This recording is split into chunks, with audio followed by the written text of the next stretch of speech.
is and where people have been confirmed elected. We've got reporters on the ground in ridings that matter across the country. Let's start with the two there that David talked about. St. John's East. Chris O'Neill-Yates is at the one NDP seat in the province. Chris, over to you.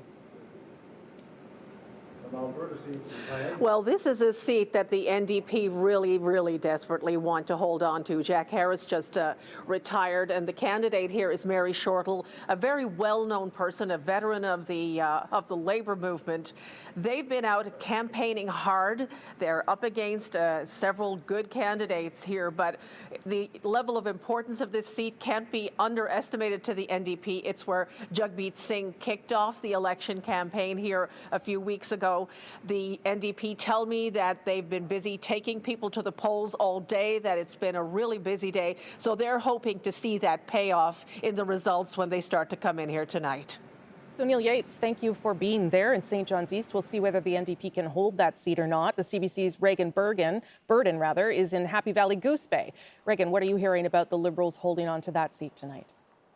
Well, as you heard David mention, Newfoundland and Labrador certainly has a Liberal stronghold, and that's no exception here in Labrador. In fact, there's only been one non-Liberal MP in this riding. So the question is Yvonne Jones, incumbent Liberal MP, going to hold on to her seat? It looks like it certainly might be that way, but when you look at numbers from previous elections comparing 2019 to 2015, Jones lost about 30% of her voters' support. So whether or not that trend will continue tonight, or if she's going to gain some of that support back, remains to be seen. Okay, Reagan Burden, thank you for that. You're in Happy Valley Goose Bay. We'll watch that riding closely as well. Let me show you the map that we will be watching through the evening on the floor. No colors in it now, but you will start to paint it all the colors that you want as the evening goes on, and that will determine what government, who forms government, and what kind of government we end up with too.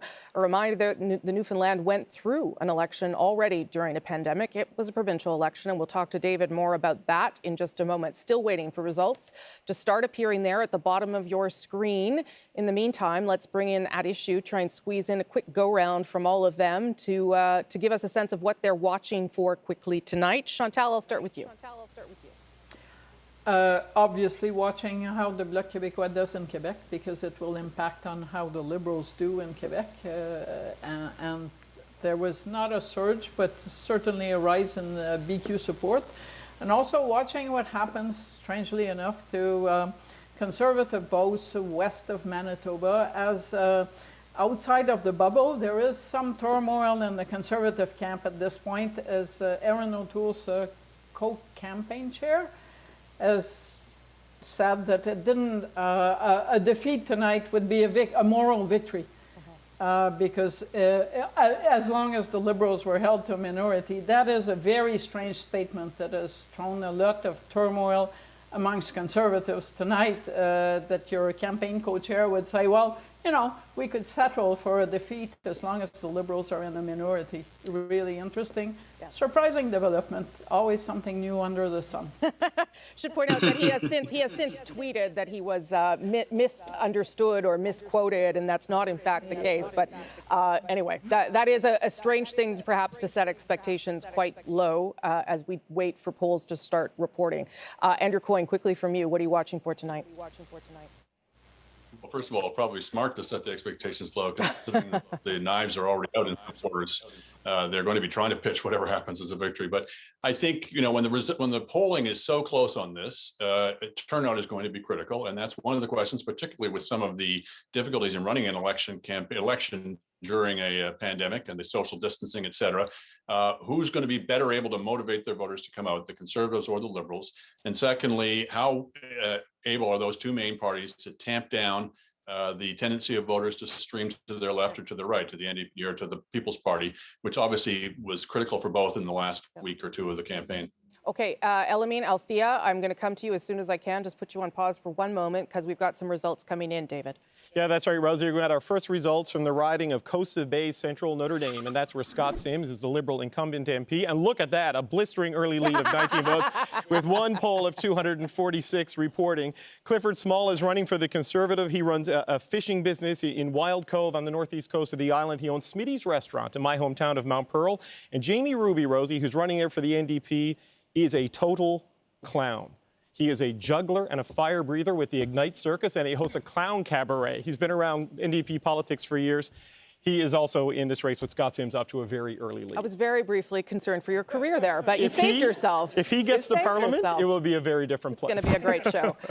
Okay, I'm going to nip back to at issue as we wait for more results to come in from Newfoundland and Labrador. Althea, give us a sense of what you're watching for tonight.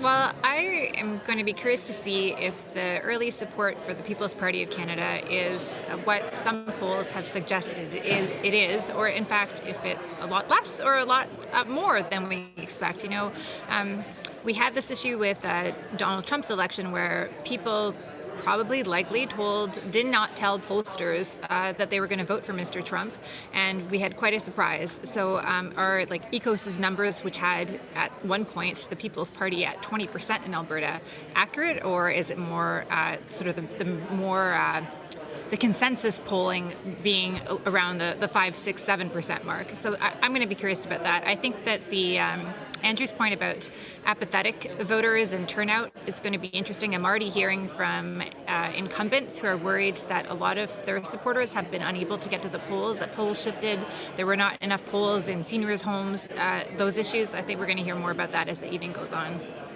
Okay, Althea, I should point out that she is at Liberal headquarters in Montreal. That's where she will be camped out for the night. Elamine, your thoughts on what you're watching for? I mean, similar along the lines of what Althea mentioned, there are parties that, you know, if they're able to actually get the support that the polling suggests they will get, then we will see a very fascinating results tonight.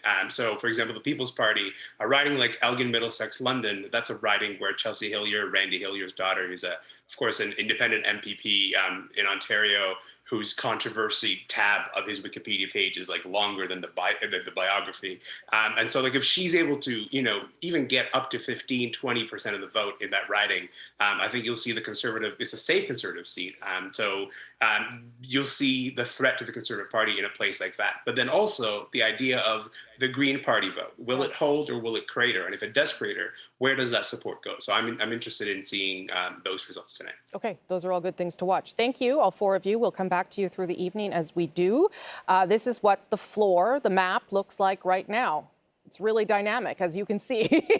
Things are a little slow off the get-go when election nights start, but they get real busy real fast, and we are waiting for results to come in from Newfoundland and Labrador. As I was saying off the top there, this is not the first election Newfoundland and Labrador has had with a pandemic. They had one provincially. David, I remember it well. It was, interesting, to say the least. Yeah, it was, and it had a big impact on the outcome of it, right? Because Andrew Furey looked like he was cruising to a massive majority with a 40-point lead in the polls. And then there was a COVID outbreak with the UK variant, it was called at the time, hit St. John's in particular at one of the old high schools in my old hometown, and it led to just chaos and turmoil in the voting process with the chief electoral officer there changing the rules sort of on an ad hoc basis. And a polling projection that you thought there's 40 seats in the Newfoundland legislature.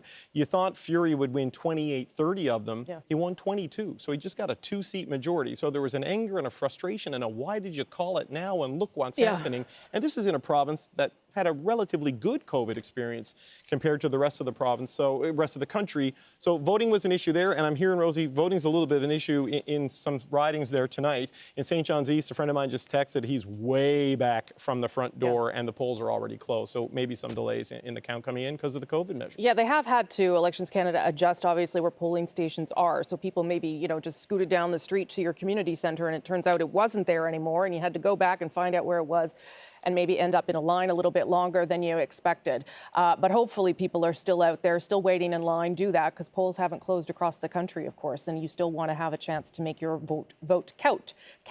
Ashley Burke is in Montreal. She's got a guest with her. Over to you, Ashley. Rosie, I'm with a Liberal candidate, Pablo Rodriguez. He was also the campaign co-chair for the Quebec campaign this election, and when Parliament dissolved, he was the House leader. Good evening, Mr. Rodriguez. Can you tell me how you're feeling heading into the election tonight? And as well, how do you think your party did campaigning in Quebec? I think we had a very strong campaign. Here it's basically between Liberals and the Bloc. The Conservatives were out of touch with Quebecers and didn't offer anything that was interesting for Quebecers. And now we'll see. I'm optimistic, but it's you know, it's quite tight in many ridings. quite tight, and during this election as well, there was a lot of controversy after the English language debate around a question about Quebec's secularism law. Do you think that gave a boost to the Bloc Quebecois, and how does it impact our chances tonight in Quebec? Well, it did have an impact, and I have to say, me personally, as a Quebecer, I was very angry at what happened, and it did give a boost to the Bloc Quebecois for the first few days, but now we're seeing that it's back to normal, because at the end of the days, we have to decide who's going to be the next government of Canada, and I think Quebecers want a progressive government, and this is the option offered by the Liberal Party of Canada. Quebec's premier, he also weighed in on this election, and he said that he would prefer a conservative minority. What impact could that have tonight? Well, it didn't have, honestly, any impact at all, Ashley. First of all, Quebecers, even those that like Mr. Legault, they don't like to be told what to do, so it didn't have an impact there. And also, the important thing is that when, for example, you can say, okay, vote for Conservatives, it comes with a baggage. So it also saying, well, vote for less gun control, vote for scrapping that $10 a day program for childcare. That means less action on the environment. So, and Quebecers are not there. I think that things are going well, and we'll see at the end of the day. Thanks for your time, Mr. Rodriguez. Thank you very much. All right, thank you for that, Ashley. I think that's what Pablo Rodriguez hopes François Legault's endorsement didn't do. We'll see whether or not that bears out or not. David's got some results now from Newfoundland. Yeah, Rosie, our second result comes from the riding of Avalon, where we have a rematch between Ken McDonald, the sitting MP, is the former mayor of the Conception Bay South, the largest town in that riding, running against the biggest candidate in the province for the second election in a row, Matthew Chapman. He's a 6'7" former university basketball player. He's a teacher and a basketball coach, and he defeated former Premier Paul Davis for the nomination this time around. So he's a big guy, beat a big name, and he's got a trailing narrowly in early polling behind Ken McDonald. Okay, as we say, there are 7 seats up for grabs in Newfoundland and Labrador. Once the Maritimes close, that's another 26, and that will happen fairly soon as well. But let me bring in Jerry Butts here just to get a sense of, would there be an assumption that these seats are Liberal? I mean, there's a hope, sure, but would there be an assumption that they stay Liberal? Well, I think David's right. We're going to find out whether St. John's East is a Jack Harris riding or an NDP riding. My suspicion is that it's Jack Harris riding, who happens to have the distinction of being, I think, the most popular local MP that I've ever seen polled for. So I think, I think the good night would be 7 out of 7 in Newfoundland for sure. Yeah, and Sarah, if Jack Harris did lose that, would that be, I mean, it'd be disappointing for the NDP, but would they also take that message that riding was more about Jack Harris than it was about the NDP? Some ridings are difficult to keep in line when you have a strong incumbent like Jack, who built up a brand and a legacy over the years. But I think we're still hopeful. The night's still early. Let's see what happens. Sarah is very positive. She's going to be our positive voice through the evening. Lisa, what David talked about off the top, the Danny Williams factor. Yeah. Is that still felt by Conservatives? In the past, it has been really difficult to get people out to federal conservative matters, but it's getting a little bit better now, and Sharon Vokey is a great candidate, and, we're in the thick of it. Yeah. So we'll wait and see how it all goes tonight. Okay. David, you got any more results there? No new results, but just talking about the NDP, right, in Newfoundland and Labrador, there's not a long history of them holding seats in the province. I think Fons Fowler held the West Coast riding, 30, 40 years ago, and Ryan Cleary and Jack Harris were part of the breakthrough and when they won both of the St. John seats for a little while. But, you'd have, before that, you would hear New Democrats say, oh, there was a time that, Fons Fowler won the West Coast and Tom Mayo came second to John Crosby once.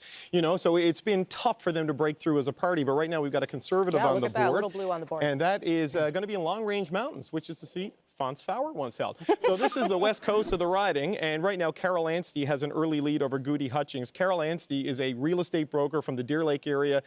Goody Hutchings is a multiple-term MP. What's interesting here, Rosie, is that when Aaron O'Toole went to Newfoundland during the campaign, he didn't go to St. John's because that's really out of play for the Conservatives. He went to Corner Brook, which is the biggest population center in the riding of Long Range Mountains. So an early lead and early polling there. I should note, reliably Liberal. Brian Tobin held this seat. Jerry Byrne held this seat. This went Liberal when Michael Ignatieff was the Liberal leader. So just give you an idea of how durable it is. And we have our first riding for first result, from Bonavista Buren Trinity. And boy, these numbers are just coming in at a blistering pace. Terrence Rogers beats Sharon Vokey to 3 right now in one poll of 275 polls reporting. Wouldn't draw too many conclusions from the early trends right now, Rosie, other than that they're slow coming in. Right. Should let you know that there are no Green candidates in Newfoundland and Labrador, but you're seeing on your screen there, I mean, very early results. But the People's Party of Canada is registering in a small way, at any rate, for now. This is what the map looks like so far. Liberals leading or elected in 3, Conservatives on the board with 1. We're going to take a 2-minute break and hope for more results right after this.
Welcome back to election night here in Canada. Early, very early results coming in from Newfoundland and Labrador. That is the only part of the country where polls have closed at this hour, but the Maritimes will come in very quickly soon with another 26 ridings up for grabs. Let's take a look at the map to give you a sense of what is unfolding right now across this country. Most of it is red. There's a bit of blue there too. And we're waiting to see whether the NDP can hang on to St. John's East, which was the one riding that was any color but Liberal in the last election. David Cochrane is tracking his home province and the results there. David, over to you. Yeah, Rosie, we'll tread a bit of water on TV while we wait for these numbers to come in. I love that. Now we'll talk about, we're going to go through the results that we do have, and I want to start in Bonavista, Burin, Trinity. This is a riding that I am watching closely, and obviously these results tell us nothing about the final picture, but it's interesting what has happened here. Like, Judy Foote won this in 2015 with over 80% of the vote. She left. She's now the Lieutenant Governor of Newfoundland and Labrador. Rogers won it in a by-election by 47 points, but then in 2019, when Sharon Vokey had her first crack at trying to beat him, the lead was reduced to 6 percentage points. So this is the one I know the Liberals are the most nervous about, the one the Conservatives are most bullish about, and the one that we should pay attention to. Next, Long Range Mountains, which was described to me as a bit of a conservative long shot, largely on the strength of the local candidate. Carol Anstey is a realtor. She's from Deer Lake. She's well known in that part of the province. But Goody Hutchings is a multiple-term Liberal MP, and that is an area of the province that votes reliably Liberal. Provincially, this is where Andrew Furia has his seat. It's where former Premier Dwight Ball had his, and where former Premier Clyde Wells had his seat, all in this area. The West Coast is really the Liberal coast of Newfoundland and Labrador. The next riding we're going to take a look at is Coast of Bay Central Notre Dame. And there it's a narrow lead with 2 polls in, I think now, so we've doubled our numbers in Coast of Bays. Scott Sims is a former weatherman on the Weather Network before he went into politics. politics, very well known in central Newfoundland. He's got a narrow 2-vote lead there over Clifford Small, whose family, he runs the family fishing venture out of Wild Cove on the northeast coast. And Jamie Ruby, as I said, a guy I've known for a long time. He's works for the Ignite Circus. And the last riding that we have results for is Avalon. And this is an area that has been held by the Conservatives in the past. You remember Fabian Manning. He's been appointed to the Senate twice now because he was appointed, resigned to run, and was reappointed by Stephen Harper. This was his old seat in the House of Commons. Ken McDonald out to a very narrow lead in early voting. And finally, some results from the big land. Yvonne Jones leading Amy Norman by 18 votes in early voting. Amy Norman just ran in the Newfoundland and Labrador provincial election in Lake Melville, which is the provincial district in central Newfoundland. Shane Dumaresque is running for the Conservatives. He's a hotel owner from Fort Tow. And Rosie, I got to tell you, normally this vote's pretty reliably Liberal. In the days leading into this election, I had some nervous phone calls and texts from Newfoundland and Labrador Liberals saying, are you hearing rumblings in Labrador? What are you hearing up there? And when there's rumblings in Labrador, you pay attention because they could become a war on voting day. So we just keep an eye on what's going to happen with those numbers. Okay. Good to know. Take a look at the map there on your floor of Newfoundland and Labrador thus far. There's one place at least not reporting so far, one riding not reporting yet. We are waiting for results from the Maritime provinces in about 6 minutes' time. I will tell you that things are coming in a little bit slowly in Newfoundland and Labrador. That did happen in the provincial election as well. So we'll see what's unfolding and whether there's some reason to explain all of that. Could it just be the pandemic? We'll see. Ian is tasked with looking after his home province of New Brunswick. Yeah, after listening to David, I'm worried now. I don't think any of the candidates in New Brunswick that I know of own a Smitty, so I'm going to have to do a little bit extra research here to see if I can match him with the color from Newfoundland. But anyway, in New Brunswick, you know, you think back to 2015 and it went all Liberal red, right? Yep. A sweep for the Liberals. But 2 years ago in 2019, we started to see a return to kind of the traditional political picture. And so the Conservatives won 3 ridings, which really are Tory strongholds, but one riding, Fredericton, far from traditional Rosemary. That time was a Green win, Jenica Atwin winning that seat. The first time the Green Party had won a seat outside of British Columbia. Then, of course, earlier this year, she crossed the floor. So tonight, one of the things we're looking at is, can Jenica Atwin hold on to that seat? Can the Greens hold on to that seat? Can the Conservatives get it back? Here's a little bit of New Brunswick political trivia for you. In the long history of that province, only in Fredericton have 3 different parties won in 3 consecutive elections. Fredericton, keeping people on their toes. Who knew? When I interviewed Annemie Paul about a week ago, it feels like months ago because this has been a long campaign, she actually said that she didn't go to Fredericton to support the Green candidate because she didn't want to be, quote, a distraction to anyone at that race. Let's go to Harry Forrestal. He's at Jenica Atwin's headquarters there in Fredericton. Harry, what are you hearing about Jenica Atwin's chances of holding this time as a Liberal? Well, the hope is there, that's for sure, in the Liberal Party that Atwin will be able to hold on to this riding. But crossing the floor is a dangerous thing at the best of times. Going from the Green Party, taking your seat with you to the Liberals may earn her the ire of many voters. We'll see tonight we have Jenica Atwin in the Fredericton riding up against Nicole O'Byrne and Andrea Johnson. Nicole O'Byrne is the NDP, the Green Party candidate, and Andrea Johnson is the Conservative. So we're going to have to see when votes start coming in how this is going to work out. It's difficult to tell, but you know, when this gets underway, when the change comes, it comes from the east and moves west, as Ian pointed out in 2015. Rosie, the Liberals took every seat here. 2019, the cracks began to show, and we'll find out in an hour or so tonight just how things are going to work out here in New Brunswick. But if there is a change in government coming, it'll be here that we see it start to turn. That's how Harry Forrestal reminds us that New Brunswick's an important place. Thanks for that, Harry. Appreciate it very much. He's at the Jenica Atwin headquarters. We'll see whether the Liberals can hold that seat for Jenica Atwin this time as a Liberal. David Cochran's got some more results. David. Yeah, Rosie, don't adjust your set. There are 2 ridings blue in Newfoundland and Labrador because we've had a lead change in Bonavista, Burin, Trinity. And we're going to show you those numbers now. Sharon Vokey, with 2 polls reporting, is now pulled into an 11-vote lead over Churence Rogers. And so what's interesting about these rural ridings, Rosie, is there's a lot of economic anxiety, obviously, because of just the changes in the fishery over the years, but also the oil sector came in and sort of filled a lot of that gap. Not just the offshore oil sector off the coast of Newfoundland and Labrador, but the oil patch out west. A lot of Newfoundlanders from a lot of these rural towns gone out there and have worked out there. Their concerns and anxiety over what's happening to that industry and their frustration with the federal Liberals for being so aggressive on climate, they brought some of that anger back with them, and they brought some of the voting tendencies back on that. This is what the Conservatives are counting on to maybe bump their numbers up in the rural seats. Okay, votes slowly coming in Newfoundland and Labrador, about 1,100 or so, 1,500, quickly changes, but they are coming in. The countdown clock is on for the Maritimes. 2 minutes, just over 2 minutes till we start seeing more results. Adrian is covering Nova Scotia for us. You bet, Rosie. This is a province where for the Liberals, the bottom line is the best news would be absolutely no news at all. Right now, they hold 10 out of 11 seats, but all three main party leaders have been dashing off to Nova Scotia recently. They sense opportunity there. The NDP keeping an eye on 2 seats, but the Conservatives really sense the possibility of a change for them. They're hoping to capitalize on the momentum from the provincial election, you know, that elected a majority progressive Conservative government. So one riding in particular that the Conservatives' Aaron O'Toole went to have a little look-see in is Cumberland-Colchester, currently held by Lenore Zann. Fun fact, Lenore Zann, the voice of Rogue in the X-Men, if that means anything to you. She's up against Stephen Ellis, who is a family physician. No NDP candidate. Daniel Osborne is there, but he has, I guess, stepped back from the party.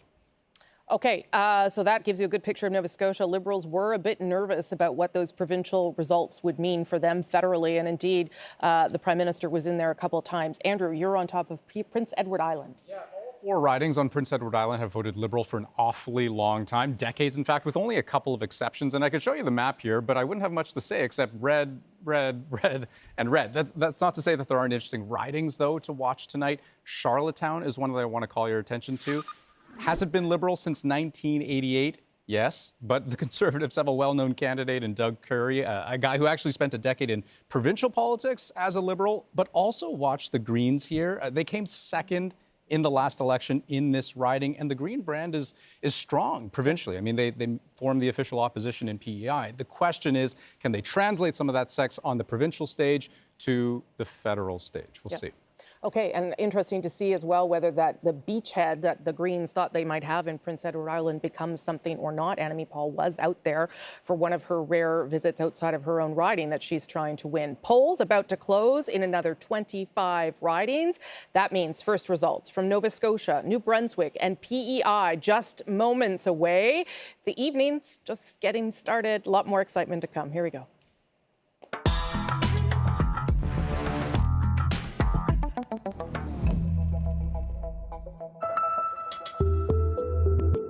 It is now 8:30 local time in the Maritime provinces. Polls have just closed in Nova Scotia, New Brunswick, and Prince Edward Island. 25 more seats to add to the count. What happens in the Atlantic provinces tonight could set the trend for the rest of the country. All right, we are waiting for results to start coming in from the Maritimes, and our results hosts are on top of things, and we'll bring them to you as they come in. This is what the map looks like so far, with early results from Newfoundland and Labrador. The Conservatives leading or elected in a couple there, and the Liberals also on the board. We know that results are coming in slowly in Newfoundland and Labrador. We'll see whether we see the same story in the Maritime provinces as well. We know that the pandemic has affected voting, that lines have been long in some parts of the country, that it has not always been clear about where you go for your polling station. And so that has caused some minor problems we have heard through the evening as well. Thomas Degla is actually at a voting line right now in Toronto, where people are, I believe, still waiting because the polls are still open. So stay in line if that happens. Thomas, what are you hearing down there?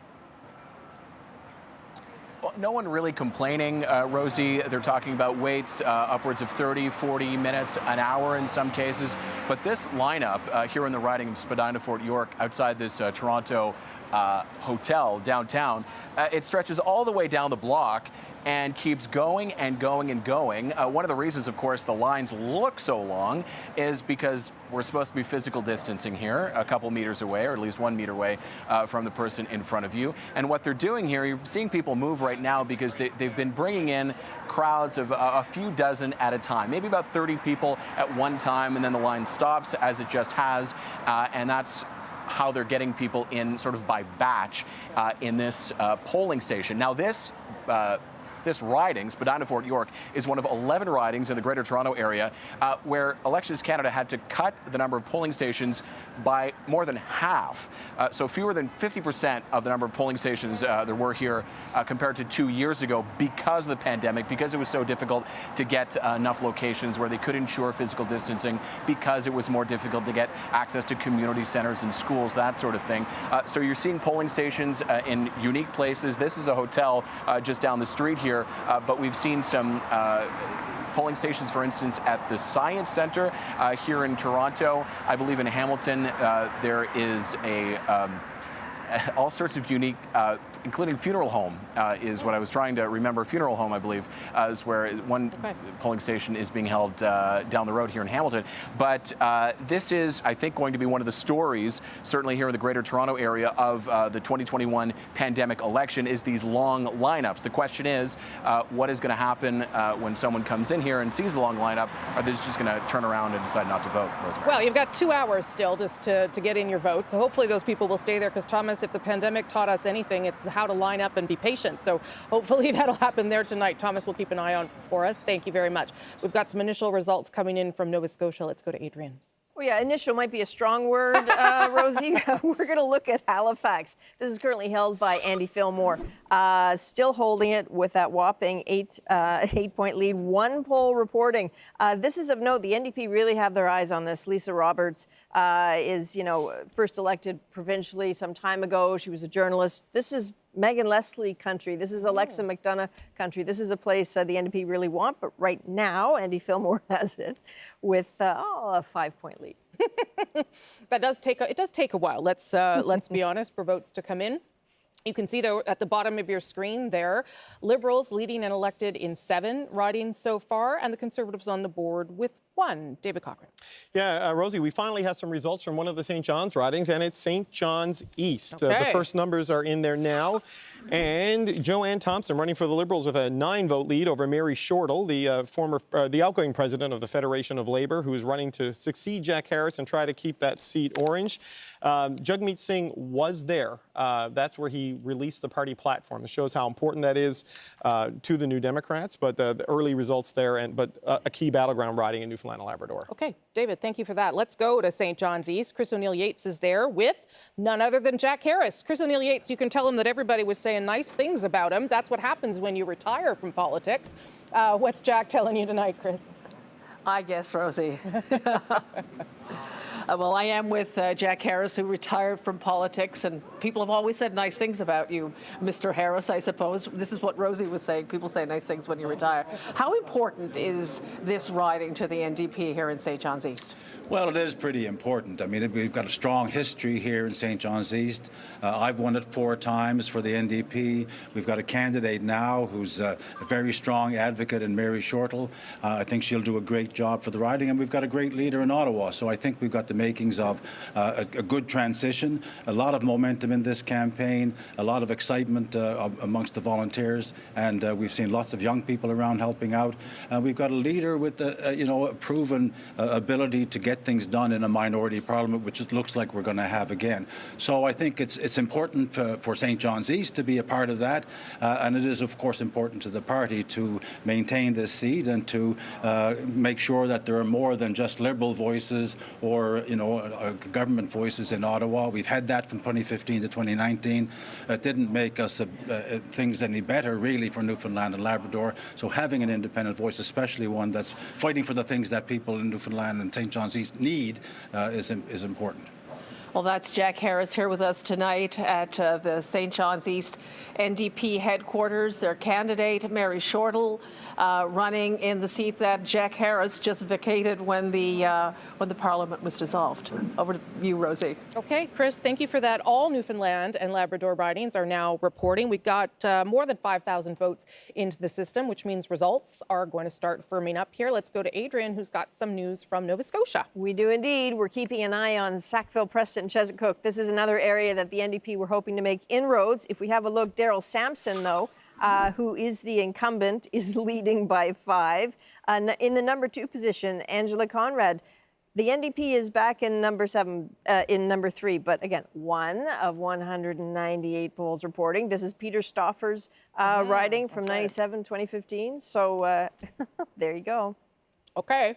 Let's go back to David Cochran. He's got an update on Newfoundland. Yeah, we've got first results from the 7th riding. That's St. John South Mount Pearl, and that's where Seamus O'Regan, the Natural Resources Minister, is the incumbent. And look at this race. Wow. I'm going to call this too close to call. He's running away with it. Yeah, O'Regan, of course, is the cabinet minister and a close friend of Justin Trudeau. Yeah. Steve Hodder is a realtor who is running for the Conservatives. Ray Critch is a lawyer who got married on Saturday. So he finished in the top 2 of at least one major event in this past week. Our next result is going to be Coast of Bay Central Notre Dame. And look at that. The Conservatives are in the lead. Scott Sims, a well-known, multi-term, popular Liberal MP, trailing behind Clifford Small, a businessman who owns a fishing venture and a restaurant, Smitty's, as I keep mentioning. And here in Bonavista, Buren Trinity, I expect this to go back and forth all night. A rematch between Sharon Vokey and Churance Rogers. Vokey now with a 30-point lead with 15 of 275 polls reporting. Okay, these are early results, but the Conservatives would be feeling pretty okay right now. Let's see whether or not it holds. I hope that Smitty's restaurant is good because it's getting a lot of free advertising from you tonight. Lisa Wright, maybe I'll just bring in you again. We talked about how Conservatives felt in Newfoundland and Labrador. Listen, these are early results. I don't want to go crazy yet, but if you could start picking up, that's the goal for Conservatives. Start picking up early and across the country. I mean, it'd be fantastic to see some seats coming out of Newfoundland and Labrador because it's not expected, quite frankly. But the reality is it's still early, and I'm not going to get too excited yet. But it's really nice to see the numbers roll in, and we'll see what ends up happening. And I do like Smitty's out east. Oh, good. Yeah, there you go. I didn't even know it was a thing. There you go. Jerry, I'll ask you the same question here too. Not about Smitty's, about about what the Liberals need to do in the Atlantic provinces. Hold what they have, but also take a couple, like that NDP seat, for instance. I haven't seen something get this much free advertising since the PPC in this campaign. I think, look, it's a good night for the Liberals if they come out with 24 to 26 seats from Atlantic Canada. Yeah. We obviously won all 32 of them in 2015, which is not going to happen every election. And so they'll be happy with 24 to 26. It seems like you have a very muted response to my questions. Is it because that this is not the election that Liberals thought they were going to have? Is that fair to say? No, it's probably because it's maybe the first time I've been out of my house in a few months. So. I'll get going as the night goes on. Okay, great. We'll get you some chocolate or a Coke or something. All right, let me show you what things look like across the Atlantic provinces right now.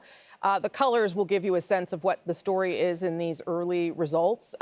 Big parts of red, of course, but the Conservatives are there as well, and they would be happy to see themselves leading in 3. But again, very, very early results at this hour as we wait for more to come in. Adrian will give us some updates. You bet. We're going to have a look at the very important Cumberland Colchester again. This is when Aaron Toole went to visit. And look at that. Stephen Ellis, the family physician, is in the lead against Lenorzan. But look at number 3, the People's Party of Canada. I'm sorry, Jerry, I know you don't want us to talk about it necessarily, but this might be a sign of things to come as this migrates across the country. Let's just see what kind of effect they have. But in 1 of 218 polls reporting. Okay, thank you for that, Adrian. We're going to go to Kayla Hounsell. She's in South Shore St. Margaret's, waiting to see what results are there too. Kayla? Yes, hi, Rosie. We're at the Curling Club in Bridgewater, which is headquarters tonight for Liberal incumbent Bernadette Jordan, who, of course, has been the federal fisheries minister for the past couple of years. It's a little bit quiet here right now. Jordan is not here. I'm told she's spent the day knocking on doors and that she is feeling optimistic and excited. But the reality is Jordan is fighting for her job tonight after what has been a very public, very contentious fight over Indigenous fishing rights in this province. And we know both the Mi'kmaq and the non-Indigenous commercial fishermen are angry, and they're angry, they've told us directly at Jordan, for her handling of this matter. There are fishing communities all along the south shore of this province, so we'll see how that plays into the vote tonight. Jordan, of course, rode in on that red wave that swept all of Atlantic Canada in 2015, but prior to that, this was a Conservative stronghold, so of course the Conservatives are hoping to win it back tonight, Rosie, and the Liberals hoping to hang on to it. Okay, Kayla Hounsell, thank you for that. That's a good example of how sometimes local events can really affect the outcome of an election. Just want to update you, if you are in a line or you know someone who's in a line waiting to vote right now, Elections Canada wants to make sure that you know that if there are lineups inside or outside, the polling station will close at the time it's supposed to close, but if you are in line, stay in line. You will still be allowed to vote, so don't give up if you're in that line yet. We're going to take a short break here. Canada Votes 2021. We'll be back with more results in 2.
Mornings.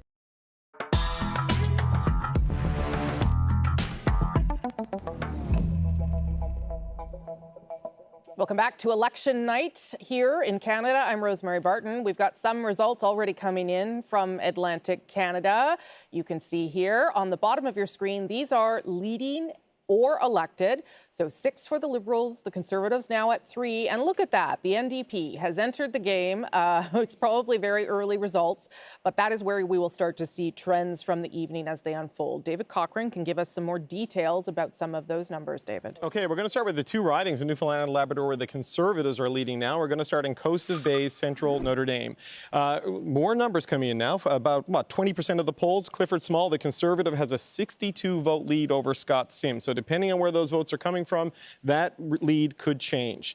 Bonavista, Buren, Trinity. Look at that. Sharon Vokey opening up her lead over Churence Rogers in a rematch between the two of them. The former executive director of the provincial Conservatives running against the former president of the provincial Liberal Party. Right now, the Conservatives ahead, and in St. John's East, another lead change. Only 2 of 182 polls reporting, so a long way to go there. But Mary Shortall with an 18-vote lead over Liberal Joanne Thompson. And Rosie, I know this, I'll make my last Smitty's reference because I'm going to fill you in on the story and why it's so important in Newfoundland politics. A guy named Paul Lane, who used to be Kathy Dunderdale's parliamentary secretary, got fed up with the Conservatives, crossed the floor to the Liberals, and he booked the banquet hall at Smitty's to do it. So he went to a pancake house to flip sides. It didn't take. He fell out with Dwight Ball over the budget. He's now an independent in the Newfoundland legislature. Well, that's all you ever need to know. Everyone, I can tell you, everyone on Twitter and everyone in Newfoundland and Labrador is mad that I don't know about Smitty's. So we have time. Next time I'm out there, you can all buy me some free pancakes. Okay, let's look at what you can see in these early results here. Liberals leading or elected, well, leading in 7, Conservatives in 3, NDP in 1, and that, of course, is the riding for Jack Harris. We'll see whether any of that holds in these early results. Let's go to Oshawa, to Conservative headquarters. Hannah Thibodeau, someone has repaired the power outage there, and Hannah has a guest for us at this hour. Hannah. Yeah, and we're going to start flipping pancakes here, too. You guys have me all hungry in Oshawa. So, yeah, the power is back on, thankfully. This was an outage that was all across the area, and it took us down. But we are back, and joining me now is Ginny Ross. She's a Conservative strategist, and I think you know her well, Rosie. Ginny, let's talk about what we're seeing out of Atlantic Canada and Newfoundland. Those 2 ridings where now Conservatives have a slight lead in those. What do you think of that?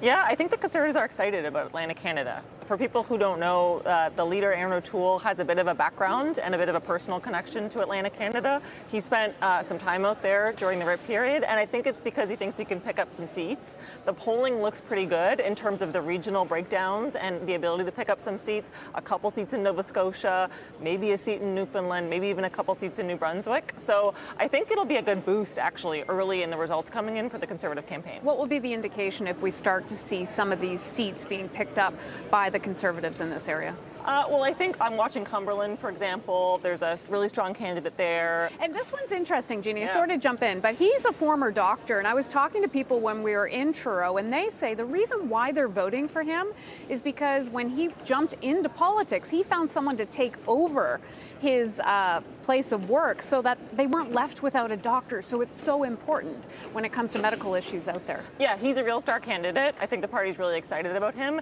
And the other thing I'm watching in Atlantic Canada is there's this real appeal to like a true red Toryism. People talk about red Toryism in Ontario, and I'm not sure they know what it means. I think they just think it means more liberal. It actually means something different in Atlantic Canada, and we saw that with Tim Houston winning this big majority government unexpectedly in Nova Scotia just a few weeks ago. Talk about that a little bit, because that gave the federal Conservatives a bit of a boost in the very first week of this election campaign. Yeah, and a blow for the Liberals, who I think thought incumbents are winning across the board when they're going to the polls in the middle of the pandemic, and then that really bucked that trend. And so I think it was a real blow to the Prime Minister's confidence, to the Liberals' confidence, and a boost for the Conservatives that they've been able to ride in that first couple of weeks.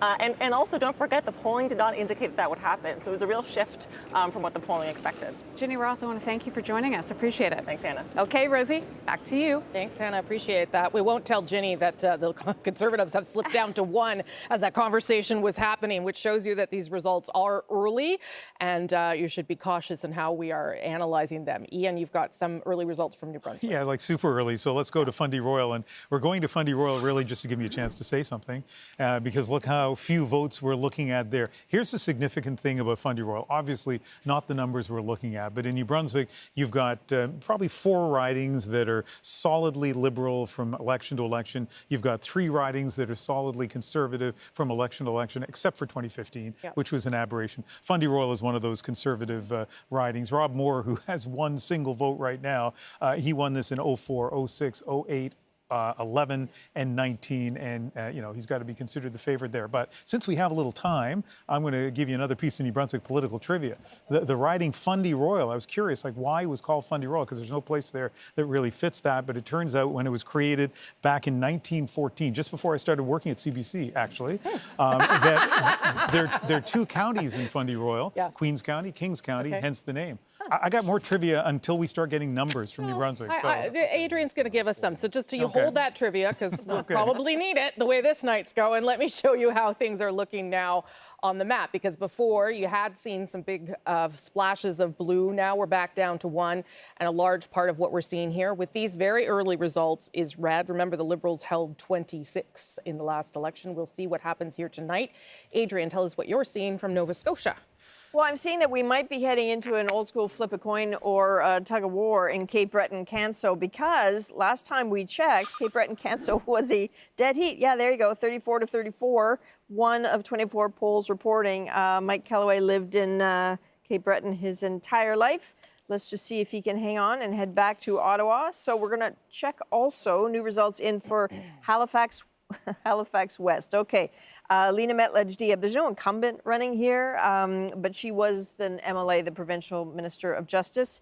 20-point lead of 1 poll reporting. For where we're going so far, that's kind of like huge at this point. Okay, 18,000 votes or so coming into the system for all of the Atlantic provinces as we see results start to come in. And you watch the bottom of your screen because, of course, that is where you're going to see those results. The biggest swath of ridings, as you probably know, happens when polls close from Quebec all the way to Alberta with Nunavut, the Northwest Territories. That happens at 9:30 Eastern. So if you are waiting to vote in any of those places, continue to do so. Elections Canada says if you're in line, you will still get in and you will still get to vote. We were talking about Cape Breton there. Maybe we can throw up those candidates one more time just so we can see the names. And I just want Lisa and Jerry to tell me whether they know anybody. Of course we do. Of course we do. Who do you know on that board there? I know Fiona McLeod. Oh, there you go. I went to high school with Mike Kellaway. Stop it. I'm not kidding. It's that small. Great guy. Pretty much. Yeah. I guarantee you that poll is not from Glace Bay. That was my line. You're in trouble. That was my line. Already, this I'll make it up to you. started. We're only going to be here for 8 hours. I'll make it up to you. Sarah, we'll get to Ontario and you'll know everybody in Ontario. Don't worry. We'll figure it all out.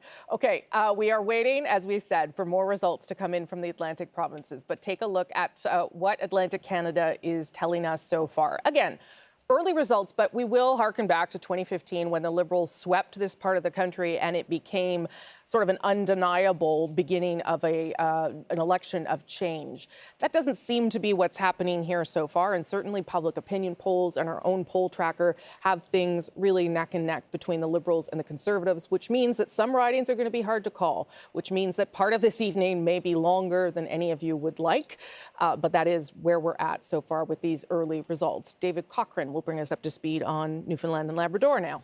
Yeah, we're going to look at the 2 ridings that are going back and forth, flipping back and forth between the Liberals and the Conservatives. And we're going to start in Bonavista, Buren, Trinity, where Churns Rogers is now back in the lead, 84 votes ahead of Sharon Vokey in a rematch of the 2019 election. And also in the Coast of Bay, Central Notre Dame, it's a snip, snap back and forth in the lead there with Clifford Small now 86 votes up on Scott Sims. And what's interesting about this, Rosie, because the New Democrats also lead in St. John's East. The Liberals obviously wanted all 7 Newfoundland and Labrador seats. If they're going to come out of there with 6, I think they'd rather the New Democrats held a seat than the Conservatives held one of the seats, because the race for the top line number is between the Liberals and the Conservatives. Sure. So if they were going to go 6 for 7, I think they'd rather St. John's East stay New Democrat than lose 1 or 2 of those Central Newfoundland seats to the Conservatives. Okay, a couple things to tell you about here. We don't have any results yet coming in from Prince Edward Island, where there are 4 ridings, all of them Liberal, so keep your eyes on those numbers as they start to come in. And then the other thing to keep in mind here, too, is that we have yet to see any Green Party support in any real way. In fact, it is way down from where it was in the last election. It's at 0.1% versus in 2019, it was over 12%. Yes, early days, not a lot of votes have come in, but that is a sign perhaps for the Green Party that would be troubling, given that we know they have had provincial success in Atlantic Canada. If they can't translate that into federal success, it is something that they are going to have to start thinking about, I think, and certainly Annamie Paul already thinking about it, musing about whether she wants to continue being leader even during the campaign. Let's go to Charlottetown right now, where there is a Canada Votes Watch Party happening, where Carrie is sitting there waiting, watching with everybody else. Now that they've all seen you on the screen, they're going to turn around and wave. Carrie, good to see you. Rosie, how are you? I am good. Tell me what people are telling you there, Carrie. Support. Yeah, you're looking for support for the Green Party in Atlantic Canada. If you're going to see it anywhere, you'll probably see it here in Prince Edward Island. They kind of had a breakthrough, the federal party here 2 years ago. Of course, the provincial party forms the official opposition in P.E.I.'s legislature. The federal party, they came in second in the ridings of Charlottetown and Malpeque last time around. Andrew earlier, though, was talking about the P.E.I. tradition that goes back decades of sending Liberals to Ottawa. The Liberals have swept our 4 ridings in 8 of the last 10 federal elections. That goes back to 1988, Brian Mulroney's second term as Prime Minister. PEI went all red, and it's largely stayed that way ever since. In fact, there's only been one MP Islanders have sent to Ottawa in all that time who was not a Liberal. That was Gail Shea in the riding of Egmont, a Conservative cabinet minister with Stephen Harper. She got in an election when there was no Liberal incumbent in her riding, and we've got another one of those situations. They don't come along that often.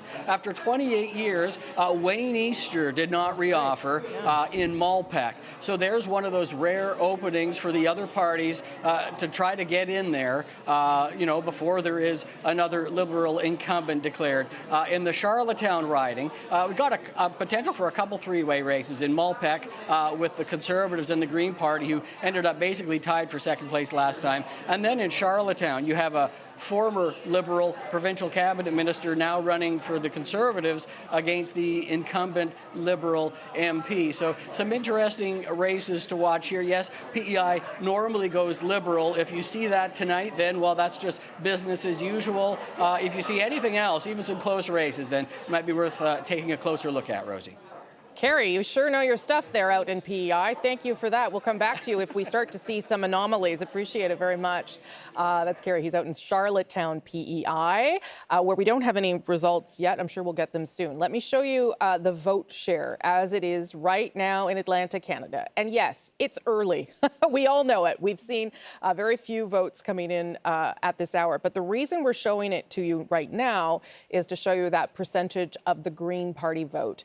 0.2%. As I said to you, in the last election, it was up over 12%. And for all those reasons that Kerry mentioned, and for the support in New Brunswick, in the riding of Fredericton, you would think that the Green Party would be performing better early in this evening. Also, though, worth remembering that there are no Green Party candidates in Newfoundland and Labrador. In fact, they were not able to have a full slate of candidates nationally this time round.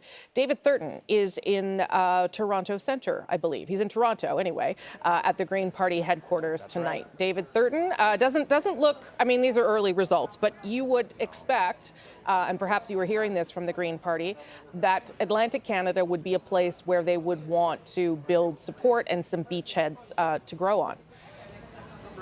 Yeah, no, and that's exactly why Annemie Paul, in the final days of this campaign, made a trip out to Prince Edward Island to, provide support for the Green candidates, to boost morale, to, try and give some support to those candidates. And when I spoke with party insiders throughout this election and in the lead up to it, they felt that they would be quite competitive in Prince Edward Island, that they could get back that seat in Fredericton as well. But these results, they're early, as you say, quite disappointing. The party's still optimistic. They feel that they can hold on to those seats on Vancouver Island and maybe pick up Kitchener Centre. We'll have to see. Okay, David Thurton there in Toronto. Thank you for that and all your reporting on the Green Party throughout this campaign. It's been an interesting story, but probably not for the reasons that the Green Party wanted. David Cochrane now with some results from Newfoundland and Labrador. Rosie, we have our first elected candidate, or at least projected elected candidate. The decision desk we showed you earlier has projected that Seamus O'Regan, the Natural Resources Minister, will be going back to Parliament. You can see there that's a pretty substantial lead with about 25 of 207 polls reporting. The surprise there for me, Ray Critch in second place, ahead of Steve Hodder. Ray used to work at the student newspaper, The Muse, where I got my start in journalism when I was on the board of directors back in the day. And anyway, he gave it a shot, but O'Regan is going back to Parliament. Okay, I just want everyone to know I will have no stories like this from Manitoba, so don't hold your breath when we get to that part of the night. Nova Scotia had some results there, Adrian. Yeah, and I'm not from anywhere, so don't count on me You're from everywhere. Anything. You're from everywhere. Woman of the world. That's All right, right. we have 3 new ridings that are reporting to us now. So Central Nova, this one is interesting. Sean Fraser, the incumbent, we're in double-digit lead, so we've entered a new era moment here. Only 5 polls reporting, but keep an eye on that one. The Liberals will be happy to see that. King's Hants, Cody Blois, the incumbent, just to lead by 6, but this is, again, one that the Liberals were maybe not worried about, but maybe should be. And Eddie Orrell, this will be very important to the Conservatives in Sydney, Victoria. Very popular MLA for 8 years. He's a physio. Jaime Batiste, the first Mi'kmaq MP in Canada, might need to be worried right now. Yeah, that is one that Liberals certainly were telling me they were worried about as well. I know Lisa Raitt knows Eddie Orrell. I'll talk to her in a minute about that. But over to you, Ian. You've got some New Brunswick results. Yeah, and a bit of housekeeping. I have multiple emails from friends of mine who said I had food on my lip during the last time I spoke. I've taken care of that. So I didn't even notice. Yeah, well, thank you very much for those of you who did notice. And please keep me, sort of as neat as possible. Listen, let's look at a couple of ridings. Remember I mentioned that there are ridings in New Brunswick that are traditionally Liberal, traditionally Conservative. This is one of those ridings that is traditionally Conservative. But I want you to take a look at the People's Party. So obviously small numbers of votes here, but there it is tied for second in that riding. It almost certainly won't affect the final result in New Brunswick Southwest. We would expect John Williamson to do well. He has in the past, but we'll see. And then Dominic LeBlanc, who has owned Beausejour. I can't even, what anecdotes can I give that are David Cochrane-like? Beausejour is where my hometown of Sackville is, but I can't talk about pancakes. I can't talk about the student newspaper, but I will say I know that riding very well. But again, all kidding aside, the People's Party also, I think, in 3rd place right now in that early count. So, won't affect Beausejour either, but when we get to Miramichi Grand Lake, possibly St. John Rothsay, that's where we have to start looking at the People's Party and what impact it may have on especially Conservative fortunes. That's right. Okay. And as we look at the board there, Liberals leading in 17. We only know that there's only one elected so far as the numbers come in. And Andrew's got some early numbers now from P.E.I. Yeah, Things are happening. I was wondering when I was going to get to join this parade of early results and tiny, tiny leads. But Cardigan is going to do some of the heavy lifting for me right now. This is a riding in P.E.I. Expect this lead to get even bigger over the course of this night. No surprise here that Lawrence McCauley has a lead of 56 votes, even at this early juncture, because you want to talk about the power of a powerful brand. I mean, this is a cabinet minister seeking his 11th term. This is a riding that has been Liberal since 1988. He's the guy who won it in 1988. So he'll be happy with this lead. I've got one more riding to show you, though, another small lead with Heath MacDonald. Now, this riding is interesting, and as we heard from Kerry over in Charlottetown just a few moments ago, this is a riding that used to belong to Wayne Easter. I mean, he served 9 terms. He's seen prime ministers come and go. He decided he wasn't going to be running in this riding this time around. Heath MacDonald taking up the mantle. He's got a comfortable lead right now. He'll be happy with that. Okay. Thank you for that, Andrew. As we wait for more results to come in, I'm going to go back to South Shore St. Margaret's, where Keela Hounsell is. And she's got a reminder that behind all these ridings, behind all these votes, behind all these candidates, there's a lot of people working very hard for things they believe in. Kayla. Oh, Rosie, that's so true. I'm here with a guest. Her name is Karen Field, and Karen has never voted any other way than Liberal in her entire life, and she has been actively involved with various campaigns for 45 years now, and in this campaign has been the office manager for Liberal incumbent Bernadette Jordan. Karen, thank you so much for being here. We've been talking about how this is such a tight race tonight. How are you feeling? I'm a little nervous because it is such a tight race, but I'm very hopeful. We've worked very hard on this campaign and given all. And Bernadette's such a wonderful person. It was such a pleasure to work for her. Why, Karen, do you think this race is so tight? I think it's tight because Bernadette had problems as Minister of Fisheries with the fishermen and the Indigenous. It's a no-win situation. And it has to be settled by a court order, and it just can't be resolved that easily.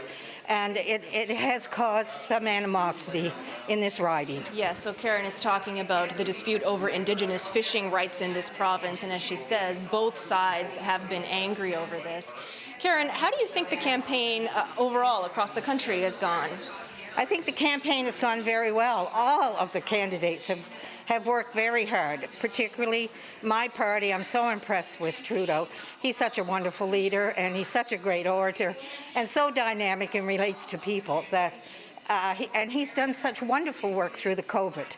I don't think any other leader could have done more during COVID than Trudeau.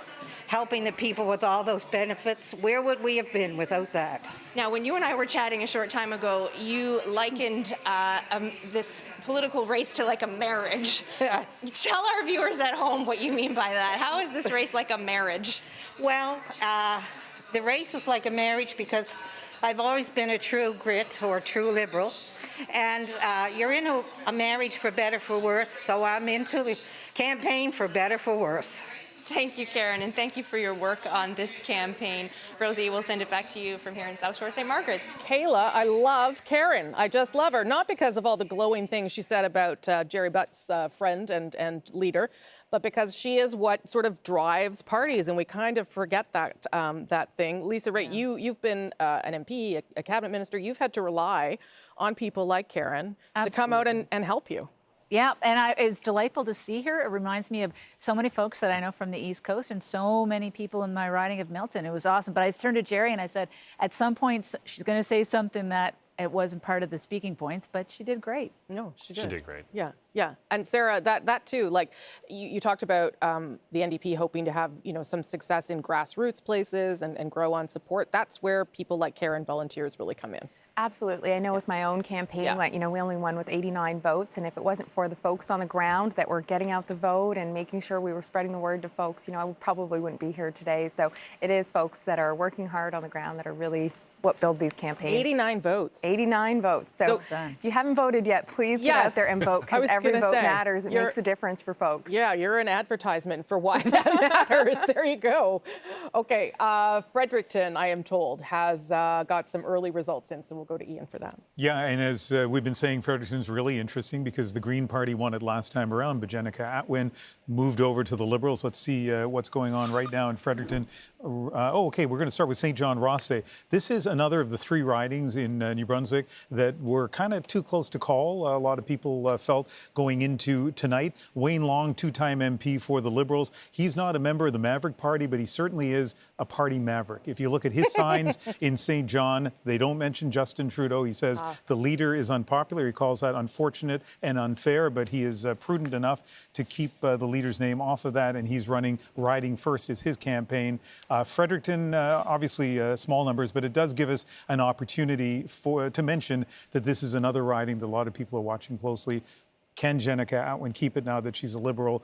Can the Greens keep it after they won it before? Or can the Conservatives kind of sneak up the middle? And maybe we can talk a little bit more about how that all unfolded, because it was such an interesting development at a time that there was a lot of speculation about an election, and there was an awful lot of wooing that happened of Jenica Atwin. Here's where we are right now with the Atlantic provinces beginning to report the Liberals leading or elected in 20, the Conservatives on the board with 6, and the NDP still just there with 1. Remember, the Liberals had 26 when they ended the night here back in 2019. Let's go to Olivia Stefanovic. She's all the way out on the other coast, on the west coast, but she has a guest with her.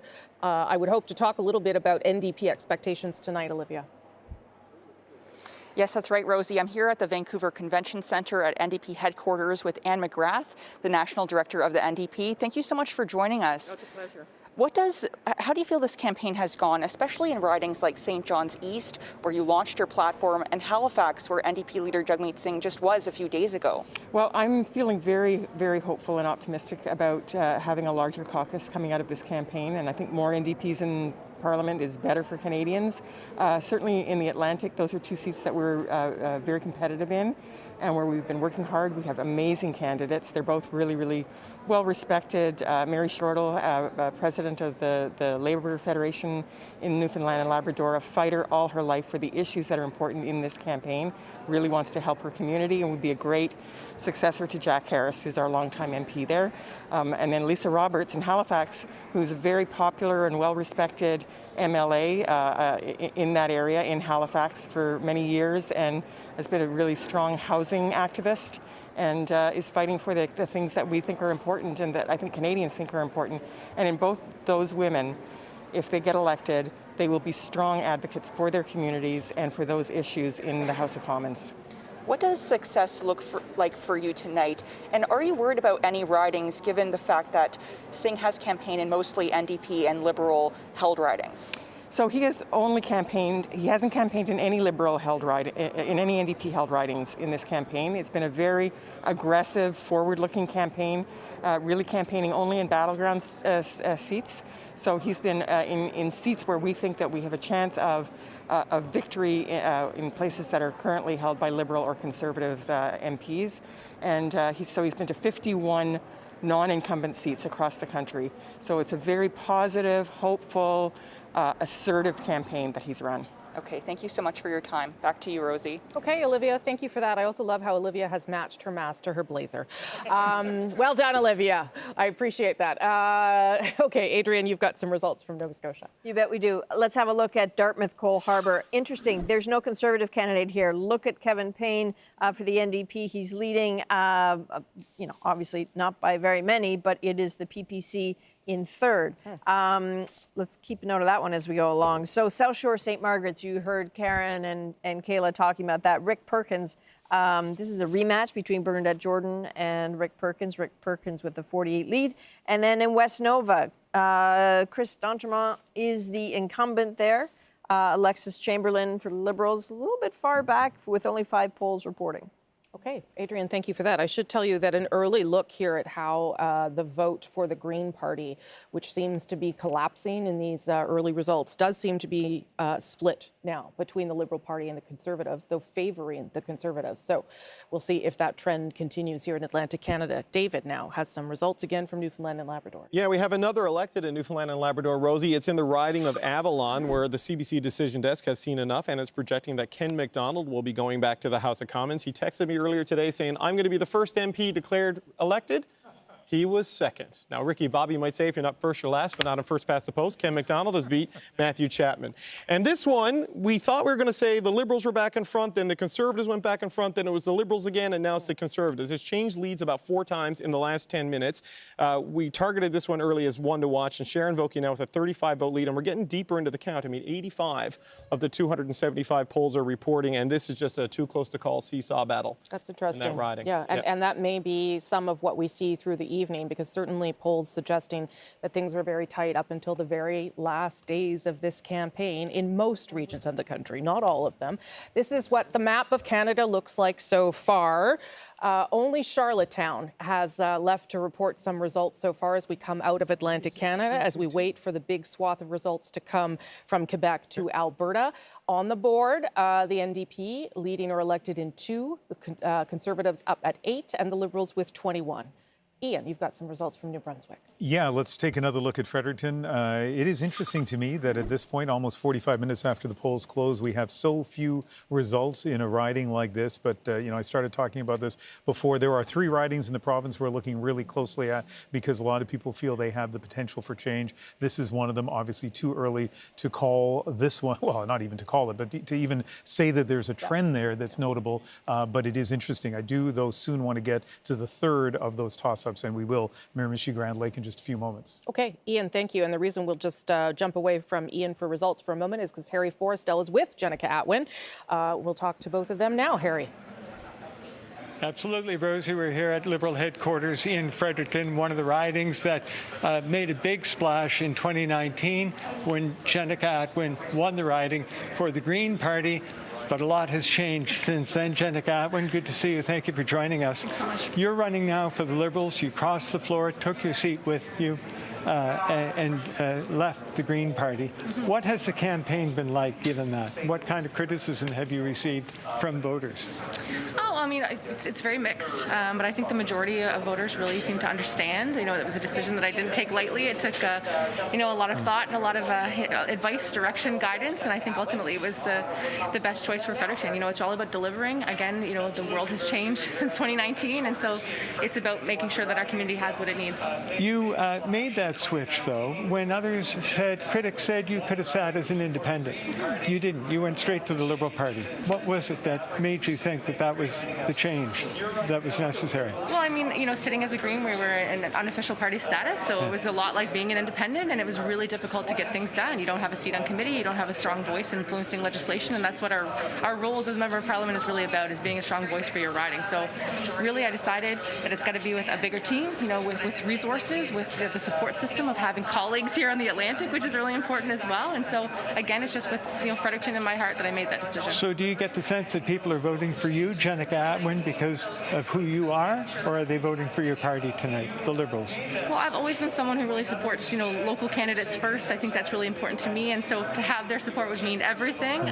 But of course, there's a strong, Liberal support here in Fredericton as well that I hope will go with me as, their new choice. And if you don't win tonight, will it be because of the switch? Oh, I hope not, but you never know. Anything can happen on election night. All right, Jenica Atwin, good to talk to you. Thank you for joining us. That's Jenica Atwin in Fredericton, racing against the Conservatives and the Green Party that she was once a member of, hoping to win this seat for the Liberals tonight. Rosie. Okay, Harry Forrestal, thank you so much. You're in Fredericton, New Brunswick. Let's give you a sense of what is happening in Atlantic Canada, both with the vote share, Nova Scotia, my apologies, Nova Scotia, both with the vote share and the seat change, because this is where you are starting to see things. Okay, that's the vote share, so you can see a little bit of movement, but you'll really be able to see it now if we show you the seat change in Nova Scotia. And that will give you a sense of how things are beginning to shift a little bit, but not a whole lot, all right? And again, these are very early results, but the seat change in Nova Scotia shows you the Liberals down 3 at this stage, Conservatives up 2, NDP up 1. Again, early results, but if you are trying to form government, if you are trying to hold government, losing anything could matter. So let's go to David Cochrane now, who will give us a state of play as we wait for more results from Atlantic Canada. David. Yeah, Rosie, we finally got results from all 32 ridings, so we get to play with our new toy. Josh and James are up on the Steadicam, and we're going to try to make this thing work. I'm going to start in Newfoundland and Labrador, where we kind of have the surprise of the night for me early is the Conservatives on the board in Coast of Bay, Central Notre Dame. I mean, this is a close race where the results have changed a bunch of times. Right now, Clifford Small, with more than half the polls reporting, has a couple of hundred votes lead over Scott Sims, the incumbent Liberal MP. This is a surprising result. Right here in St. John's East, we have the New Democrat Mary Shortle holding on, at least at this point. And an important thing here is that Jagmeet Singh went there. This is an important seat for them to hold without Jack Harris. They need to put down NDP roots. He released the party platform there, and so far, they're in the game still. And this one, Bonavista Buren Trinity, that is flipping back and forth all night. The problem here for the Liberals is that we talked about how they wanted to be at 25 seats. Now, I know this is early, but the trend lines are a little bit ominous in the strength of the Conservatives in some of these rural ridings. The Liberals right now are down in South Shore St. Margaret's, that's Bernadette Jordan's riding, and in Cumberland Colchester, where Lenore Zan is running. So you're already seeing some gains by the Conservatives, at least in the early results. And we have 2 New Democrats on the board, because not only are they holding on in St. John's East, Dartmouth Cole Harbour, the New Democrats in an early lead. So if the Liberals fall below 24, 25 seats, that path to victory gets a lot tougher for them. And I have to tell you, Rosie, the surprise to me is that Conservative strength in central Newfoundland. We knew Bonavista Buren Trinity would be close. The central Newfoundland riding, that's a stunner. Okay, that is interesting, and I should tell people that as you look at that map and as you look at the bottom of your screen to see where the seats are going, the Conservative vote is up right across Atlantic Canada. Not sure if that's going to translate into many more seats, but there are more people voting for the Conservative Party in Atlantic Canada than they did in the past, and at this stage anyway, the People's Party of Canada is not a factor here in Atlantic Canada. That may not be the case, of course, as we go through the country tonight, but in Atlantic Canada anyway, it is not eating away at Conservative support. Andrew Chang has some results now. Andrew. Yeah, we've got some new results coming in from Egmont. So this is the riding on Prince Edward Island that the Liberals came closest to losing in the last election. They still managed to capture it, though. Bobby Morrissey with a lead right now. He's won 2 terms in this riding, seeking a third. Spent 12 years in provincial politics, spent the last 6 in federal politics. Not a huge surprise that he's in the lead right now. This is a riding with a lot of Liberal history, but again, one of the closest in 2019. Next up, we're going to go to, we've got Charlottetown here. And one thing that I want to show you here, not necessarily the fact that Sean Casey is in the lead, because again, that's not a surprise. He's actually seeking his 4th term in this riding. But the second place candidate, the Greens, I mean, this is more or less where they would want to be, maybe where they would expect to be given the results of the last election. This is one of those ridings in which the Green Party came second in 2019. So I think in the last election, they had about 23% of the vote in that riding. This time around, they're still hovering at around that mark. Cardigan is one. You know, we've got Lawrence Macaulay here, 11 terms, which he's seeking right now, his 11th term. He's in the lead right now, strong lead. But let's flip to one more riding, the 4th and final riding in Prince Edward Island, where, again, the surprise here, not that Heath MacDonald is the lead, it's sort of where you would expect it to see him. But Anna Keenan, so of the Green Party here, she finished second in this riding. This is a rematch from 2019. She finished second in this riding in the last election. She was, in fact, one of the best performing Green candidates who didn't win a seat in 2019.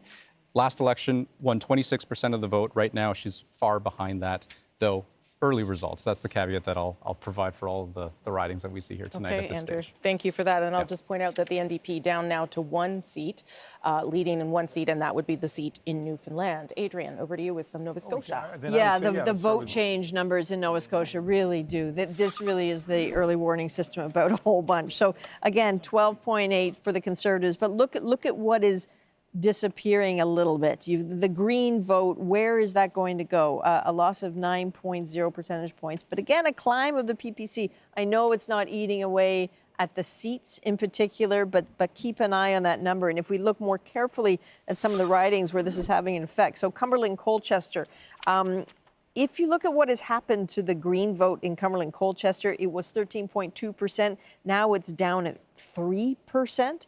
Stephen Ellis, the family physician for the Conservatives, ahead of Lenore Zahn. She only won that riding last time by under 500 votes. So with only 20 polls reporting, that's already a big lead for him.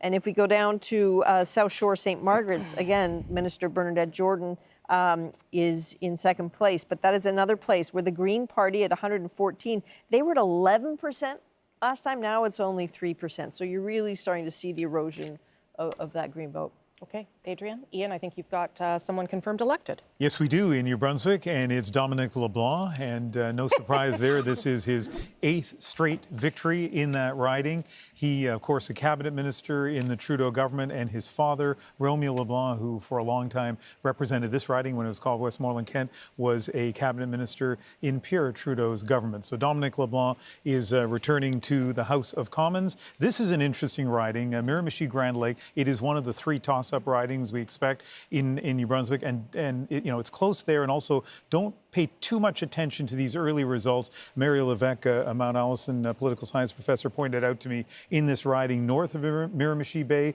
very liberal, south of Miramichi Bay, conservative, and so we're not sure which polls are reporting at this point. We do expect it, though, to be close. And I want to show you one more riding here. Moncton Riverview, Dieppe, Jeanette Petitpas-Taylor is incumbent, former health minister, and this is a riding that the Liberals have done very well in for a long time. There have been a couple of Conservative MPs, but you would expect Jeanette Petitpas-Taylor to be in the lead, and that's where she is right now. Okay, and the NDP back on the board with back leading in Dartmouth Cold Harbour. That riding continues to flip back and forth. Just want to bring in Jerry, if I can, for a minute, Jerry, just because there is something happening in Nova Scotia. I don't know how troubling it is now, but if I look at the data here, Liberal votes down 3.5 percentage points right now.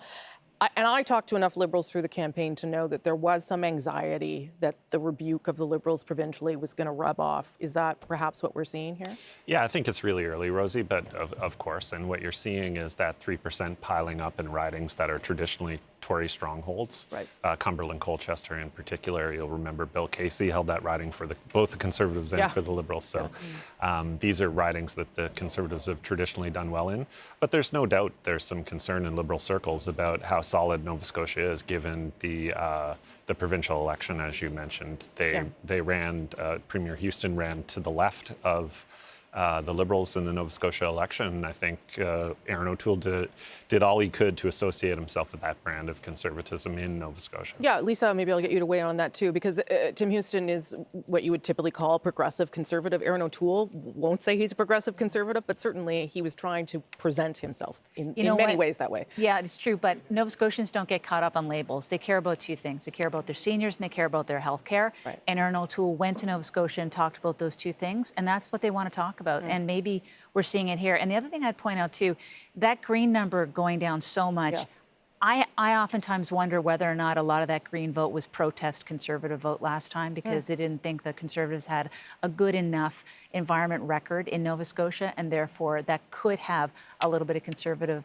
blue in it. Nova Scotia is the delegation at the policy convention that put forth and voted 100% in favor of recognizing climate change. Okay, that is interesting. And we should say there's a large part of the Green Party that is kind of what you would call, I think, libertarian. So there may be some attraction to the Conservative movement at times as well.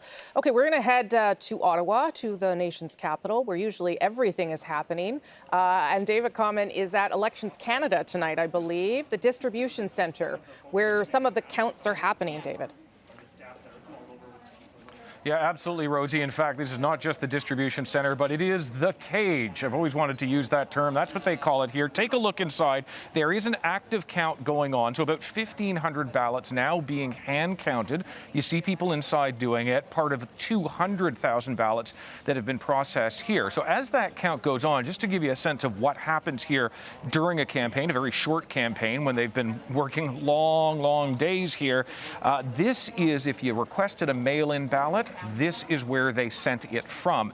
If you voted from outside of the country, this is where your ballot got mailed to. If you voted from outside your riding by mail-in ballot, this is where your vote comes to. And so that's the count that's going on tonight.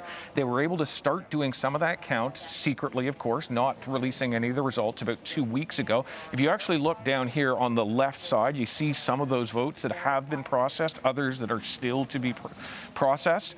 And so that vote very much continuing here. Lots of talk, of course, we've heard in recent days of people who requested mail-in ballots, Rosie, but who did not ultimately get one. That could be that they weren't able to request them in time.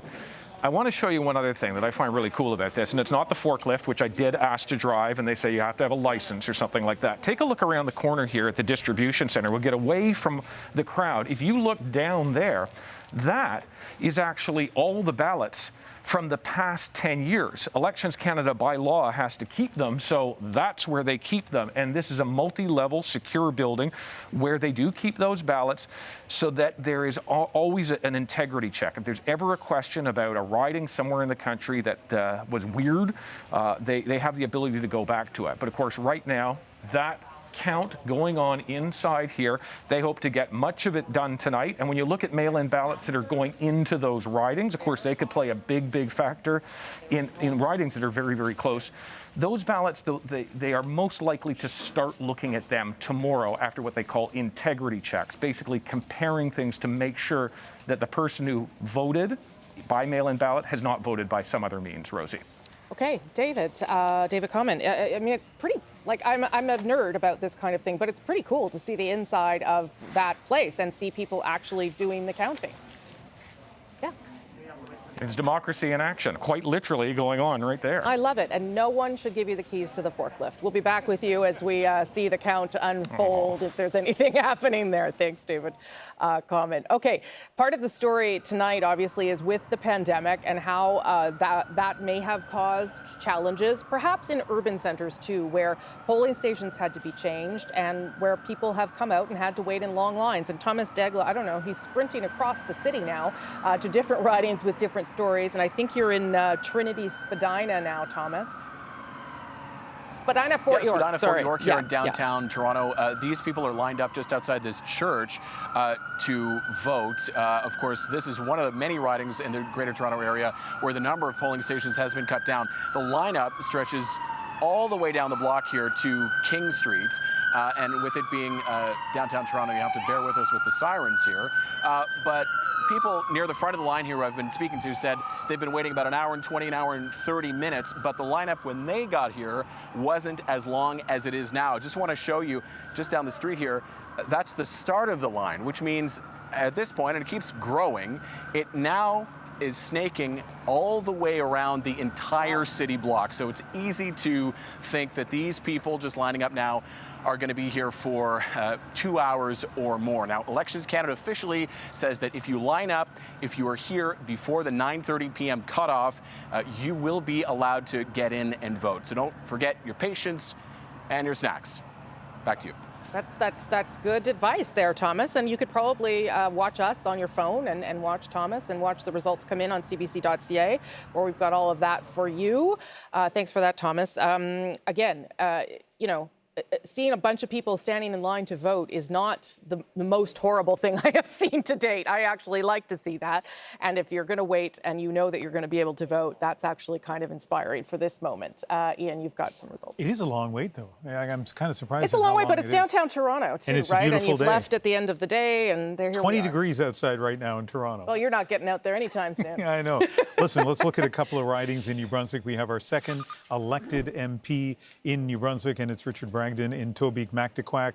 This is one of those ridings that you would expect the Conservatives to do well in. He had 50% of the vote back in 2019, and he has an even higher percentage, I think something like 56% this time around. So our decision desk confident to project he will be elected. Madawaska Restigouche, first time we've had a chance to dip into these results, and Renee Arsenault, the incumbent MP, is in first place there, but I have my eye on who's in fourth place, the People's Party of Canada candidate. Jacques Poitras, our colleague with CBC in Fredericton, posted an interesting article this morning where he pointed out that in 2019, the People's Party had its highest share in any province in the 2019 election outside of Alberta in New Brunswick. So that's about the most awkward sentence I've ever constructed. But the point is this. They did very well in New Brunswick last time around, and the early indications is they might be doing even better. Yeah, they do seem to, well, it's the highest anyway that they're performing in any Atlantic provinces so far, and we would expect them to do a little bit better as we move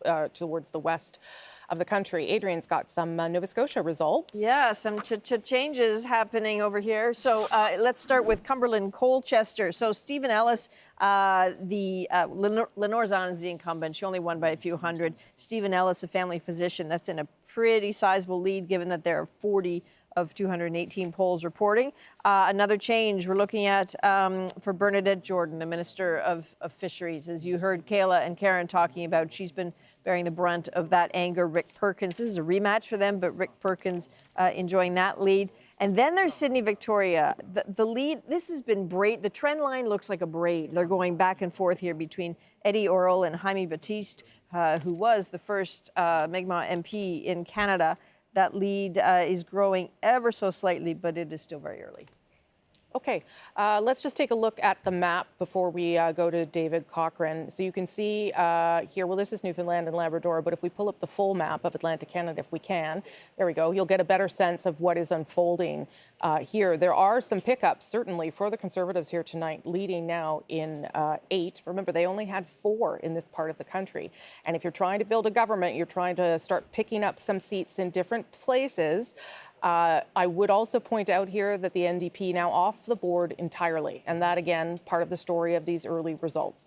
Liberals leading or elected in 24. Remember, they came out of here last time with 26. Part of what we are seeing again tonight is the collapse of the Green vote. Part of that vote going to the Liberals, but most of it seems to be moving to the Blue team. David Cochrane.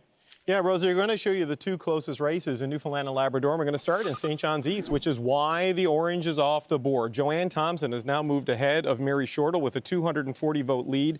You're a little under a third of the way through the counting there, so still a lot could happen there. But this is going to be a real ground game effort, and the Liberals have thrown, the provincial Liberals in particular, have backed up their federal cousins and thrown a lot into St. John's East. It's going to be tough for the NDP to match that. And look at this one, Coast of Bay, Central Notre Dame. This is still a surprise to me that Clifford Small is ahead. Not anything against Clifford Small, because it's just Scott Sims' particular personal popularity and the strength there. Okay, David, we'll come back to you in just a moment. We've got some pictures coming in at this hour. of some of the leaders watching the coverage and the results come in. There's Justin Trudeau in Montreal with his wife, Sophie Gregoire Trudeau, his kids, Ella Grace, Xavier, Hadrian. That's all live, watching them in Montreal. Hey, everybody, how's it going? Good to see you watching us tonight. All right. Well, they look like that looks pretty chill for a guy who's called an election and was hoping to keep his job tonight. Liberals leading or elected in 24. Okay, I think we also are soon going to have some shots of Mr. O'Toole also watching results come in with his family. I feel like Justin Trudeau was watching French results there. He didn't seem to acknowledge me in the slightest, David. Well, Rosie, maybe he's watching Coast of Bay Central Notre Dame and wondering what is going on with Scott Sims. And a little bit of insight I can offer there. If you remember when the Newfoundland results started trickling in, we got our first results from the rural parts of the province, the smaller towns. There's often you get the results from those parts of the province earlier. St. John's was the last to report.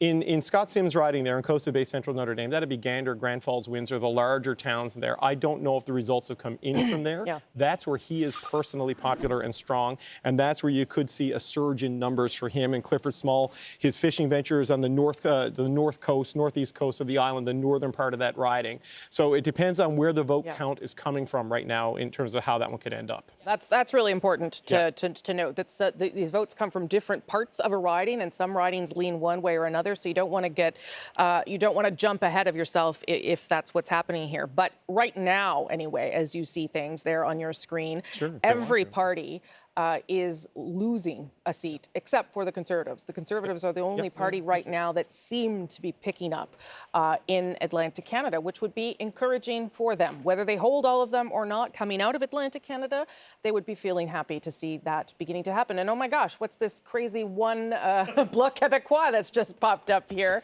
Probably Andrew can tell us something about that, or P.E.I. Yeah, so I guess this is one of the funny quirks of the time zone in the Gaspésie region of Quebec, which, by the way, is a beautiful part of the province to visit. It's a long drive to get out there, but this is one of the funny.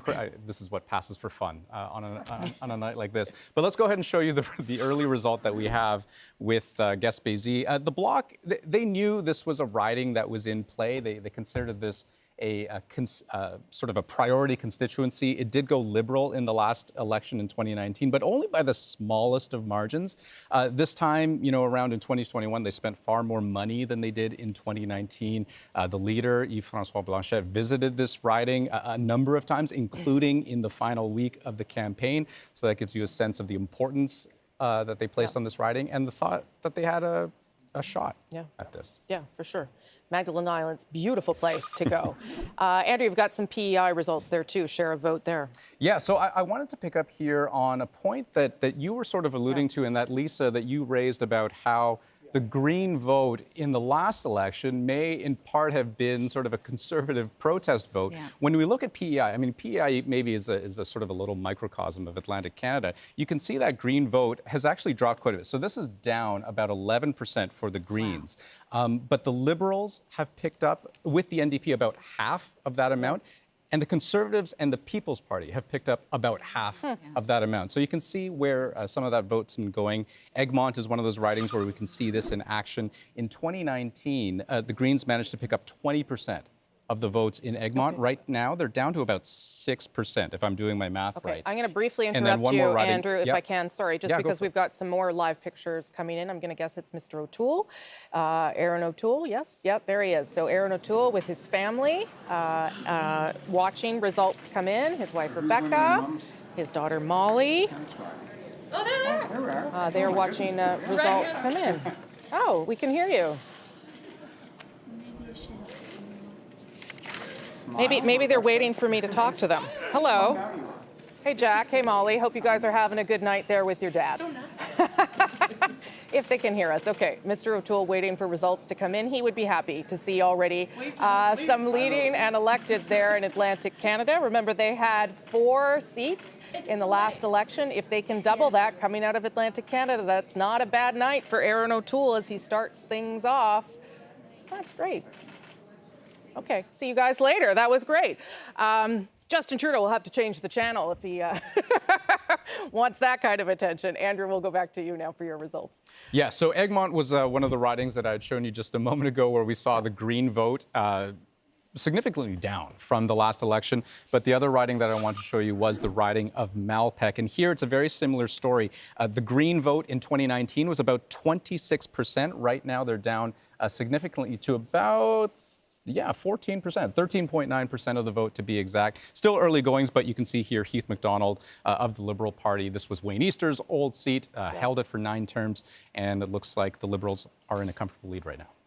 Okay. You know, I will say I do find it fascinating that the Green Party vote splits up that way. Yes, the Conservatives have a climate plan, Lisa Raitt, but it is the lowest target on offer from anyone. And I wonder, I don't know, I just wonder if you were really voting for the Green Party because you cared about climate change, is that enough that they've put any target in place? And maybe that risk that Aaron O'Toole took back in, I think it was April, to say we will have a carbon tax of some kind, maybe that's the way it pays off.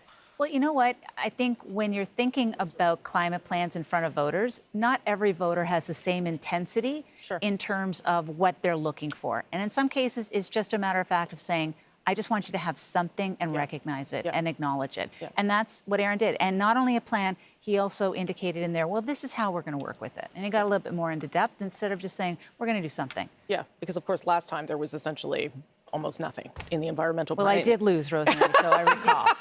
I went to those doors. So thanks for that. Okay, we'll get you an extra coffee or something to make up for that. Ian, you've got some results. Yeah, let's take a look, Rosemary, at vote change in New Brunswick at this point, and keep in mind that some ridings like Fredericton still do not have a lot of votes that they're counting, but basically all the major parties are up. The Liberals, the Conservatives, the NDP, the People's Party of Canada up by a huge amount, 5.8 percentage points. All of this at the expense, as you can see, of the Greens. But how has that changed in terms of seat totals in New Brunswick? At this point in the evening, not at all. And so Acadie-Bathurst, for example, a place where the Liberals have traditionally done very well, Serge Cormier has been declared elected, huge lead in Acadie-Bathurst. So again, vote share changing, but seat totals not changing, at least at this point in New Brunswick. Fundy Royal, Rob Moore is leading. That is a huge lead, right? When you have 1,400 votes counted, basically a lead of more than double the second place. So it is interesting to me that you see this significant change in vote share, but right now it's status quo in New Brunswick, though we are still waiting to see what might happen in Fredericton. Jerry, I'm going to pick your brain about the Green vote too, now that I've hurt Lisa's feelings, and she's stuck with me for many hours yet. Is that surprising to you? Because that's been your work of your life, is the environment. So to see that there would be people pulling from all parts of the Green Party support?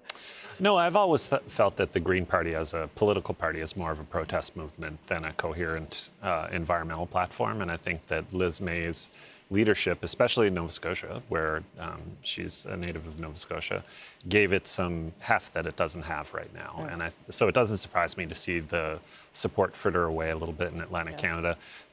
As Lisa said, we can quibble over the details of the Conservative climate plan some other time, but they do have a plan. And the Liberals have taken stronger action on climate change. So there's a lot of options on the ballot if climate is your thing. Yeah, if that mattered to you. And Sarah, again, not to hurt your feelings as well, but the NDP no longer on the board at all here. And I mean, things that were flipping around, so maybe that's not where we end up, but that would be disappointing.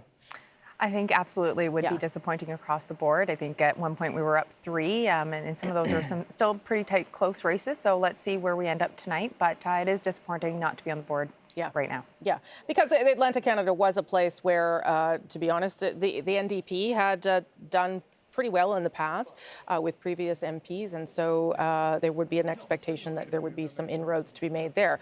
You'll notice on your screen that there is one riding that is a block riding. That's because one part of Quebec is in a different time zone, Gaspésie-Île-la-Madeleine, and Rafi Boudjikanian has been following the Bloc Quebecois around in a minivan for the past week. And we appreciate that, Rafi. What is the expectation there tonight, Rafi? Shout out to my camera guy who was driving that minivan, so that helped a lot. You know, this is probably something they're hoping to reproduce in where most of the time zones are in Quebec, like having a candidate who can unseat a cabinet minister. It's kind of a dream for Yves-Francois because Gaspésie-Île-de-la-Madeleine is Diane Le Boutillier, the National Revenue Minister's riding, and he had high hopes for Gaspésie. He visited it a lot during the campaign. Guy Bernatchez had run there in 2019, only lost by about 2 percentage points, so it was a tight race. And that's kind of been the theme of their campaign, visiting Liberal-held ridings that were tight races. He's hoping that he'll see this a lot again over the course of the evening. We actually don't have live images of Yves-Francois Blanchet watching this in his hotel room like we do of Justin Trudeau. The party has told us that will not be happening, but if I had to guess, I would say there is a smile on his face right now as he's taking this early result in with his 4 children and his common law partner next to him in a Montreal hotel room. You know, he did start this campaign talking about a dream of 40 seats.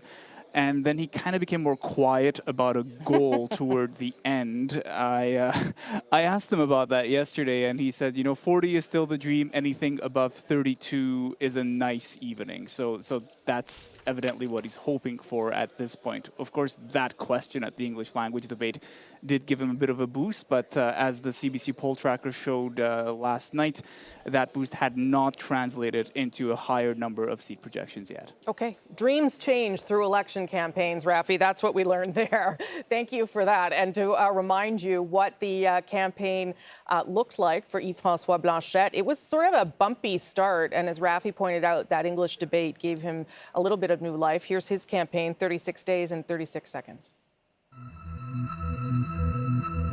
We have to protect our values. We have to promote our language. There is absolutely no issue, no topic, no jurisdiction, which I believe Quebec should not hold. That is sovereignty. Quebec transforming its own natural resources, using its research centers. It is so clear that what they say about Quebec is not very sincere. Those laws are not about discrimination. They are about the values of Quebec. Anybody that wants to be a Quebecer on the territory of Quebec is a Quebecer. Okay, that gives you a sense of how the Bloc campaign unfolded. Right now, they're only on the board with 1, but that's, of course, because polls have not closed in Quebec yet. Those close at 9:30 Eastern, as they do from Quebec all the way through to Alberta. And that's when 262 seats come into play, and things on that map are going to start to change pretty dramatically. But this is what it looks like at this hour. And as you can see, the Conservatives are picking up seats as we leave Atlantic Canada. That was the goal. The Liberals have lost, but this probably isn't the worst place for them. Maybe I'll just quickly ask David Cochrane that before I go to Travis Danraj.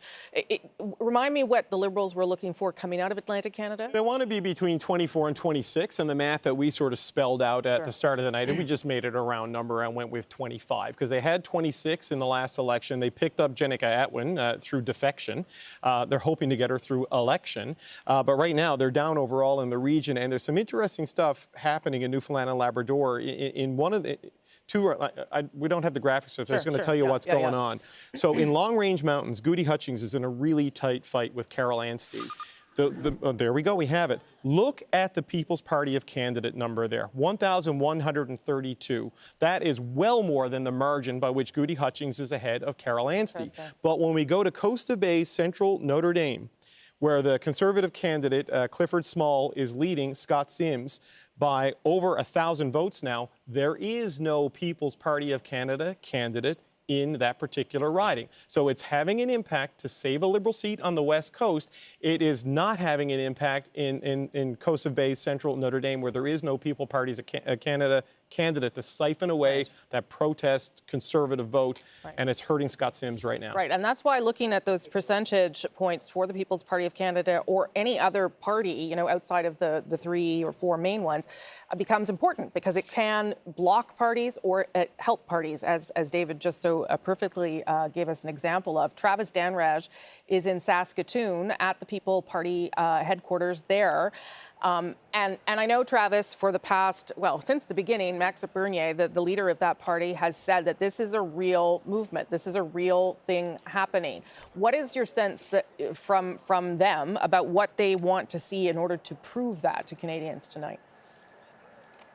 Well, I think the proof is in the pudding, and the pudding is seats. They don't just want to split votes with other parties. They want seats. They want representation in the next sitting of Parliament. So Maxime Bernier, I was talking to him yesterday in Alberta. He is very optimistic. He says that he was even surprised by the size of some of these rallies that he has been at. Let me show you where we are right now. We are in Saskatoon. I have made it here. That over there is the hotel that they have a setup in the ballroom, but actually they are hoping for a big rally out in this field here. So they've got two different setups. There's not a lot of people here right now, but that could quickly change. When I was in Westlock, Alberta yesterday, about 20 minutes before the rally started, there were two people there. About 5 minutes beforehand, hundreds. So that is what they're hoping will happen tonight. They've also got a stage set up here where they will be hearing remarks from Maxime Bernier as well. But Rosie, that is really what they want. They want seats. They think that they can win some in Alberta. Certainly, when I was at that rally yesterday, there was a lot of support, and this is a movement. He says that this is about fighting for fundamental freedoms. Obviously, he's been talking about vaccine passports a lot. That is one of the big selling points for a lot of people that I have been talking to that are supporting Maxime Bernier. And there was a gentleman that I was talking to in London, Ontario, who actually showed up at an Aaron O'Toole rally, who said he had been a Conservative voter for years and is now looking at Maxime Bernier's party because he feels as though the Conservatives have shifted too far to the left. So we'll see what happens tonight, but certainly they're hoping for a few seats to turn purple this evening. Okay, Travis Danraj, who's made his way to Saskatoon for us tonight. Thanks, Travis. Also say that, the People's Party of Canada has been trying to take advantage of some of the things that Travis was talking about there around the pandemic, lockdown, and masking. If they can't translate some of the frustration and anger people were feeling around that issue into seats, it'd be hard to see how they do that in a future election unless some other issue takes hold. Now, I want to just explain something that you're seeing at the bottom of your screen that may confuse you, because it sure confused me, and that is the number 9 there for the Conservative Party. What we are told is that Elections Canada mistakenly inputted some data before polls closed in a different part of the country. Polls close at 9:30 Eastern from Quebec to Alberta. We're not going to tell you where because the polls are still open, and we don't want that to influence anything about your vote because it's very, very early. It's in the Liberal numbers. I'm sorry. It's in the Liberal numbers. It's very early results. So those Liberal numbers are up 1. But again, those are early results that we actually shouldn't have at this stage. So we're not going to tell you where that's happening. But the Liberals are actually at 23 with polls closed in Atlantic Canada. The Conservatives leading in 9, and the Bloc on the board with that one riding that is closed in Quebec, just to keep everything straight in our heads. Okay, let's go to Ashley Burke. She's at the Liberal headquarters in Montreal with a guest. Ashley. Rosie, I'm with Liberal candidate Melanie Joly. She's also the national campaign co-chair, and when Parliament dissolved, she was a cabinet minister. Thanks for joining us, Ms. Joly. Can you start by telling us what your expectations are for tonight, and as well, what do you make of the results coming out of Atlantic Canada so far? Well, we know it is a tight election. There are lots of tight races, a lot of three-way races. That will be the case all across the country, certainly also in Ontario and B.C. And so people are still voting in certain parts of the country. So at this point, the choice is clear. It's between a progressive government, that is the Liberal Party of Canada, or the Conservatives who want to take us backwards on childcare, on the environment, and obviously also on gun control. Looking at Ontario, where the polls are going to be closing shortly, what has been the strategy in Ontario? Well, clearly, actually, we've been also making sure we have strong electoral, a strong game on the ground. In many of the 905 ridings, like I was saying, it's a three-way race, but we need to make sure that we get out our vote. It was tight in 2019. It will be tight again, but we think also that in certain ridings, we can pick up seats.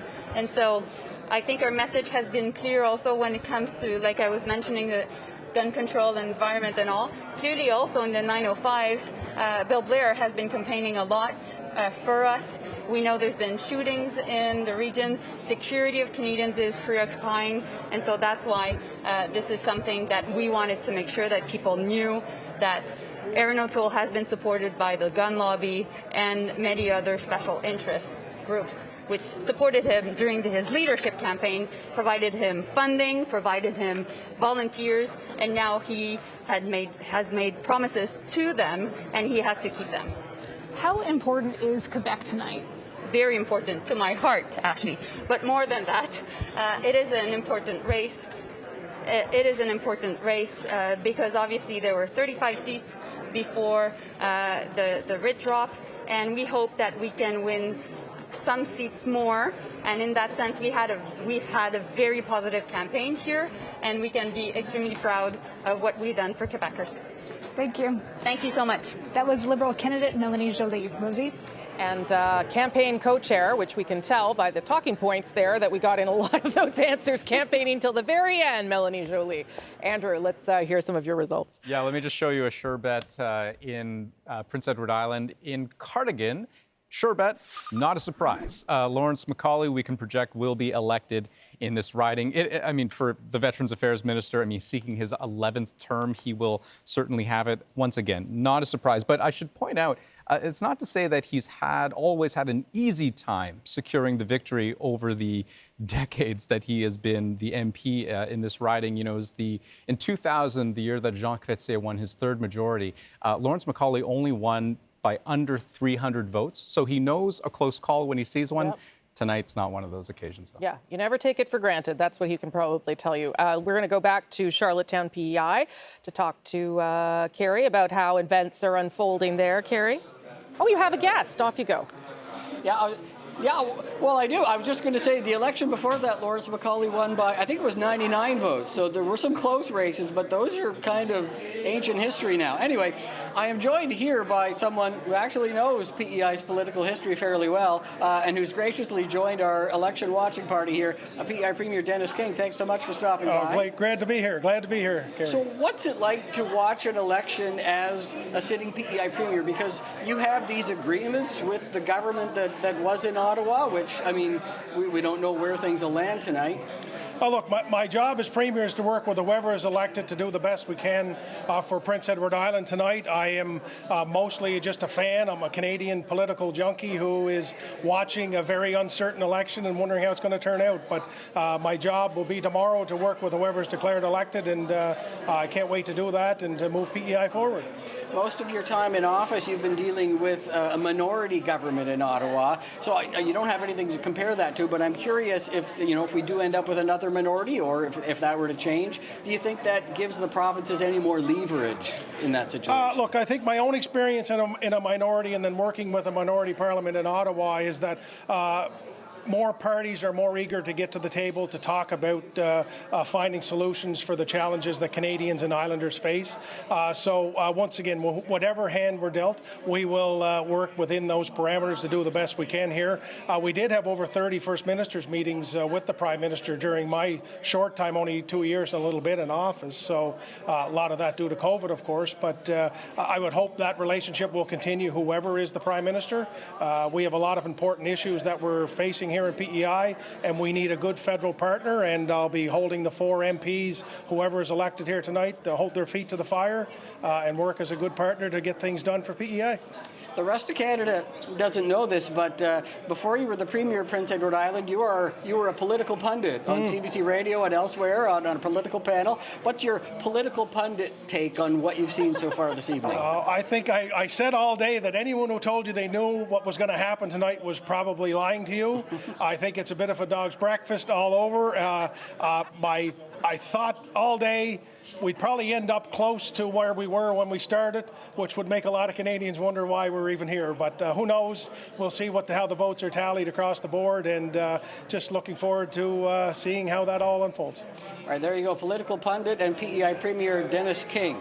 Back to you, Rosie. Carrie Campbell, maybe our favorite Premier after that honest response. Ian, let's get some results for you. I'll tell you, the political pundits in New Brunswick representing various parties said in Fredericton they could not call it. It was just too close as we were heading in. And take a look at what's happening right now in Fredericton. For the first time this evening, we're starting to see a number of votes, and I've been watching this lead go back and forth. Jenica Atwin, just a tiny lead right now. One of the frustrating things for the Liberals in Fredericton is that there is no potential split on the right. There's no People's Party candidate in Fredericton. There are, of course, other candidates on the left, but right now, Jenica Atwin in the lead. Let me tell you, St. John Rothsay, I talked to Wayne Long earlier today. He said he was feeling good. I talked to Mel Norton, who said, I'm not going to look at the polls. I want to see what happens on election night. And what he's seeing right now is that he is in second place in St. John Rothsay. And one more elected MP in New Brunswick, Rob Moore, is going back to the House of Commons. He's won, 5 of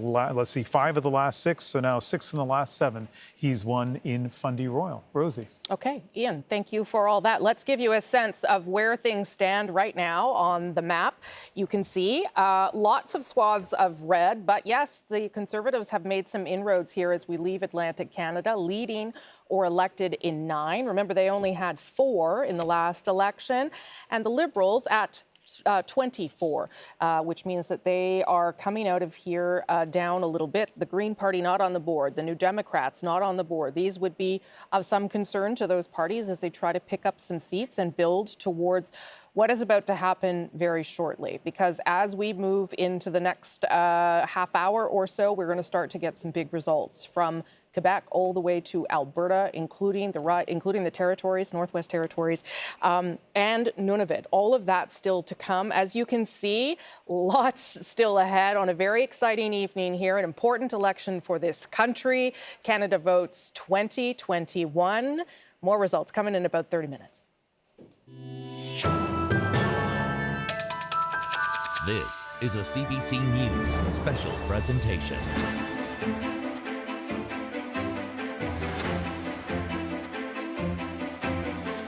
We've had your back, and now it's time to hear your voice.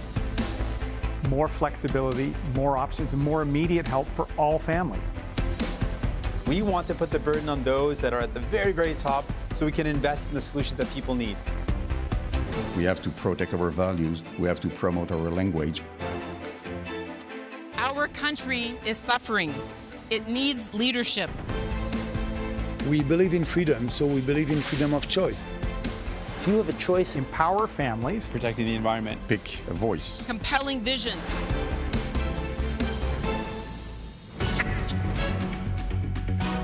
It is 6:30 p.m. Eastern in downtown Toronto, outside our CBC News election headquarters. For 36 days, you have heard the promises for your family, your community, your country, and your world. We are living through an unprecedented time, fighting a 4th wave of the pandemic. Now you get to make your choice about the future direction of Canada.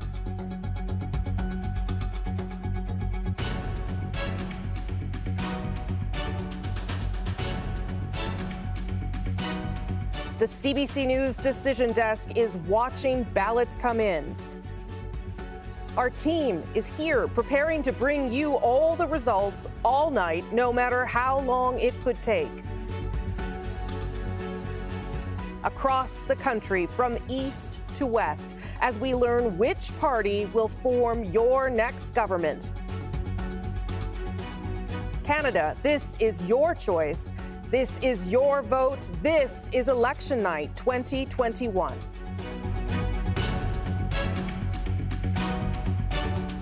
Hello, I'm Rosemary Barton, and welcome to Studio 42, our Canada Votes election headquarters. This is a historic night for Canada. Every election is, but this one comes during a pandemic, a test of the very strength of our democracy. And what happens over the next few hours will decide what a post-pandemic Canada will look like and shape the nation.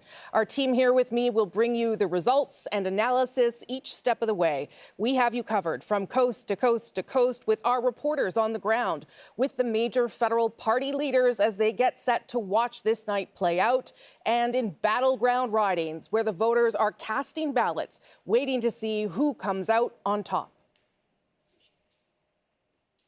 Hello and welcome to Canada Votes 2021. The evening has already started, but things are about to get pretty intense and fast and furious as seats will start to come in 30 minutes time from Quebec all the way through to Alberta. It is 9 p.m. Eastern. The polls will close at 9:30. Here is what the country looks like so far.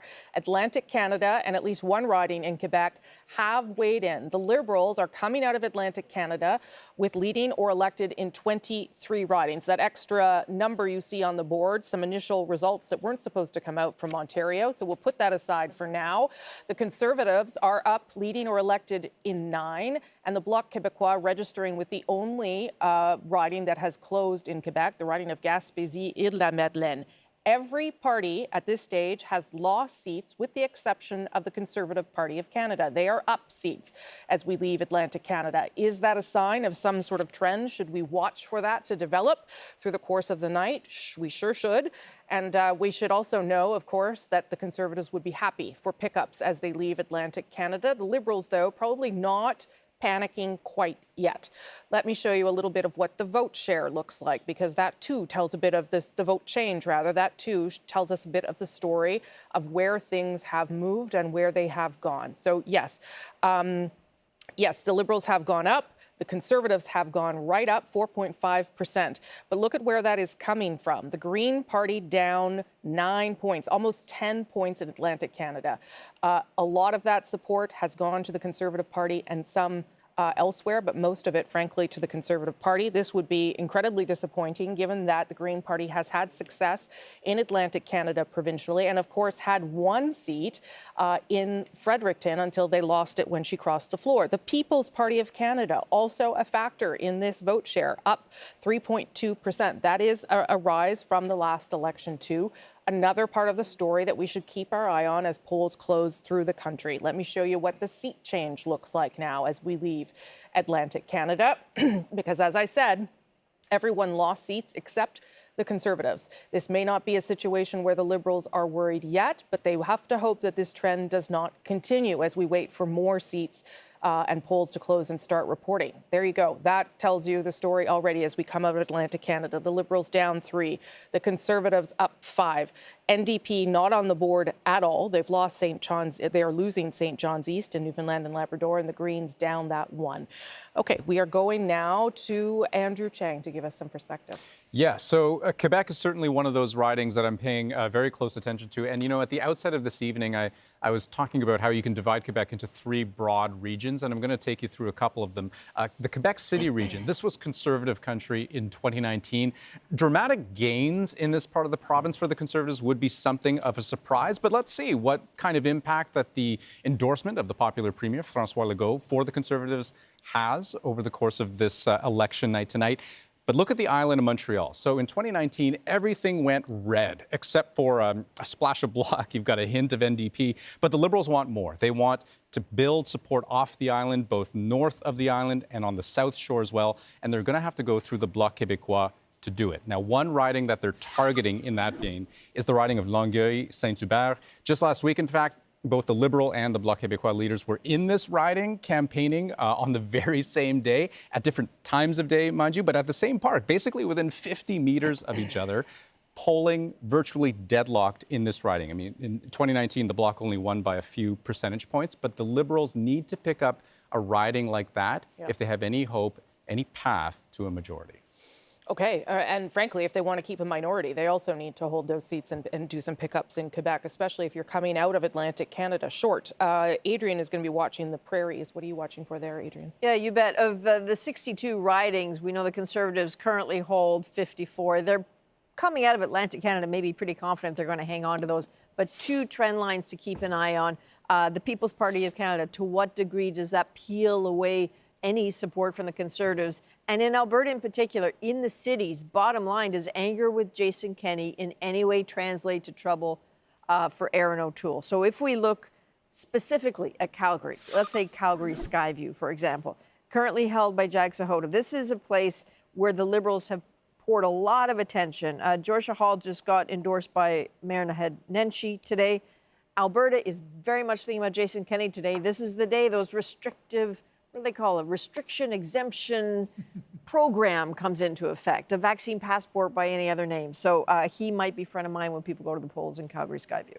Okay. Thank you for that, Adrian. And Ian will be looking at Battleground, Ontario. Yeah, the most populous province in the country, and therefore the province that has the most ridings. And when you look at the party standings from 2019, what stands out is 79 Liberal seats, not only the majority of seats that were won in Ontario, but also critical, of course, to the Liberal government, minority government, last time around. And this time around, the Liberals are facing kind of encroachment on both fronts, from the left and the right. So I want to show you quickly two ridings that kind of illustrate that.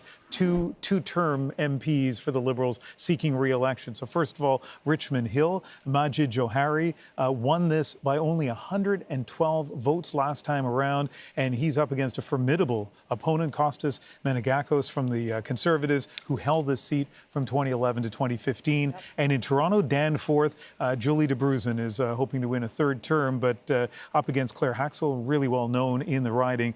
This is Jack Layton's former riding. It is strategically important to the NDP to win this back, symbolically important as well. It sure is. Okay, so we will wait for results as polls close at 9:30 Eastern in those parts of the country, so in just over 20 minutes. Some people in these parts of the country are facing long lines. Elections Canada says don't leave if you're in that line. David Common is at Elections Canada, one of their distribution points, and he's got some information for us on that. David. Yeah, absolutely, Rosie. And I want to talk to those people who are in line right now, but also taking a look at those mail-in ballots, just to sort of peel back a bit of the process, because we've never had this many people do mail-in ballots. You may recognize this, brightly colored, and I'll explain why in a second, but you basically put your ballot in this package and it ends up heading to Canada Post. The reason it is brightly colored like that is because on Election Day, they actually send Elections Canada workers to the main post office in Ottawa, and they search all over the place before the deadline, trying to find any ballots that have been missed. What do those ballots look like? They look like this. So this is the actual outer envelope that you put it in. Don't worry, Caroline Pellerin is not a real person. This is a sample ballot, and there's someone watching me like a hawk right now to make sure I don't walk out of here with it. They're very big about integrity here. So you would put your ballot like that, voting for Member of Parliament specimen, according to this, inside that inner envelope and then into the outer envelope, and that is what a mail-in ballot looks like. Now, just to give you an idea, what happens is they come pouring in here over many days, including today, and they actually get loaded into this door. Why is it closed now? Interesting story. Bats will fly in at night if they don't close it. So, yes, bats, that's what I said. Let's head over here to talk about all those people who are in line right now at voting stations, and don't want to run over Natasha. She's right here. Natasha Gauthier is an Elections Canada spokesperson. So, Natasha, a couple of things. We're seeing long lines in some places in this country. Why is that? Why is it that we're seeing something we don't usually see in elections? So every election, though, there are lineups in some areas. It's true that we're seeing, maybe more lineups for a little bit longer this time. And this is what we've been telling people about since the beginning, because of the precautions we've taken for COVID. So physical distancing in the polling locations, limiting the number of people who can be in the polling locations, having to keep that 2 meters apart, having to sanitize your hands and clean off the surfaces in between electors. All of that takes a little bit more time. So we really do appreciate people's patience. And we'll get you your vote, and we'll get your ballot. Okay, we're now in this period of time where all of those polling stations are really just about to close, less than 30 minutes, or set to close everywhere: Quebec, Ontario, Manitoba, Saskatchewan, Alberta, and then into many parts of the north. What happens to people who are in a line when 9:30 hits, when they're supposed to close in that time zone? Anybody who's in a line, whether they're inside or outside, when the polls close, will be allowed to vote. Okay, so stay in line if you're already there. And I should point out, when I say 9:30, of course, that would be Eastern time. It depends on the time zone you're in, but absolutely. And just to give you a sense of what goes on here, they're always ready for the next election. So a lot of these are the kinds of things that would go out for the next election. And hey, of course, if it's another minority, well, they might have to be ready sooner than we all think, Rosie. Okay, I'm not even through this one, so let's not talk about the next one. Thank you for that. Look out for the bats. That's David Common in Ottawa. At Elections David Common at Elections Canada, where we haven't had that kind of access to see that stuff behind the scenes, and it sure is fascinating. The other David Cochran's over with his fascinating piece of technology there to give us some updated math on where things stand, David. You know, Rosie, there's about 68,000 outstanding mail and special ballots from the Atlantic province that are probably in that room with David Common. So that could affect the outcome here now. But we said at the beginning of the night, the Liberals wanted to be at 25 of the 32 seats in Atlantic Canada. Right now, they're sitting at 24, and the Conservatives are at 8. So they're both right on the threshold of where they needed to be on their path of victory numbers. But, you know, we still have a couple of very tight races throughout Atlantic Canada. I'm going to broaden it out a little bit now and look at the key battlegrounds on where things are going to go when the polls open in the next little while. And look, Quebec, this is where the Liberals had dreams of making a big breakthrough, going from the 35 seats that they won in 2019 and maybe getting into the 40s, which could help them get to that majority level. The key battleground to watch is going to be right around here. The island of Montreal is solidly Liberal, was in 2019, but it's these suburbs on the north and south shore where they're going to be in a fight with the Bloc Quebecois that we're going to be watching, because that could determine how Quebec is going to go. And there's another more of a three-way fight up here in the Quebec City region, especially where Cabinet Minister landslide Jean-Yves Duclos is trying to hold on to Quebec. Now, Ontario is the most seats. It's with the most Liberals, and the key battleground right now for the Liberals will be to hold on to the Greater Toronto area. This is how it looked in 2019. It is red from Oakville to Whitby, because you'll remember, Rosie, Justin Trudeau went through here beating Doug Ford like a vote piñata to hold on to all of these seats, making the Ontario Premier the central focus of his campaign. Well, now you've got Erin O'Toole trying to make an incursion from the east, saying that it's time for this region to have a prime minister from the GTA, apparently forgetting Stephen Harper was born in Toronto. So it's going to be a two-way battle in the suburbs around Toronto between the Conservatives and the Liberals, with the NDP waging an insurgency inside Toronto, trying to break into what was 100% Liberal last time. And outside of the big city, there are the smaller cities we're going to be paying attention to. Kitchener, Waterloo, Cambridge. This region went entirely red last time. There's some problems here for the Liberals. I'll start in Kitchener Centre, where they already know they're in trouble there. Raj Saini was their candidate there. Ashley Burke, our colleague, did an investigative report on allegations of sexual misconduct against Mr. Saini. He was disavowed as the Liberal candidate, stepped aside. The Kitchener region in general, these smaller urban centres, they're big compared to Atlantic Canada, small compared to Ontario, but this is where the Conservatives and the Liberals are going to be in big fights outside of the big prize, which is the Greater Toronto area. Okay, David, that sets us up well for results when they start to come in and polls close in just under 15 minutes' time. We're going to go to Kitchener Centre. Halal Ghonaim is there. I believe she's at the Green Party's headquarters there in Kitchener Centre, which may sound surprising, but Halal, this is a place that is on the Green Party's radar. 100%. So I am here at the Green Party event in Kitchener Centre. Supporters are already trickling in, donning the green, and about 200 people have been invited here. And even though people in this building are hoping for a Green victory, as you just heard, it could be a toss-up between the Conservatives, the NDPs, or the Greens, and that's largely because there is no incumbent Liberal candidate. Now, just in the last week, 3 federal party leaders were in this riding, which just goes to show anybody has a chance. And now in Kitchener Centre, the Green Party candidate, Mike Morris, is trying to capitalize on his efforts from the previous federal election when he was able to boost local Green numbers. He took the party from 4th place to 2nd place. And if he's able to succeed and do that again this year and win, he could be the first elected Green MP in Ontario. Back to you. Okay. Halal Ghonaim, thank you. I appreciate you coming to us from Kitchener Centre tonight. We'll come back to you if things start to unfold in that way.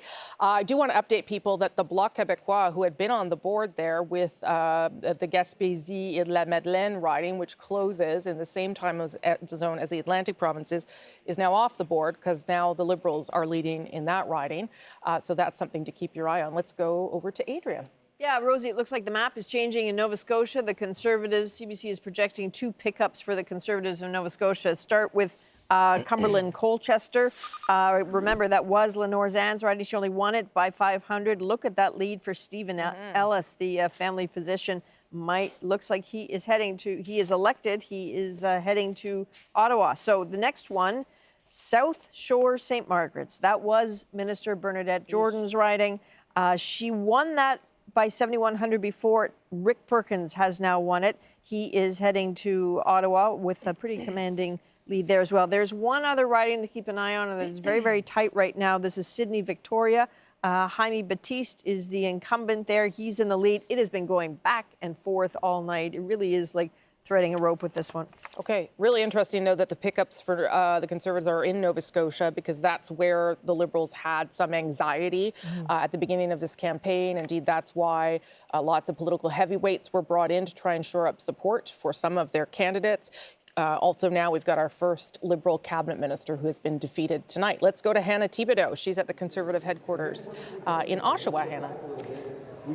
Hey, Rosie, I'm joined by Dan Mader. Dan Mader is really the architect behind the policy platform and had a policy really throughout this whole campaign. Dan, let's talk about what we're seeing in the Atlantic provinces, a pickup of 5 there. What are your thoughts on that? I'm sure it's great news for you guys. Look, we feel good so far. It's off to a good start. What we're seeing is a number of the places where our leader campaigned. We're seeing good results. We're seeing some really good pickups of some great candidates. And so, night's off to a good start. So do you expect this, and you're probably going to say yes to this answer, to go through Quebec and Ontario? In Quebec, what are you looking at there for hopeful pickup? It's between 2 to 4, right, is what you're looking at? There are always places where we do well. The Quebec City region, some other parts, some of the more rural parts, the eastern parts of the province. And I think there are a few more seats in those areas that we have a good shot at. We had a dedicated Quebec campaign team. We spent a lot of time there traveling around the province. Really had a great team on the ground, and I think we're looking to have that translate into results tonight. And I think once we hit Ontario, when I was talking to some of you guys behind the scenes, that's where you're really going to have a feel as to whether you guys could win this in the end. Am I right when I'm saying that? Yeah, look, I mean, as this election, as many of the last few elections, comes down in many ways to the GTA. And, this time we're running with a candidate from the GTA. It'd be the first Prime Minister from the 905. Spent a lot of time there, have a lot of great candidates again in that ring of seats around Toronto.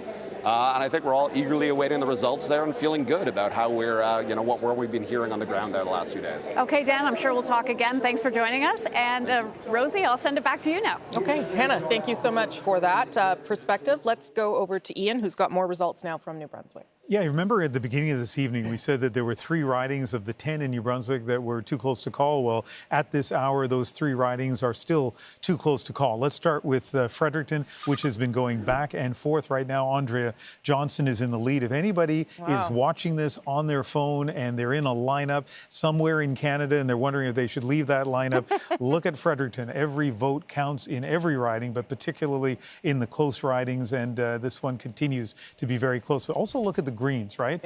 In a kind of third place, distant from the 2 leaders. Let's go on to another one of the ridings that has been considered too close to call, Miramichi Grand Lake. This is a pretty significant lead for Lisa Harris, but what I want you to take a look at is the People's Party. In 4th place, 220 votes, and if you added that, right now they've kind of doubled their share from last time around in Miramichi Grand Lake. Not that you could add all those votes to the Conservatives, but if you did, suddenly that would be a really, really tight race between 2 former provincial cabinet ministers who are vying for Miramichi Grand Lake. A Liberal riding that right now they are in the lead.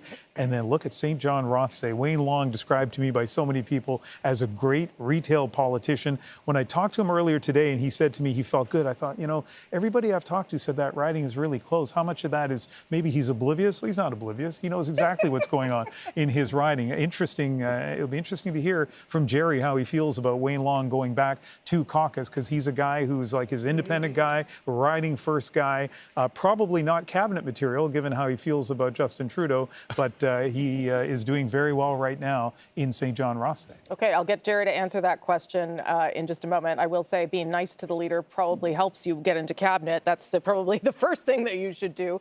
But what Ian demonstrated there with the Miramichi riding is that when you have the People's Party of Canada starting to edge up just a little bit, not to the point where they're going to win the seat, it does create problems for the Conservative Party. And Travis Danraj is in Saskatoon with the People's Party of Canada to talk about that very thing, Travis.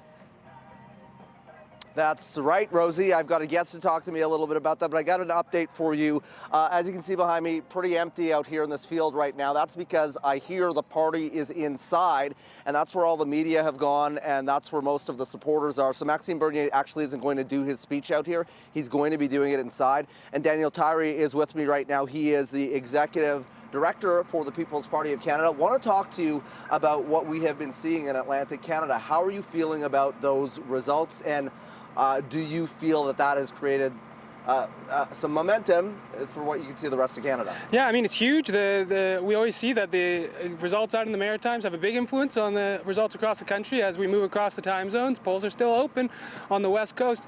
So we're hoping that this will help push us forward and really activate our voters and help them solidify some big numbers across the country. We've been seeing a lot of these large rallies that are happening in the prairies particularly. Tell me about those specific ridings in Alberta that you think that you can really have a shot of winning. I think we've been seeing huge rallies across the country. I don't think the other parties could even pull out the numbers that we've been pulling out coast to coast. It's nice to see. But the prairies are definitely the heartland of conservatism and some of the areas we're most confident. I'm looking closely at ridings like Banff Airdrie, like Fort McMurray Cold Lake, for where we can see big surprise results this evening. And what is it particularly? I know the message overall, broadly, is about freedoms and fighting the establishment, but is there one core message that Maxime Bernier has been delivering these past few weeks that is resonating? I mean, we've seen extreme growth over the last year, and a big part of it has been the absurd actions by governments, provincial, federal, infringing on our constitutional rights. And fortunately, Canadians have a voice in federal politics pushing against these ridiculous restrictions and standing up for our constitutional rights.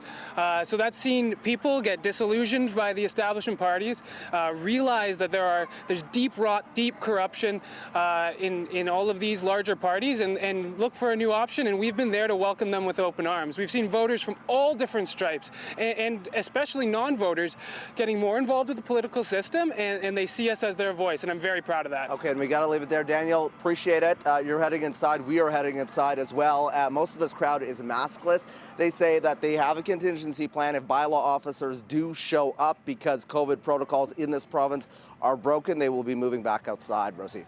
Okay, Travis, thank you for that. Just point out that some of the things that the People's Party of Canada is protesting against are, of course, public health measures put in place to keep you safe during a worldwide pandemic.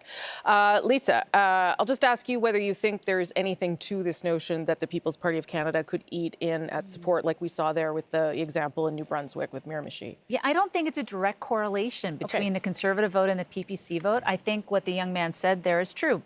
People from all parties are coming into the PPC as a protest vote. And there's a lot of people who have never voted before who have suddenly decided they want to get out and exercise their franchise. Is it majority of Conservative? Perhaps. But you can't extrapolate one for one what's going on with the PPC. Okay, Jerry, I'll come back to you on that point. We've got 4 minutes now till polls close from Quebec to Alberta. So let's go over to Andrew with some final results or some more results from P.E.I. Oh, no, final is exactly the right word. Yeah, so I'm going to show you 3 ridings, 3 check marks, 3 Liberal candidates with good news tonight, starting with Egmont. So Bobby Morrissey winning his 3rd term here. The Conservative candidate, Barry Balsam, did not win, but hey, he owns one of the largest apple orchards on the island, and no election can take that away from him. We'll go to Charlottetown, where a man of many provinces, Sean Casey, born in Newfoundland, raised in New Brunswick, ran for a seat in P.E.I. He'll be going to Ottawa for work. But look at the Greens in 4th place in that riding, so that's notable. But also notable that the Conservatives are in 2nd. They've actually increased their share of vote in every single riding in Prince Edward Island tonight, so that's worth mentioning. But hey, as we go to this last riding here, Malpeque, Wayne Easter's success lives on in Heath MacDonald for the Liberals. But once again, the Greens, they would have hoped to have a stronger showing than they have here. Anna Keenan in 3rd place. But this is a Liberal sweep of P.E.I., all 4 ridings going red. Okay, so good news for the Liberals. And as you say, for the Green Party, they're actually down 10 percentage points in P.E.I, a place where you would have thought there could have been possibly some support. Let's take a look here at the share of vote in Atlantic Canada. That tells part of the story, certainly. The Liberals still ahead, but the Conservatives have pulled up, as Andrew said there, their share of support across Atlantic Canada. And that's why you will also see this in the seat change, which we will show you now. That is something that will be encouraging to Conservatives as we leave Atlantic Canada. Let me show you the seat change now. Takes just a moment to pop up.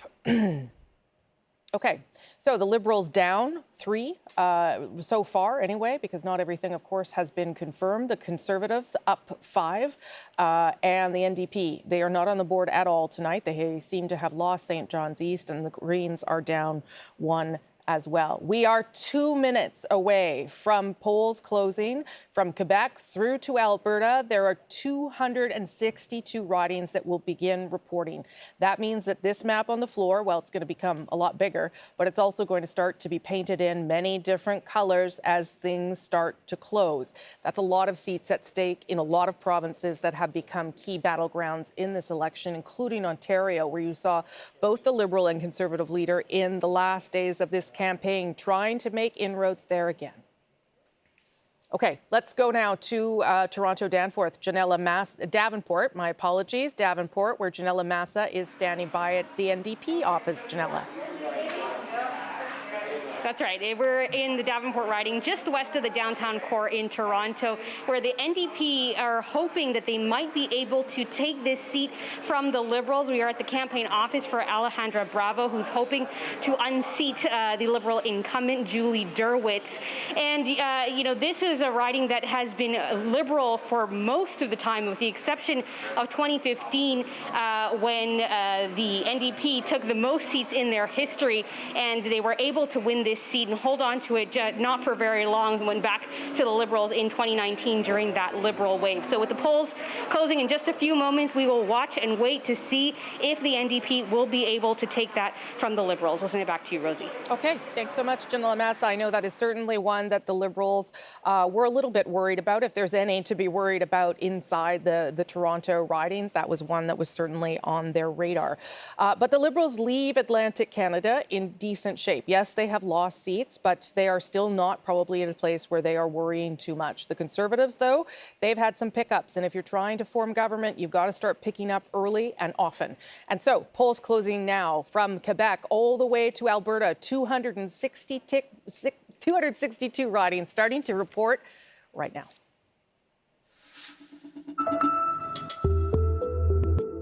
This is the big one, the biggest swath of votes coming all at once. Polls closed just seconds ago in Quebec, Ontario, Manitoba, Saskatchewan, Alberta, the Northwest Territories, and Nunavut. 262 more seats to add to the count. These results will set the trend. Hello, everybody. This is Canada Votes 2021. I'm Rosemary Barton. This is the map of Canada at this hour. As you can see, we've had results from Atlantic Canada that leave you with what you see at the bottom of your screen there. The only two colors on that map right now, red and dark blue. Nothing else filled in yet. No other parties on the board. But we do know that there are some very early results from Ontario as we await now results from Quebec, Ontario, Manitoba, Saskatchewan, Alberta, and the Northwest Territories, and, of course, Nunavut. I would never forget you. Ian, some of the numbers we're seeing there may be surprising to people, and that's because we had some early results go in from Elections Canada. Yeah, lightning quick, right? So I guess these were advanced ballots that were accidentally inputted before the polls were closed. You didn't want to mention the riding because you didn't want to unduly affect things while the polls were open. But Brampton East, we can now name it. We can now tell you that it was Brampton East. So not many votes there. Maninder Sidhu is the incumbent. He won in 2019 by a big margin. And at this point, of course, everyone can see very few votes counted. But it is the first Ontario riding to officially have a vote count. Okay, and it starts to explain why those numbers may not have matched up for you if you were counting the numbers coming out of Atlantic Canada. Very few votes were inputted at this point. So let's go back to that one riding that is the Quebec riding that is is reporting because it is in the Atlantic time zone, and Andrew's in charge of that one. Yeah, so this has been such an interesting race. And, you know, over the last, I guess, hour or so that we've been watching the result here, it's been flipping back and forth between Liberal and Bloc. And here on my computer, I have this really interesting way of visualizing it where we see it as a sort of curvy graph. And it looks like, you know, like a DNA double helix strand, how the two things keep just crossing over each other. Anyways, a small pleasure that I have access to that I can't show anyone at home. But Gaspésie, you can see the Liberal candidate right now in the lead. One of the reasons why it's been so close is, you know, Gaspésie is such a difficult part of the province to campaign in, right? Yeah. It's such a large area. It's a very rural area, very beautiful, mind you, but you almost literally have to campaign in that place, you know, town by town, issue by issue. And here's another riding that we've got, Argenteuil-La Petite Nation. We can see very early results, a lead of 12, nothing to boast about, but nothing to be sad about either. And Peter Schiffke in Vaudreuil-Soulanges, this is just off the island of Montreal, and the western tip of Montreal, I should say, with a pretty sizable lead, given it's only one poll reporting. Okay, there are 78 seats up for grabs in Quebec, and certainly this is mostly a battle between the Liberals and the Bloc Quebecois. Jerry, why don't you weigh in on the importance of Quebec? I know Liberals that I talked to really felt the English debate hampered them because it helped the Bloc. That may be the case, but I'm not sure you're going to put all of your mistakes on one event. But it did allow an opening for the Bloc, and I wonder how concerned they are about that tonight. Yeah, I think they're very concerned. There's no doubt that a lot of the majority hopes were pinned on winning new seats in Quebec. In my experience with Quebec elections, there tend to be clarifying moments toward the end of the campaign, and that was certainly one of them. It didn't help any of the non-Bloc Quebecois parties on that stage. Yeah, and we should point out that Yves-Francois Blanchet at the beginning of the campaign actually was not having a super great campaign. He was a couple of times being criticized for being arrogant and difficult with reporters, but he still had that goal of 40 seats. I don't know if he'll, I think it's unlikely he reaches that tonight. Well, one of the things that people in the rest of Canada don't realize about Quebec is that people actually turn out to vote in Quebec. So whereas in the rest of the country, you have to spend a lot of your resources trying to get people to the polls, you have to spend fewer of them doing that in Quebec, and it's more of a persuasion game. Yeah. If you look at the 2019 campaign, for instance, Yves-Francois Blanchet was not even really on the radar screen until the TVA debate, where he put himself very firmly on the radar screen. So, he's an excellent debater and listen, a skilled politician too, because when you see an opening, you take it. That's how you start to see advantages. Okay, we remember polls have closed now from Quebec all the way to Alberta. 262 seats have started to report. So this is when things get real. This is sometimes when elections get called, but remember, things are very close in this election.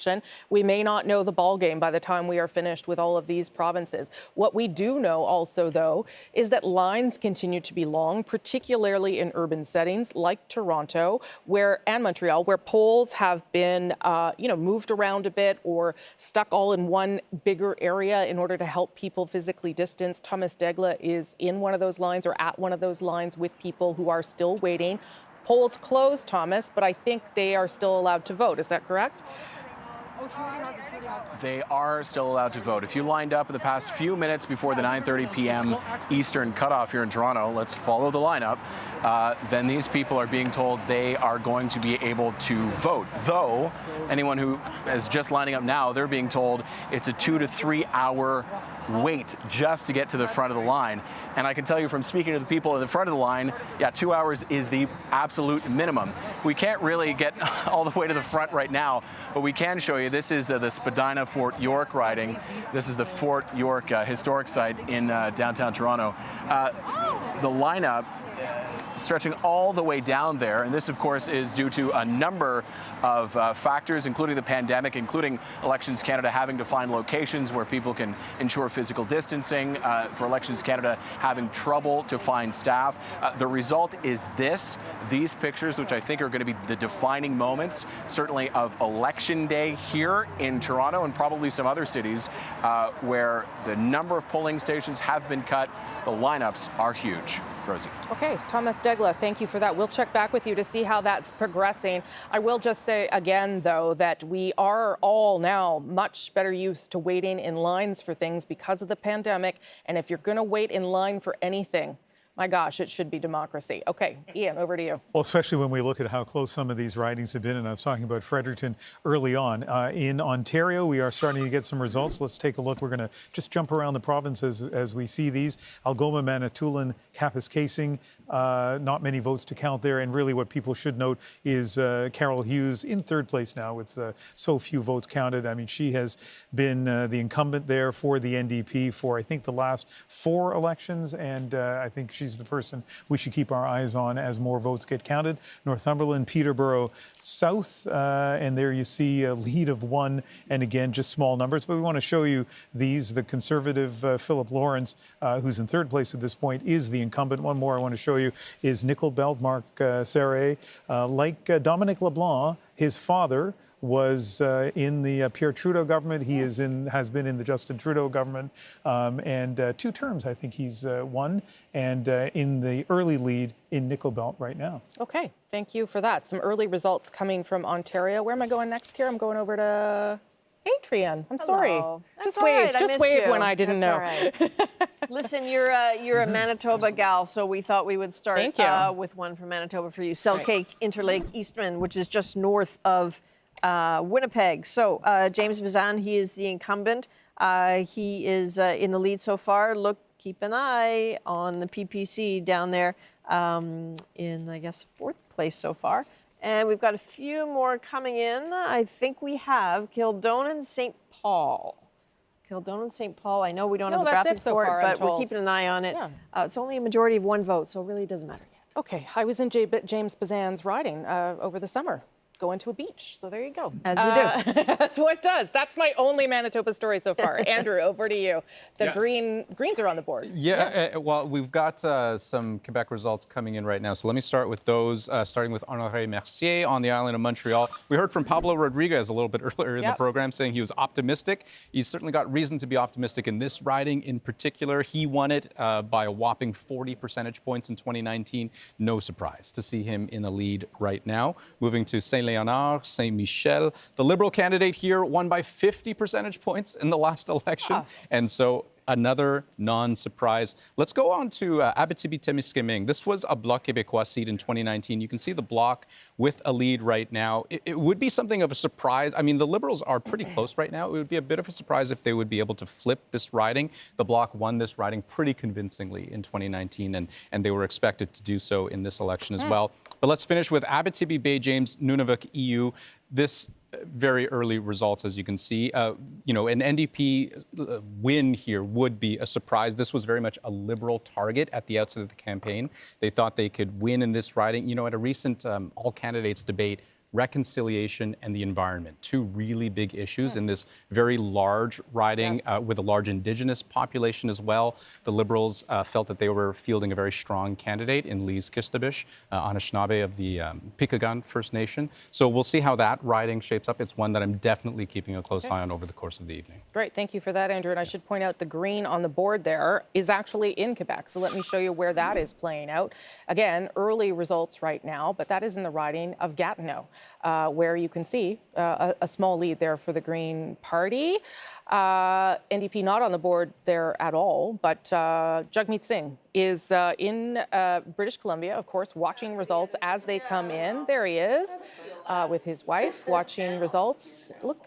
It's so much brighter in Vancouver, and that's because polls have not closed. It's not very late there. Many people still voting in British Columbia. As we wait for more results to come in through the biggest swath of ridings, the biggest number of votes that we are going to get in this country over the next couple of hours that could, and I really say could, determine the government, because that may not be the case tonight. Ian, over to you. We're just jumping around Ontario as we have these early results, and let's start in Niagara Centre. What's interesting about this riding is not the results at this point with so few votes, but the fact that Niagara Centre last time around, Vince Badaway, the incumbent, but 3 parties all did very well here. 35% for the Liberals, 31% for the Conservatives, 27% for the NDP. So we'll be looking at Niagara Centre through the evening to see if there's any movement there, but the incumbent Liberal is in first place very early on. Simcoe North. We have, this was a riding that was held by Bruce Stanton for years, I think dating back to 2006. And now we have Adam Chambers, who is the Conservative candidate. And again, in a small lead early on. I want to show you one more. Patty Hajdu, the health minister, who obviously has had such a high profile during the pandemic. Again, early minutes there, but in the lead in Thunder Bay, Superior North, Rosie. Okay, early results here in Ontario, but remember, Ontario has 121 seats, so an important province to keep an eye on, particularly because we know that the leaders pay a lot of attention to all those ridings in Ontario. Look at where we are so far. Again, these are early reports coming in from many different provinces. The Liberals leading in 40, the Conservatives at 16, the Bloc at 4, the NDP now finally on the board with 1, and the Greens leading in 1. All of these still early, so those numbers on the bottom of your screen likely to change a few more times. While I have them, though, I am going to talk to at issue because I didn't want them to, go off and do something else while they're all at their remote locations. Andrew, why don't I start with you? So, the story that we have so far anyway from Atlantic Canada is that the Conservatives are the only ones who have picked up seats. Anything that you make of that so far? Well, the seat count for the Tories coming out of Atlantic Canada of 9, maybe 10, is certainly at the top edge of previous forecasts before the election. It's consistent, I think, still with a minority Liberal government, but the more interesting thing to me is the popular vote numbers. The Tories are about 4 or 5 points higher than the consensus of the polls had indicated in Atlantic Canada. The People's Party is significantly lower than they were forecast to have. The NDP is slightly lower as well. The Liberals are a little bit higher. So it does suggest that maybe the two main parties, in this very tight race have succeeded in getting people to migrate back to them who might have voted for the smaller parties. But we'll see whether that trend holds up across. Yep, that's a really good observation, Elamine, because it does mean that those closing arguments by Erin O'Toole and Justin Trudeau that, the only way to get a government was to vote for them might be working. Right. To that end, I was looking at that NDP number, and it is closer to their floor than it is to their ceiling. Yeah. And the fact that it is there, that that at least suggests for now that the NDP support in the last few days, if not cratering, then kind of at least kind of leveling off at a pretty even level. And so that is to say that the Liberals may have been succeeding in that argument they've been making for the last week, which is a vote for us will prevent a Conservative government, and everybody else has kind of been shut out. Yeah, which is always the argument that Liberals make, particularly at the end of campaigns, Chantal. I don't know whether you draw that conclusion this early on. I learned at my expense never to draw conclusions based on Atlantic Canada outcomes, and let me tell you why. Please do. And how 1997, Jean Chrétien, E.I. reform, very unpopular in Atlantic Canada, lots of losses. If you had looked at the results from Atlantic Canada that night, Jean Chrétien was certainly not winning another majority government. And then that wave stopped. And as you know, he won a majority government. Another point, yes, the Conservative popular vote is up, but part of it, from everything I can see and hear from people of the region, is that the Conservatives did get a boost from that Conservative victory in Nova Scotia, which happened just as the election was being called. So, feel free to extrapolate, but I'll pass until I have more. And it's interesting that you bring up 1997, because that's, of course, the benchmark that we use for the lowest percentage that was ever won in order to form a majority. 1997, also a Liberal who called a snap election at a time when people didn't think it was right. Manitoba was dealing with those catastrophic floods at the time. Althea, what do you think Liberals, because you're at Liberal headquarters, what do you think they would make of where they're at coming out of Atlantic Canada? I don't think they're too worried, frankly. I think one of the things that we are going to notice this year, perhaps more than in the past, is the importance of local contest, in the sense that, there was a lot of anger around the government about the fisheries dispute. We saw that with the fisheries minister seeming to take a hit. But you can see that in a swath of 905 ridings, in southwestern Ontario ridings as well, where in some cases there's no Liberal candidate, or the Liberal candidate has been disavowed, or there's just no incumbents. So I think that we're going to have there's a lot of strong local candidates candidates who might swing things in one direction or another that are not necessarily tied to the performance of the party leaders, and that's something that we'll need to keep an eye out on. Okay, I'll let you guys go back to studying the results and the numbers, and you then can come back and I'll force you to extrapolate as needed. Thank you all very much. Appreciate it. That is at issue with us throughout the evening. Ian, I think you have some results, do you? You know, I'm trying to text friends, and then you want me to actually report results? Sure. Can we do that later? I can do that for you. Let's see. Maybe we have Elgin, Middlesex, London is the first one. We're going to, Beaches, East York. This is interesting because Nathaniel Erskine Smith, who, a couple of interesting things about him. First of all, he describes himself as a thoughtful, independent voice in Ottawa and maybe part of the same section of the caucus, Liberal caucus, that Wayne Long from St. John Rothsay belongs to. I'm still, teasing you. I know. You'll get a chance to talk about that, Jerry. Let's look at Elgin, Middlesex, London, Karen Vecchio, Conservative incumbent, and early leads. And just so for people watching at home, I fully understand that these are early leads. But here's one that I think is interesting, is Ottawa South. David McGuinty, I mean, he's part of the McGuinty political dynasty in Ottawa South. Eli Tannis in first place. Listen, just before we go here, Rosie, I do want to go back to Beaches, East York for a moment. One of the interesting things there, people might remember, Lisa Robinson, the Conservative candidate, in second right now. She no longer is part of the Conservative Party, I don't think. I think that they said that they kind of distanced themselves from her. So I'm not sure if those votes are advance polls before that happened, or people that came in today and voted for her. We're going to hear that theme again with a few other ridings and candidates who are no longer associated with their party, even though they're on the ballot. But just wanted to flag that in Beaches, East York. Okay, good. Yeah, because there's a couple other examples of that in Ontario that we will get to. Andrew, you've got some results coming in from Quebec. Yeah, here, I was just checking results on my laptop. You want me to report on... I want you to talk out loud. All the results to all of us now. Yeah, I guess we should all do our jobs here.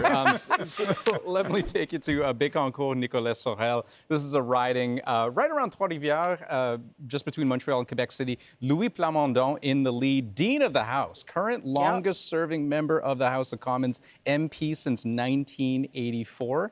He wouldn't mind taking this seat once again. If we go to Lac-Saint-Jean, Alexis Brunel-Duceppe. Speaking of dynasties, this is Gilles Duceppe's son, so he's in the lead right now. Again, these are all small numbers, but a small lead of 16 votes. And Manicouagan, we have also another Bloc Quebecois candidate with a lead, Marilyn Gill. This riding, it's no surprise to see her in the lead. It's gone Bloc in 8 of the last 9 elections, the only exception being 2011, that orange wave, when this riding went NDP. But in the last election, no other candidate came close to beating her. She won that one. She may win it again tonight. We'll see. Okay, thank you for that. Let's just check the bottom of the screen there. Liberals are leading in 47 ridings, Conservatives in 22.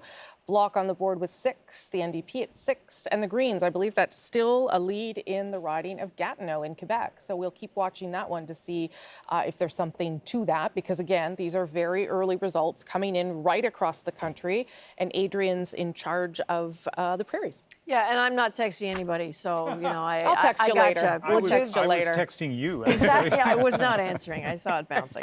Okay, let's go back to your favorite province, Manitoba. Brandon Souris. So there we go. Larry Maguire, he is the incumbent. As it's only one poll, but already a lead of 51. Staying in. No, let's go over to Alberta. Kelly McCauley. Again, this is the incumbent, a lead of 54. Just one poll reporting. But not very far away in Edmonton. When you have the riding of Edmonton Centre, this is one to keep an eye on because it's only a lead of 4, but Randy Boissonneau is taking the lead so far against James Cumming. They've gone back and forth. These two men used to train together. Their offices are across the street from each other. But this is one where Chrystia Freeland showed up early. This is one that the Liberals have their eye on, one of those cities in Alberta that they'd like to make a change in. And Randy Boissonneau has won it before, so he's hoping that he can do it again. Here's the beginning of what the map is filling in as. Again, these are early results, so some of those colors are going to bounce around a little bit as we get more results in from Quebec, Ontario, Saskatchewan, Alberta, Manitoba, and then up north as well as those results come in. Liberals leading in 54, Conservatives at 25. All right, we do have reporters in the prairies, in different parts of the prairies, who are standing by to bring us the stories as they unfold. But let's start with Cam McIntosh.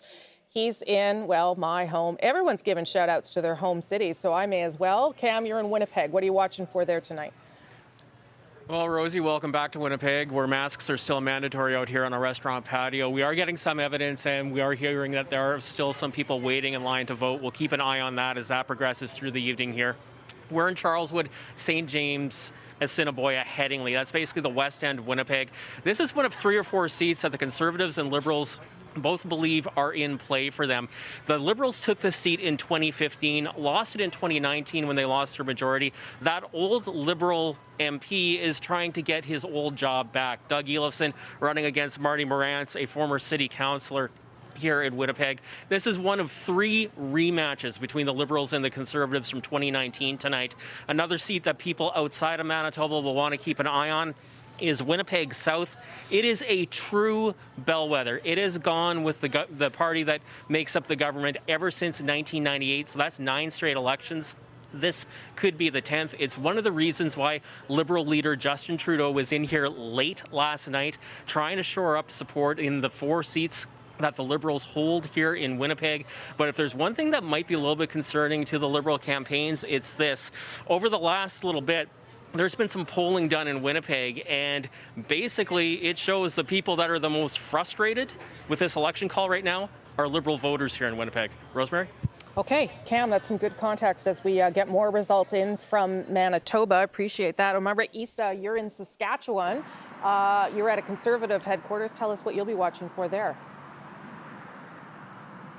Well, Rosemary, Saskatchewan, of course, in the last election was a huge Conservative stronghold. The party swept all 14 seats, so it'll be interesting to see how it does, how the party does this year.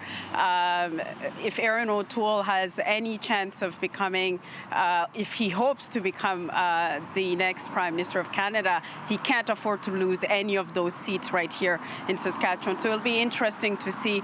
Of course, Saskatchewan is right now in the middle of a 4th wave of COVID-19, and we've seen huge levels of hospitalization as well as record numbers of COVID-19 cases. So this election is happening at the back with that in the backdrop. So it'll be interesting to see how that will play out. Mariah Isa in Saskatchewan. Thank you so much for doing that. Appreciate it. Another place, of course, grappling with a very difficult 4th wave because of some decisions made in that province is in Alberta. Carolyn Dunn is in Calgary Skyview at this hour. Carolyn.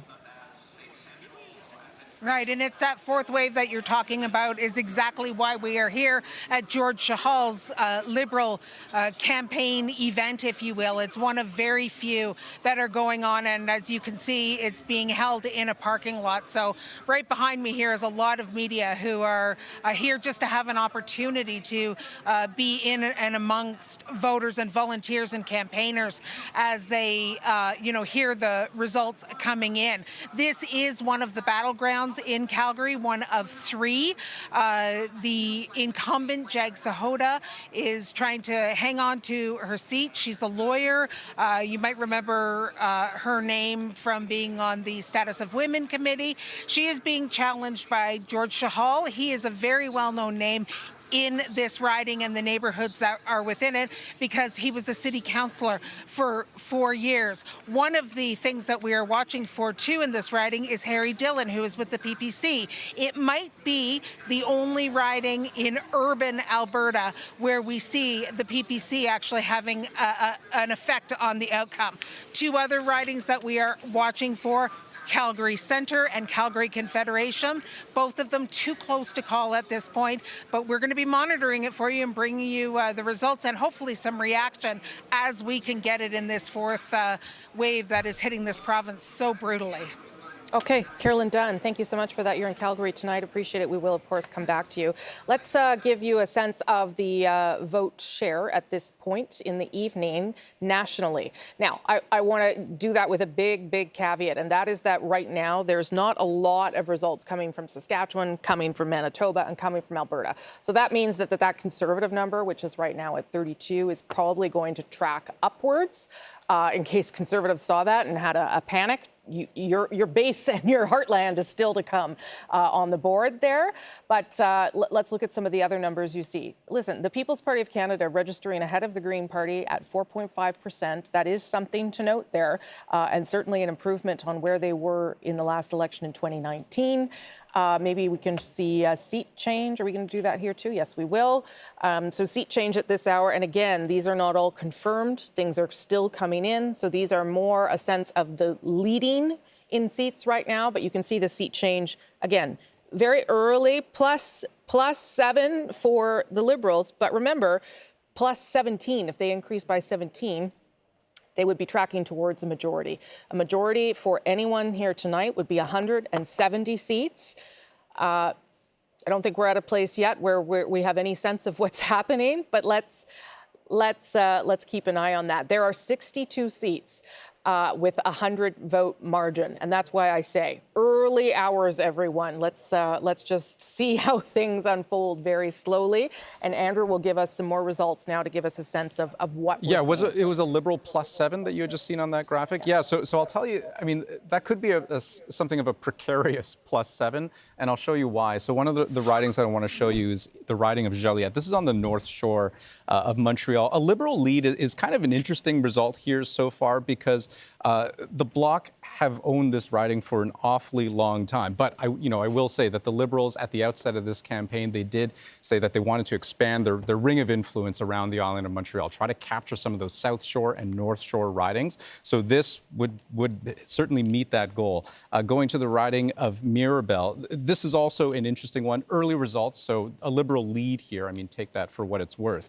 But the Bloc Quebecois candidate who had been the person who had won the riding in 2019, Simon Marcil, there was actually some controversy around that candidate, around undisclosed leave, and so that candidate not running. So this is something of an open race with no incumbent, and we can see the Bloc Québécois candidate in second in that riding. And then we have this, Berthier-Masquinongé, Ruth Ellen Brosseau, a pretty well-known name, sort of famously went on vacation to Vegas in 2011, was something of a parachute candidate when she actually won the riding in 2011 on that orange wave, won again in 2015, lost by the narrowest of margins in 2019 to the Bloc Québécois candidate, under 3 percentage points, really, really tight margin, and announced mid-campaign in 2021 that she's back. She wants to run again, and so here she is with a tiny lead. Tiny. Those are some hard-fought ridings there. I will say the Liberals are up 3 here, leading in 3 as we move out of this part of the country. That is encouraging. That would be encouraging if you were a Liberal sitting at home watching these numbers. I'll quickly get Sarah to weigh in. I didn't even tell you I was coming to you. I'll quickly get you to weigh in on the leading 11 for the NDP. I mean, the NDP is probably waiting for British Columbia, which is closing in 30 seconds here. Yeah, absolutely. I think it's exciting to be back on the board. I mean, at one point we weren't even on there, and to see 11 up there and to have many of those seats be in Ontario, which is a battleground for us, it's great to see this happening and encouraging results. And of course, we're waiting for what's happening in BC. Yeah, okay, and many three-way races in British Columbia. But here, take a look at the board at this hour as we wait for British Columbia polls to close. That will add between BC and Yukon, because that's there too, 43 more seats as they start to report across the country. And we get a better sense of what government Canada has chosen. That all starts right now.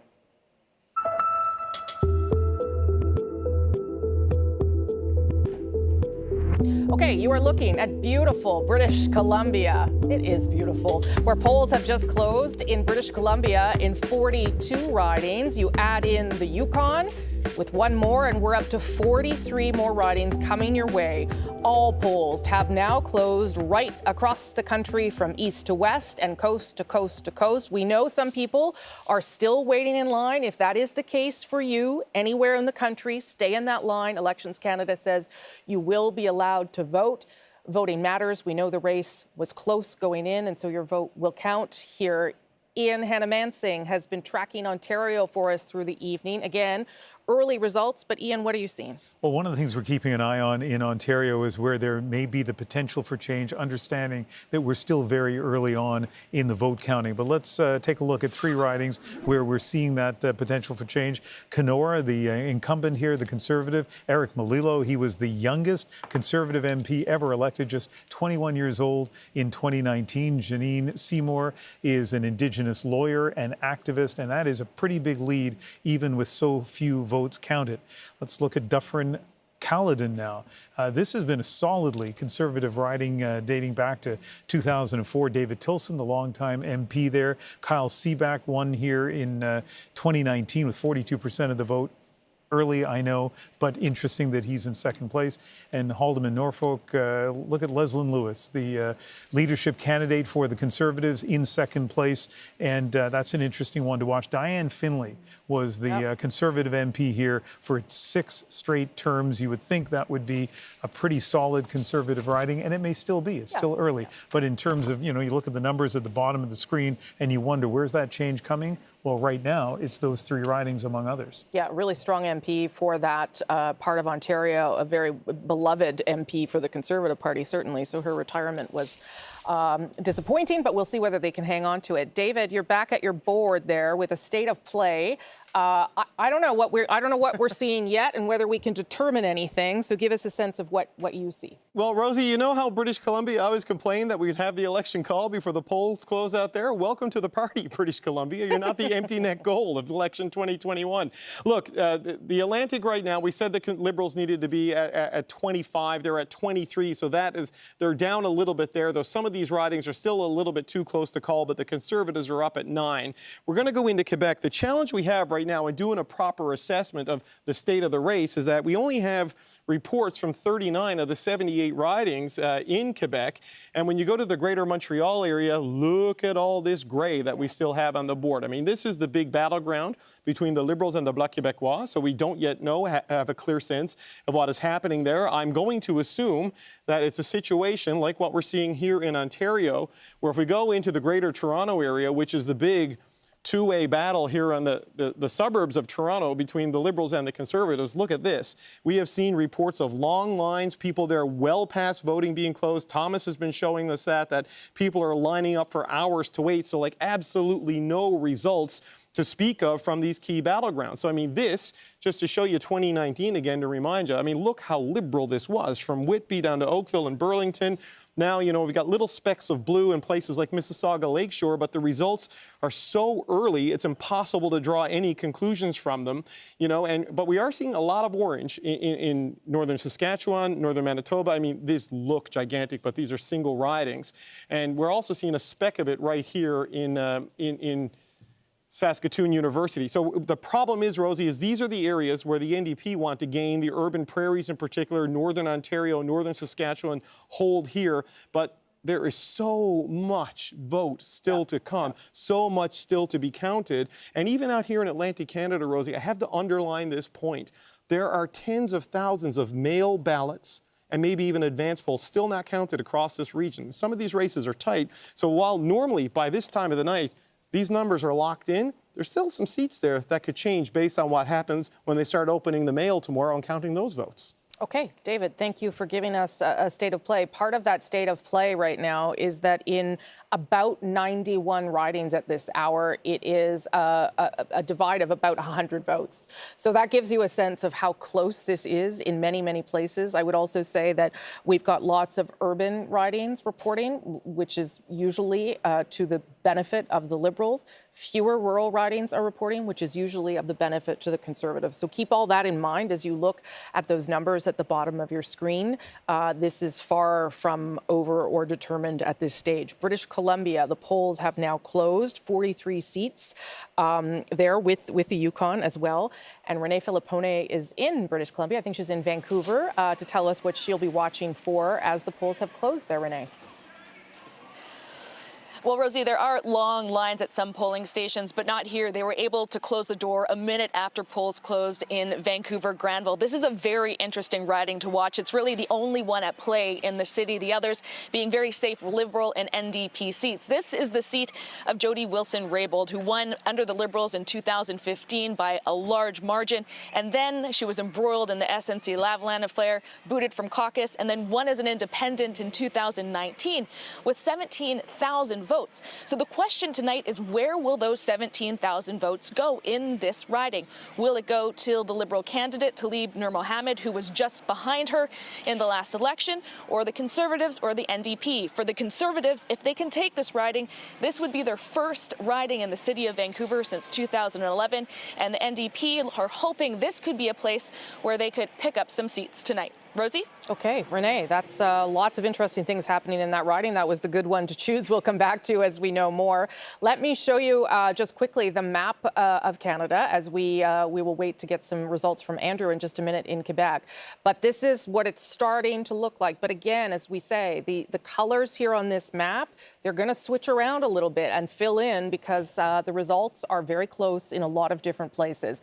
But you can see it starting to fill in. And Andrew's going to tell us how it's filling in Quebec, Andrew. Yeah, so for the Liberals to have a good night, they need to pick up ridings, but also hold the ridings that they won in 2019. Right. And so we're going to take a look at some of those examples. So Pontiac is a riding that the Liberals did win. There's no incumbent here, though, in this riding. Will Amos was the MP for this riding who infamously appeared naked in a hybrid parliamentary session in April. Yeah, as my colleagues are reminding me, twice that happened. But he's not running in this riding, but the Liberals with a small lead at the moment. We'll see if that can hold. Next up, we've got the riding of Saint-Maurice Champlain, Cabinet Minister François-Philippe Champagne, Minister of Innovation, Science and Industry. His margin of victory, just as a side note here, in 2015 was much wider than it was in 2019. In 2015, he won by about 12,000 votes. Subsequent election, 2019, he only won by about 3,000 votes. And so this was a close race last time around. We'll continue to watch this riding this time around. Finally, here is a Liberal pickup if this result holds, but who knows, right? With a lead of 5 votes with only one poll reporting. But in Salaberry-sur-Loire, this is a riding on the South Shore, part of that coveted area that the Liberals were hoping to be able to kind of expand their ring of influence around the island of Montreal. The Bloc Quebecois have had a really wild ride trying to win this riding over the past several elections. So we'll see how that plays out. Okay, thank you for that, Andrew. As you look at the results on the bottom of your screen, please remember these are very early results. So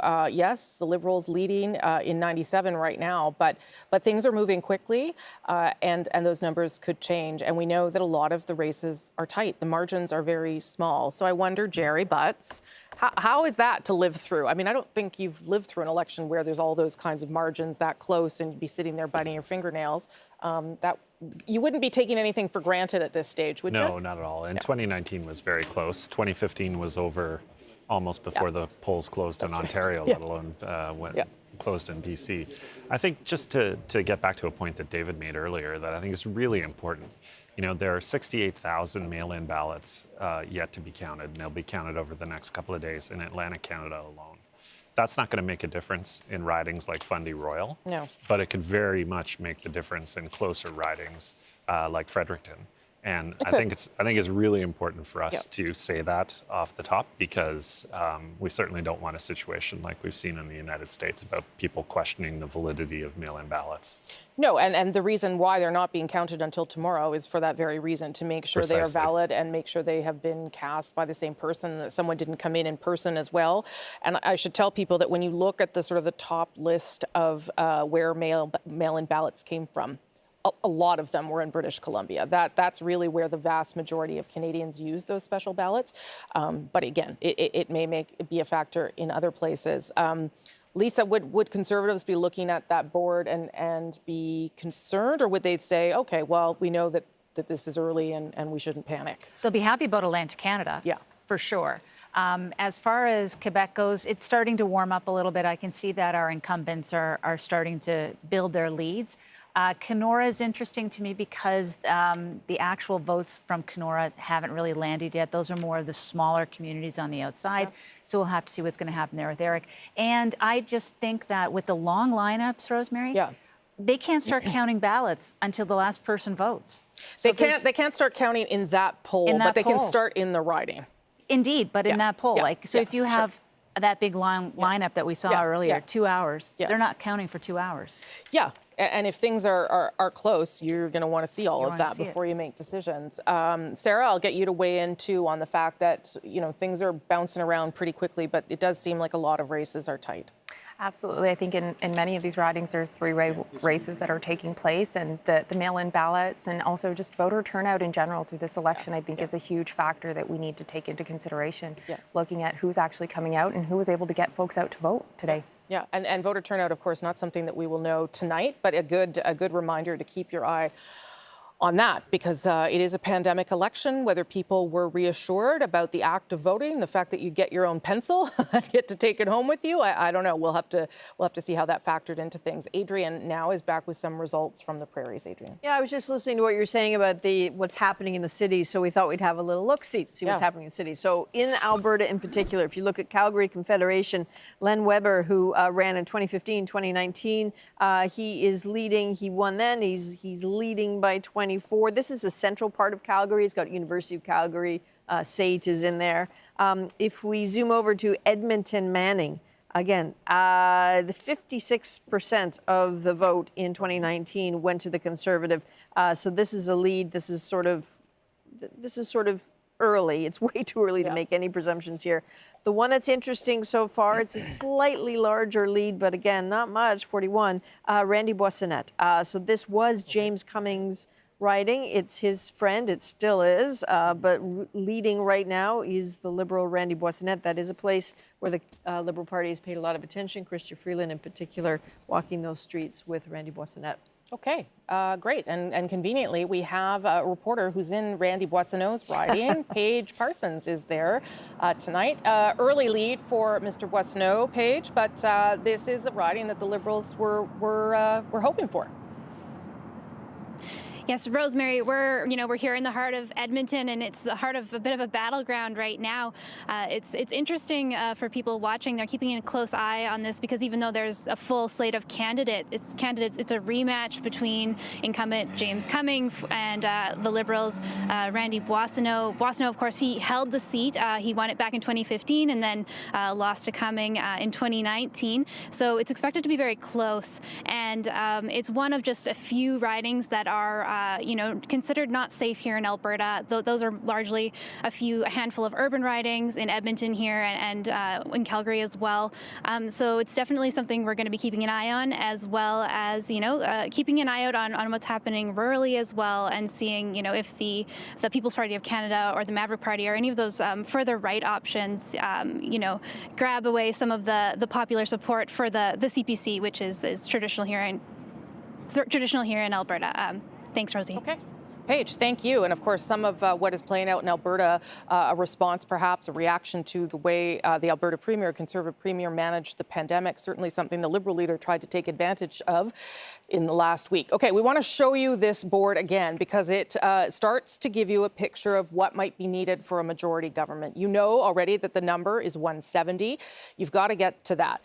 The Liberals right now are leading in 121, okay? But it's leading. We know these are early races, but we wanted to show you, leading or elected in 121, we wanted to show you what they would have to add to that in order to get to 170. So the 45 number you see on your screen there, those are seats that they had before. They'd have to hold them, and then they'd have to pick up 4 more. So that is not an impossible road at this stage, right? 45 plus 4 more would get them to 170. Remember that is what Justin Trudeau wanted. He said that he wanted this election for Canadians to weigh in on the pandemic. That may be true, but he also had in his mind a majority government like he got in 2015. So let's keep watching that to see whether or not that can happen. And as we're watching that, I'll ask Jerry Butts whether you think that can happen, because Liberals that I was talking to did not wasn't impossible, but it seemed unlikely, was sort of what they were telling me. The best thing about election night is that nothing's impossible until all the votes are counted, that's right? beautiful. Look, I think people would be very pleasantly surprised, of course, if there were a Liberal majority government in the Liberal camp, but I think it's still way too soon to get anywhere near that call. Yeah, and I didn't call it. I just laid out my pretty graphics to show what you might need in order to get there. But it does show you that there are some early results, at least pushing in their favor. So Liberals would be happy to see that so far. But again, we have very little from British Columbia at this hour. Ian, though, I think you have some stuff for us here. Yeah, some early results. And let's start with Pitt Meadows, Maple Ridge. What's interesting about this riding is that it is a classic British Columbia in many ways because it was a three-way race last time around. There's no Green candidate in Pitt Meadows, Maple Ridge, and the Greens last time had 8%. So it'll be interesting to see what impact it has. And you see just a lead of one vote at this point. I want to show you a couple of NDP ridings, one over on Vancouver Island. Courtney Alberni Gord-Johns has been an incumbent NDP MP there, won 2 terms, and early lead now as he seeks his third. And Vancouver East, this has been an NDP riding for a long time, even before the NDP existed. Its predecessor winning here. So big lead for the Liberals at this point in Vancouver East. But I would think, given the history of this riding, no reason to jump to any conclusions yet. We'll see how things look when more votes get counted in Vancouver East. Yeah, fractional results here, meaning low percentage points at this stage. So, maybe encouraging, but let's just slow down and make sure that we know where everything is going before we get too excited. But Anita Bath is monitoring things in Vancouver, and she's got a sense of a couple of things to watch for us tonight. Anita, over to you. Rosie, polls closed about 15 minutes ago here, and we are in an interesting spot. We're in the parking lot of a mini mall because that is COVID for you. We're not allowed inside any of the candidates' headquarters, but we've got the Conservatives right here to my left. We've got the Liberals across the way in this mini mall, and behind me we have a polling station, no line anymore because people got in time, they got their vote. But we are also in one of 2 very tight ridings here in BC. We're in Port Coquitlam. Just down the street is the other one, Port Moody Coquitlam. Both ridings made big splashes last election. They were within a few hundred votes of each other, and that's expected again this time around. In fact, all 3 major party leaders spent quite a bit of time here in the Tri-Cities trying to swing the vote in their direction. Jagmeet Singh was just here last night. Tonight, people will be watching this area, these 2 ridings, in case the election is close across the country, and this could determine the balance of power. Now, the other thing I want to throw in there, I know Ian mentioned there's no Green candidate in Maple Ridge. Well, there's no Green candidate in these 2 ridings either, so we will be watching very closely to see where those votes go here. But all in all, it's going to be an election tonight in BC in a lot of parking lots, I think. But the good news, Anita, is that the rest of Canada hasn't figured it out yet. So what happens in BC is really going to matter more than ever. So everyone can stay up late and watch. Thanks so much, Anita. We'll come back to you as the night unfolds. 42 seats obviously up for grabs in British Columbia. And as we've been talking about a lot of 3-way races, Sarah, I'm going to bring you in here if I can, just in terms of what would be the hope here for the NDP in British Columbia? Well, obviously, I think it's to hold on to those incumbent seats. I mean, it's still early to call, for example, Jenny Kwan's seat. And I think obviously securing space on the island, growing as well, I think is a huge priority for us. I know earlier we chatted about some, lack of support perhaps from John Horgan and how that may impact the election there. But I think overall, Jagmeet has proven his leadership. He's liked for a reason, and we're hoping that translates to support in BC. There are 11 seats, I believe, that you hold there now. So if you grew by a couple or a few, that would be a good thing. It would be a great thing. Yeah. Okay. Thank you for that. Sarah, let's do a quick look here at the bottom of your screen. So you are seeing, again, results as they come in very quickly. Liberals leading or elected in 131, Conservatives in 64, the Bloc at 25, NDP, leading or elected in 16. Greens still on the board with 1. I think that's still the riding in Gatineau, so we'll have to get some details on what's happening there. That's interesting. Travis Danraj is, though, with the leader of the People's Party of Canada. They are not on the board yet, but they have picked up some support in terms of percentage points, at least in Atlantic Canada, and we're starting to see that across the country now. Travis, over to you. Thanks very much, Rosemary. And look who I have with me right now. It is People's Party of Canada leader Maxime Bernier. How are you feeling about those results in Atlantic Canada? You know, I'm feeling good because if I look at the results, we were around 4%, and 4, 5, 6%, that's big for us and in Atlantic Canada. So I believe that tonight will be a good night, and our goal is to increase our percentage of the votes. And we are doing better than the Green Party after 38 years. And as you know, we created that party only 2 years ago. So that's going well. It will be an important step for the People's Party of Canada, but I can tell you that this party is there for the long term. And I believe that tonight, at the end of the election, we will be the only real opposition party in Canada, because all the other parties share the same views on a lot of important issues for the future of our country. We were in Westlock together yesterday for the rally there that you had, and you were telling me this is not an organized party, that a lot of the support has been through social media. Talk to me a little bit about the strategy and what the ground game was right across the country. Well, you know, the strategy was for us to use social media because, as you know, the mainstream media didn't want to cover us in the beginning of the campaign. They ignored us. But we are here right now. Yeah, but yeah, you are here. It's a little bit late, but I'm pleased that you are there. And we are not part of the national debates also. And I traveled across the country. The goal was to do rallies all across the country. And that went very well. You know, we have 1,000 people in a couple of our rallies and 400, 500 people. So I was able to speak to Canadians and explain our platform. This movement is growing step by step, but I'm very pleased with the campaign. You know, I know that a large part of this is about COVID and, you know, fighting against COVID restrictions and vaccine passports.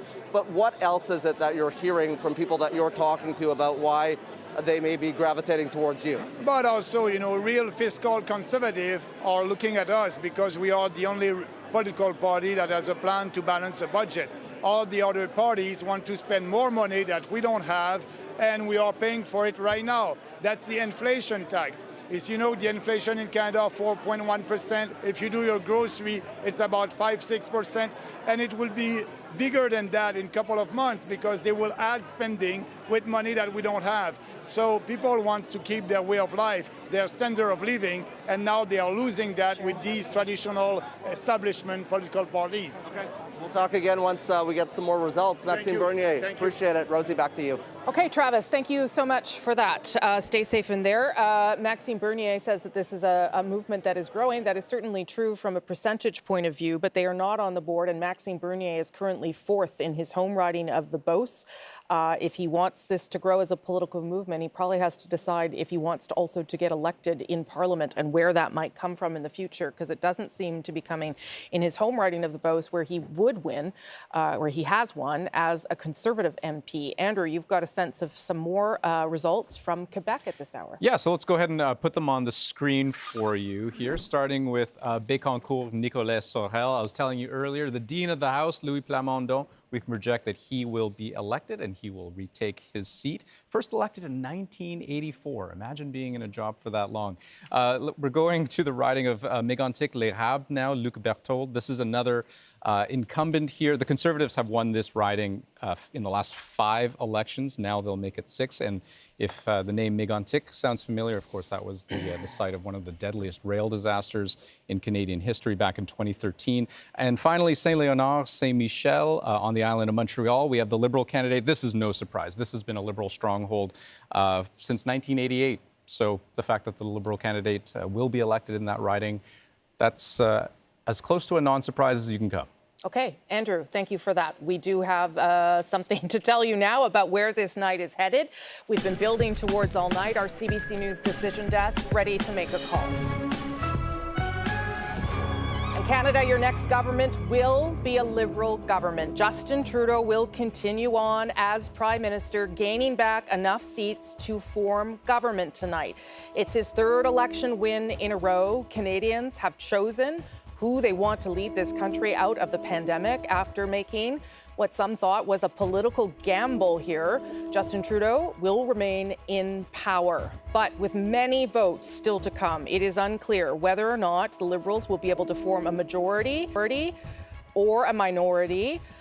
So we will bring you that information when we have a better sense. But Justin Trudeau, Prime Minister yet again. This is the Liberal headquarters at COVID time. So that's what it looks like. But you can imagine balloons dropping in a normal situation. Ashley Burke, you're at Liberal headquarters right now. Liberals, hang on to government. Exactly. There's no cheers, there's no big smiles, there's no party going on here. It's hard to get a sense of what people's reaction was. I was just out in the hallway trying to get a sense of the mood from staffers. They said that the staff room here was quiet. People were very neutral, that it was too early to know what was going to be happening. So I'm sure they are relieved right now to hear this latest news. We had been asking this week when we were on the campaign trail with Liberal leader Justin Trudeau what his expectations were for tonight. He had been very tight-lipped about it, saying that he wasn't going to take anything for granted. He has not used the word majority throughout this campaign, being very careful with his wording, saying that Canadians had a choice to make. Their strategy this last week has really been to hammer home the contrast between themselves and Trudeau's main rival, Erin O'Toole, the Conservative leader, to try to contrast themselves. And on top of that, this past week we really saw a shift, and they were working on trying to get progressive voters to vote for them strategically. So I'm sure a lot of relief right now hearing this news.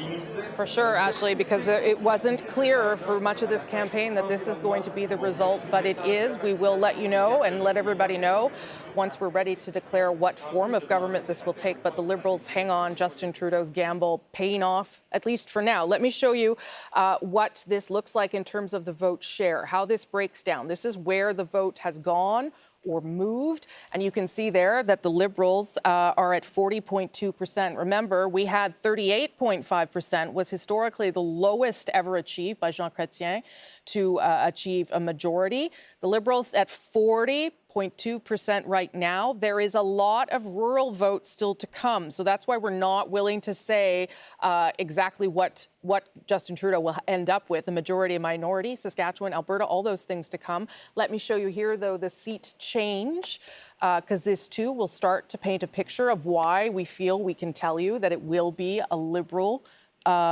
government. So Liberals, so you'll see the Liberals aren't actually on the board here with the seat change. Why is that? It's because they are right now holding every seat they had, which was critical to holding on to government. The Conservatives are down 3, the Bloc down 1, the NDP up 4, but the Liberals holding seats. That's why they're not on there for seat change, and it's also why we feel comfortable saying they will form the next government.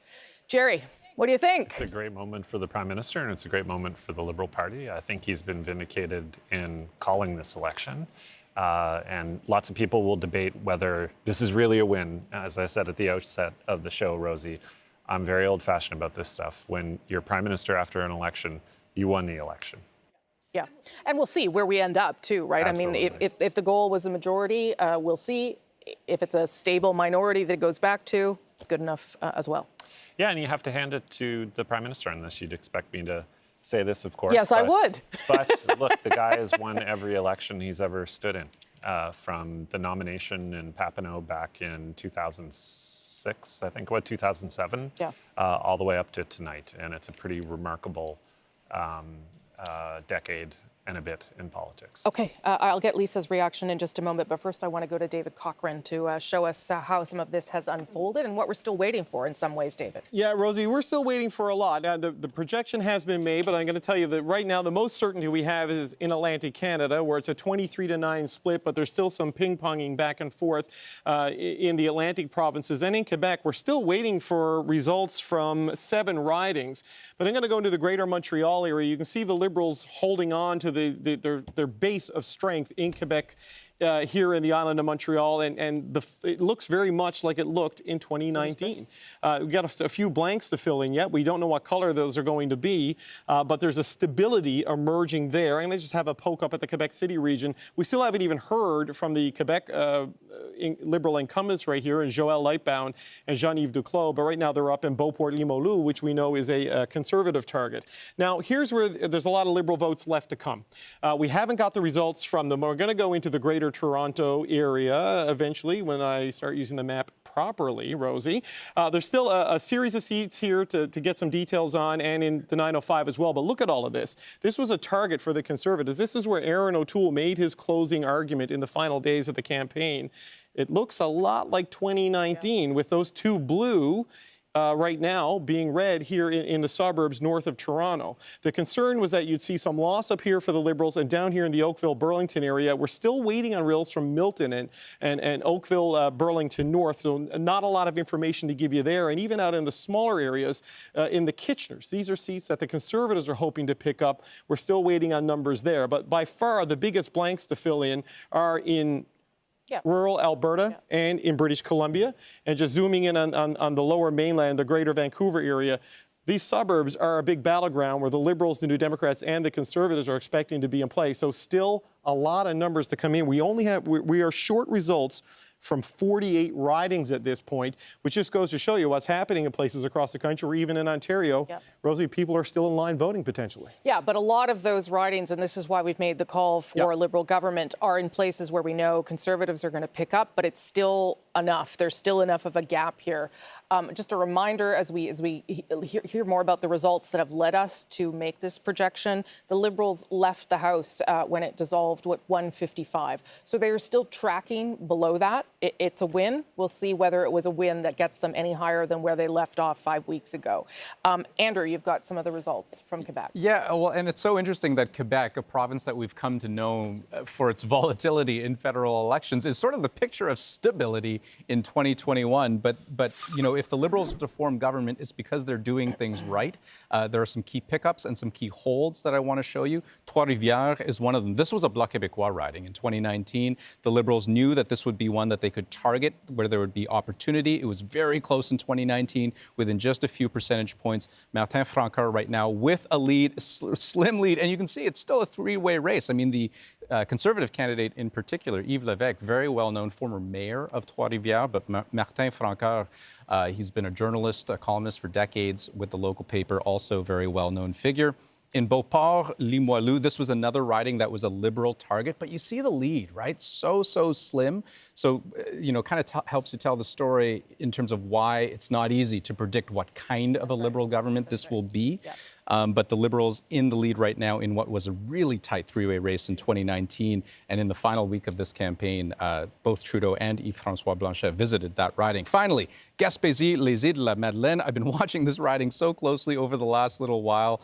Diane Leboutillier, a cabinet minister who's got that cabinet posting on the line, not just the seat. This would be a key hold for the Liberals. They'll be heartened to know that they're still maintaining that lead in this place in particular, because they knew it was going to be close. It was close in 2019.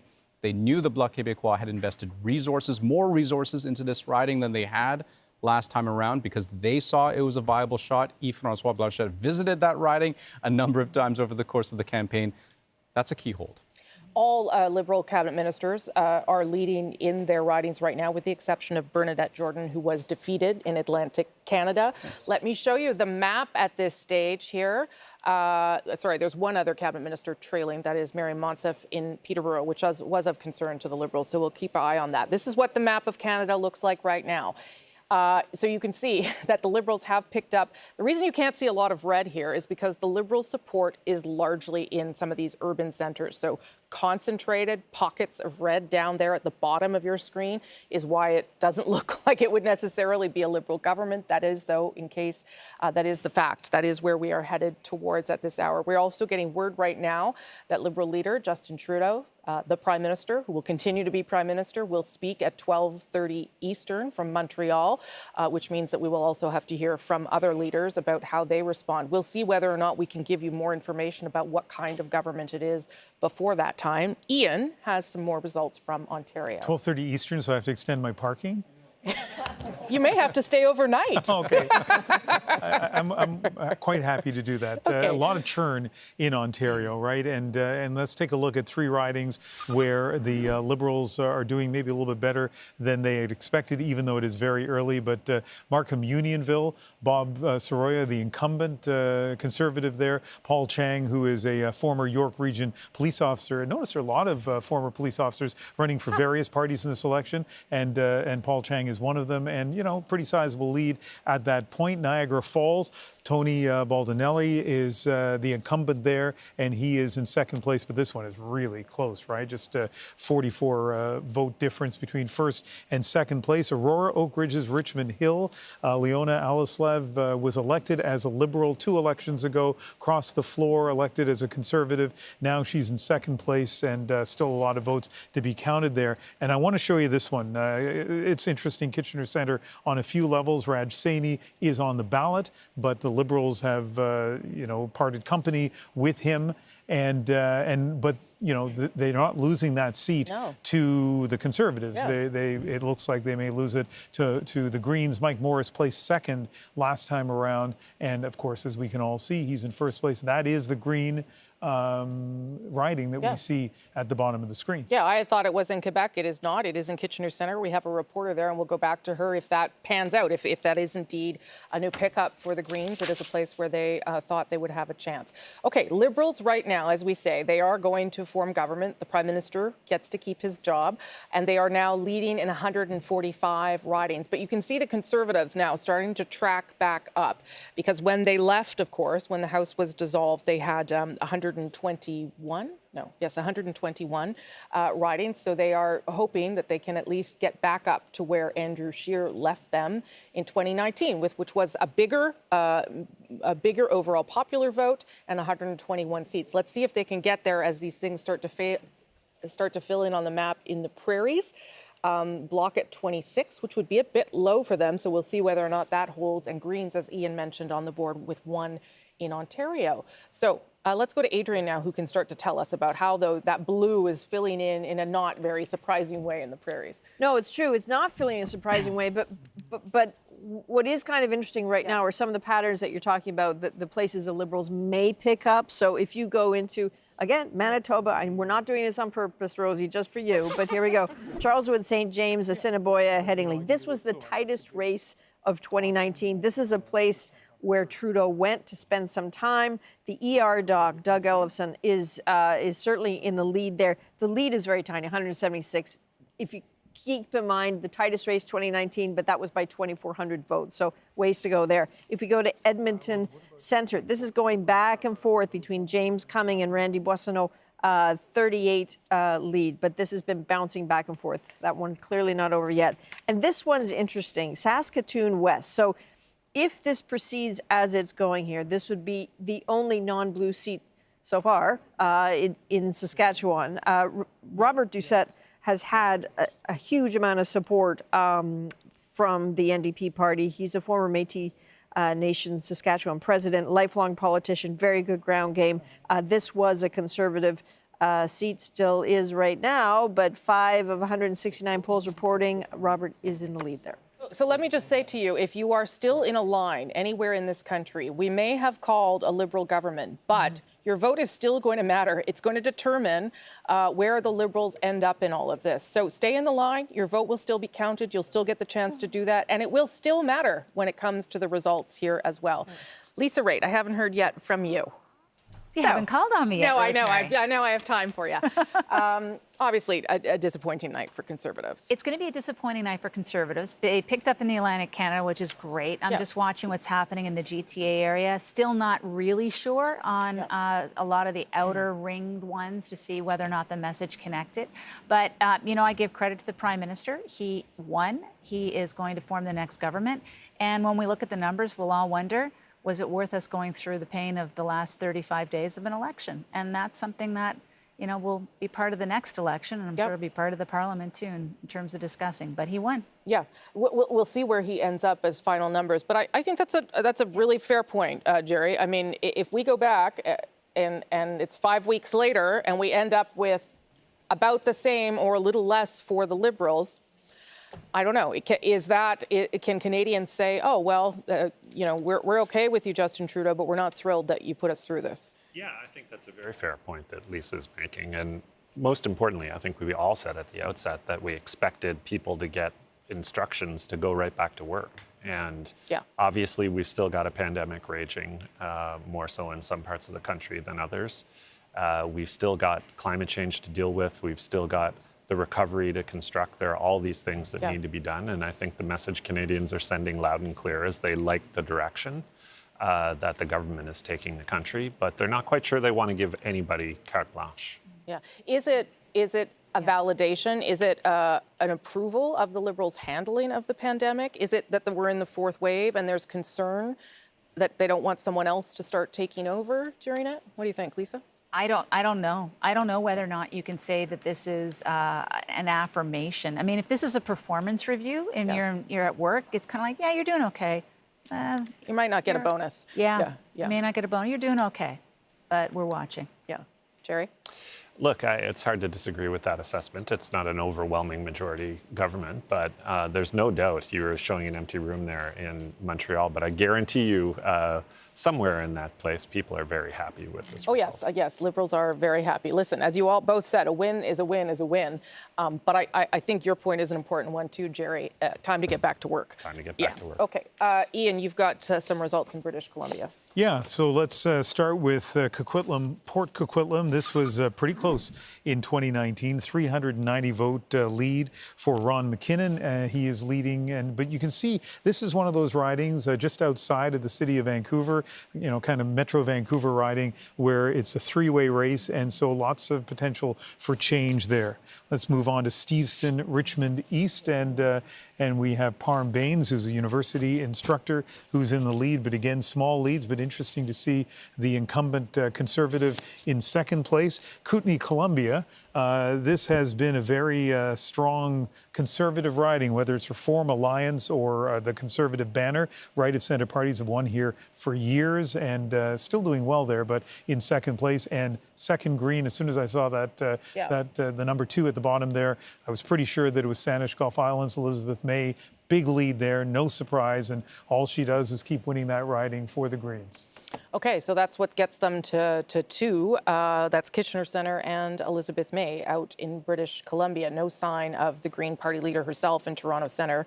Maybe we can come back to that.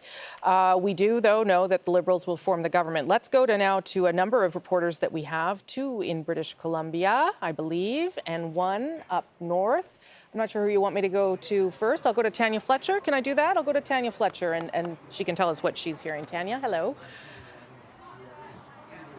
Hi, Rosie. Yeah, we're just here at the de facto Green campaign headquarters behind me. We've got the contingency gathered. You can see them here watching the results on CBC behind us. And on Vancouver Island, there were 7 ridings, and about half of the candidates for the Greens are here tonight, including Elizabeth May. So she's just arrived. Polls have just closed here in BC. And as you mentioned, Elizabeth May, no surprise, leading in her riding here. The big question will be whether BC can maintain its only 2 seats. Their entire caucus is here on Vancouver Island. Elizabeth May and Paul Manley up in Nanaimo Ladysmith. Elizabeth May is considered a shoo-in. Paul Manley will be in for a bit more of a struggle here. But it's interesting because we were here Saturday when Annamie Paul, the leader, came to Vancouver Island for the first time during the entire campaign. And it was interesting to watch the dynamic because you have her predecessor, Elizabeth May, who's recognized everywhere on the street. You can see people shouting her name. She has the facial recognition, the name recognition, and she's just so enormously popular here. And it did feel like a bit of a disconnect to have a new leader who hadn't yet come to BC at all, in fact, over the course of the campaign, come here.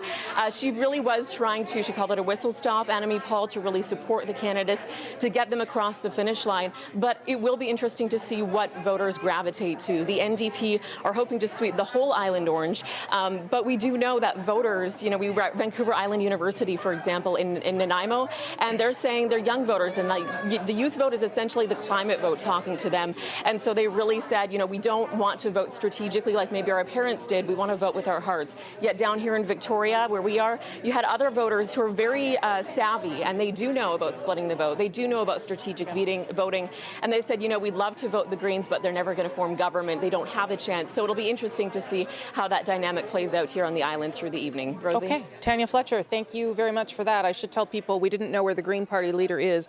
I can tell you that she's in 4th place right now in Toronto Centre, so we'll keep monitoring that. Angela Sterrett, you're also in British Columbia. I believe you're in Kelowna.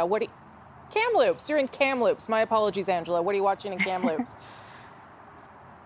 That's right, Rosie. And there's been a lot of wind here today. Indigenous leaders are telling me they hope that signals the winds of change politically in this country. You know, Rosie, I'm standing in front of the former Kamloops Indian Residential School, where a national conversation was cracked wide open about the thousands of Indigenous children who didn't make it home from residential school. So voters here are really leaning in, listening to what the candidates have to say about reconciliation, but also about climate change. Remember, this region was hit hard by the wildfires that ravaged British Columbia. But there's not likely to be an upset here. The Conservatives have dominated this territory, this riding, for about 17 years.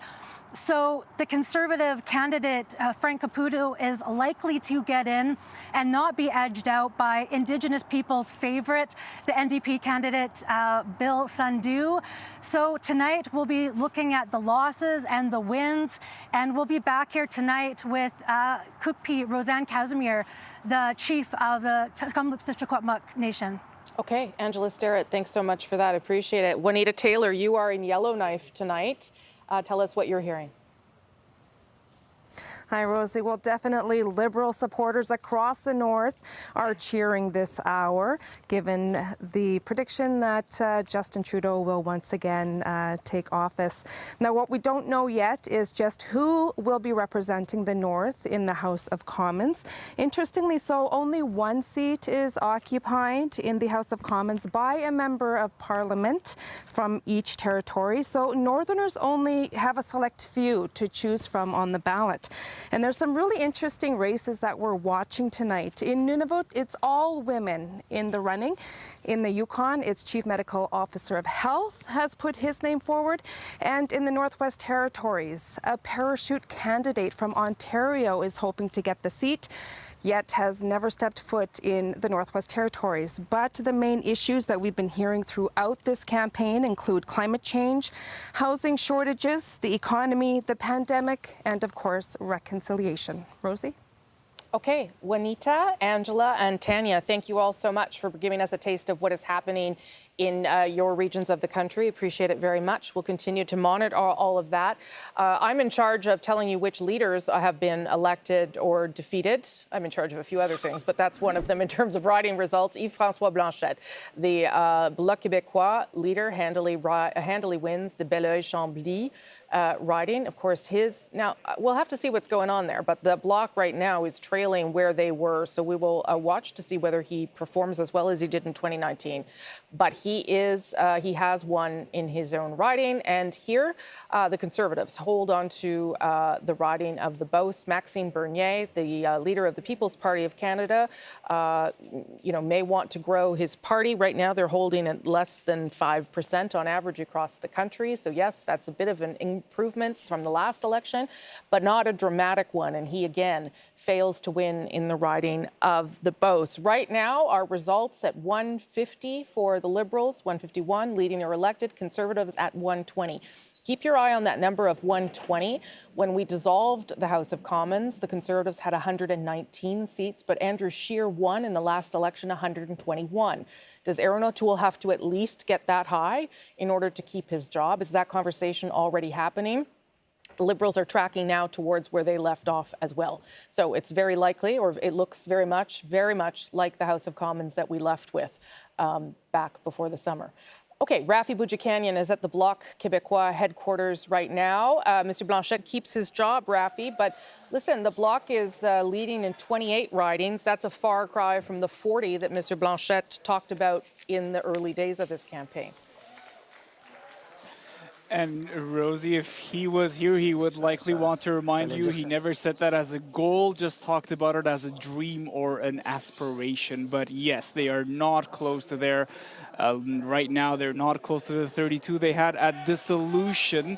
You're hearing some cheers around me as we, see Radio-Canada broadcast talk about the Bloc candidates who are getting elected. Funnily enough, a couple of minutes ago, there were some cheers for a loss, for Maxime Bernier losing in Beauce, which was just declared here, and some clapping happened. But the night isn't over yet, of course, and Yves-Francois Blanchet had suggested that he might have to come out tonight and tell people to be patient about results. Perhaps that's what we will hear from him tonight after all. But of course, we do know that it will be a Liberal government, so it'll be curious to see what his reaction is to that. He ran most of his campaign attacking Justin Trudeau for calling this election in the first place, and now it looks like Trudeau at least got to win part of his gamble. Okay, Rafi Boudjikanian there in Montreal. Thank you for that. We'll come back to you, Rafi, as needed through the evening. Appreciate it. Andrew now is going to explain a little bit of what we're seeing there, and whether that block number is going to tick up a bit, Andrew, I don't know. Yeah, well, the question that I'm trying to answer here is, what would it take for the Liberals to actually hit that magic number of 170, right? Is that we know it'll be a Liberal government. We don't know if it'll be a majority or a minority. And when I dig deep into the Quebec numbers, what's really interesting to see is all of those ridings where the Liberals are trailing right now, but by very small margins. So it kind of goes to show you just how much volatility, how much potential there is for the Liberals. So let's go ahead and show you what I mean. Starting with the riding of Terrebonne. This was a Bloc Quebecois riding, the Bloc Quebecois in the lead, but not a huge lead. We're only talking about a couple hundred votes right now. And interestingly, just with this riding, Michel Boudrea would have been the incumbent for the Bloc Quebecois had Yves-Francois Blanchet wanted him to run. He won this riding in 2019, but there was some infighting and some controversy around the nomination process. Rivière-des-Mille, another riding that is razor close. The Bloc Québécois candidate in the lead. This was a bloc riding in 2019, but look how close it is. 33 votes. This was a Liberal target, a rematch, in fact. Linda Lapointe ran in 2019, fell just short back then. She's falling short right now, but this story ain't done. Let me show you another riding. Shefford, another Liberal target. Pierre Breton, he actually won this riding in 2015. He lost in 2019 by 898 votes. Still very much in the race, just a couple hundred votes shy right now. And one more riding, Thérèse de Blainville, another Liberal target, a riding that they thought they had a real shot in. Again, same story. They won this riding in 2015 by 3,000 votes. They lost this riding in 2019 by about 3,500 votes. Still very much in the race, down just over 100 votes. This could go anyway. Okay, Andrew, although we will say that the path to a majority for the Liberals is like one of those tiny little trails up the side of a mountain. It is not a very big one at this stage. Someone left some breadcrumbs. They could maybe get there, but I'm not sure it's going to happen tonight. Anyway, they have secured government, and Justin Trudeau, the Prime Minister, he will remain Prime Minister, and he's been re-elected in the riding of Papineau tonight in Quebec. So that's probably a good thing for him, too. David Cochrane is at the board now to explain some of what we're seeing. David. Yeah, Rosie, if he's going to be Prime Minister, it helps to have a seat in the House of Commons. But I think he might have to jump on a mountain goat if he's going to get to a majority, because that path is getting pretty narrow. I'm going to take you across the country now and talk about some of the benchmarks we set out at the start of the night. Remember, we said Atlantic Canada, the Liberals needed to be at 25. Well, right now, they are at 23, and some races in that region are still too close to call. So they're below the metric, but they've made up for it as we start moving across the country. We said 35 would be a good night in Quebec. Now, it's not over yet in Quebec, but they are sitting at the current time at 37 seats in Justin Trudeau's home province. The big reason for why we've been able to project a Liberal majority is the strength in Ontario. 65 was the floor we set for them. Anything below that, they were in trouble. Well, right now, they're at 70. Wow. Oh, my finger's running out of ink, Rosie. They're not at 713, they're at 73. Take it from me. Okay. And the 5 in Manitoba. Right now, it looks like goose eggs at this point, with a lot of voting to come still in Saskatchewan and Alberta. I know they're keen on Calgary and Edmonton ridings here. And in British Columbia, at this count, they're at 12, and with 2 in the north, Look at this. Yeah. It's starting to go a little bit crazy on me. So all of that adds up to 153 if you deduct the 700 or so I put there by accident. So that's how you can see how they've gotten to this point, but it's going to take some big breakthroughs out here in the heart of blue country to get closer to that 170, Rosie. Okay, but that helps me understand as these things come in really quickly, and I'm trying to better understand. Maybe, if you could zoom in on Ontario, that would also help me understand, because the ridings are so squeezed together and with such a large population. Maybe you can walk us through that too, David. Yeah, so this is a big thing here. We're looking at the Greater Toronto Area, and this was Erin O'Toole's big target. This is where the breakthrough had to happen if the Conservatives were going to take government away from Justin Trudeau. And look at this, all the way down to Hamilton, Oakville, Milton, right next door to Whitby, where I was with Erin O'Toole twice in a single day in Whitby when I was with him, because they had really targeted that one, but the breakthrough just isn't there. And I want to take a look at another area that we were talking about earlier, the smaller urban centers. The Kitchener region, for example. Now, right now we have blue in Kitchener-Conestoga, but look right there, Kitchener Centre. This was a Liberal seat where Raj Saini was forced to basically step down, step aside, be disavowed by the Liberals, thanks to Ashley Burke's reporting. The big concern for the Liberals is seats like this would go Conservative. Whenever it goes green or orange, a Liberal gets his wings, because that is exactly what they want. They don't want to see the numbers going up in the blue column. They're okay with it happening in the other columns, so long as they hold on to the big areas in the suburbs around Canada's biggest cities. Because right now, the path for a Liberal government always went through the suburbs of Montreal, the suburbs of Toronto, and the suburbs of Vancouver. And right now, I think they're up about 5 seats in those areas overall. So that was their target. That was their plan to get the minority and then fill in the other parts of the map to get towards the majority. Step 1 is done. Step 2 is still possible, but that's for the big brains on the decision desk, not for me, Rose. Okay, and I mean, what this map also shows is that yet again, the Liberals, for now anyway, you're right, Calgary, there's still a couple of ridings in Alberta. For now, they're shut out of Saskatchewan and Alberta, which would be the same message that those two provinces sent to the Liberals the last time round, and may be difficult to manage. But again, we are waiting still for some results there. Let's look at the green number on your board there. That's leading in 3, so we know one of them is Kitchener Center. One of them is Elizabeth May out west, and the third one is indeed Paul Manley. This is not what I'm talking about, but I'll take a minute since it's up there. Kevin Vuong is no longer not allowed to be a Liberal, essentially, but it was too late when he was told that wouldn't happen. He is still a Liberal on the ballot, and he is leading in the riding of Spadina Fort York. If he wins that, he will quickly be made into an independent. And I don't know, maybe some of that is advanced polls before people heard some of the reports around sexual misconduct made against Kevin Vuong. Okay, let's go back to the green story. So the two out on the West Coast that we thought might be able to hold, we'll see whether or not that happens. The one in Kitchener Center would be a pickup. Fredericton is no longer in play, at least it wasn't the last time we looked. But the other riding that is not in play is where the Green Party leader, Annamie Paul, decided to run yet again. This would be her third attempt in this riding of Toronto Centre. From what I understand, she is in 4th place. So let's go to David Thurton, who is there tonight.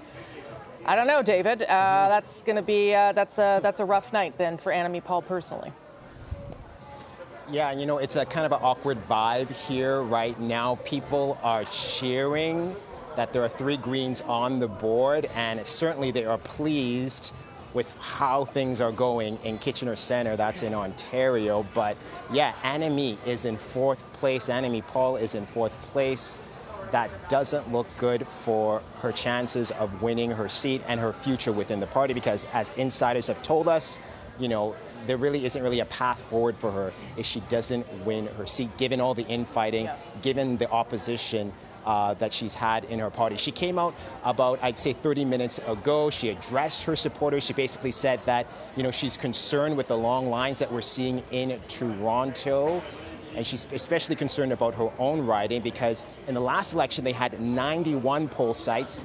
This time they're down to 15, so that is a significant drop. I think the greatest drop in poll sites compared to 2019 in all of Canada. She said in the past that calling an election during a pandemic is akin to voter suppression. So she's very concerned about the long lines and the ability of people to vote. I'm sure she's concerned about the numbers that we're seeing so far when it comes to her chances of being re-elected in her riding, Rosemary, as well.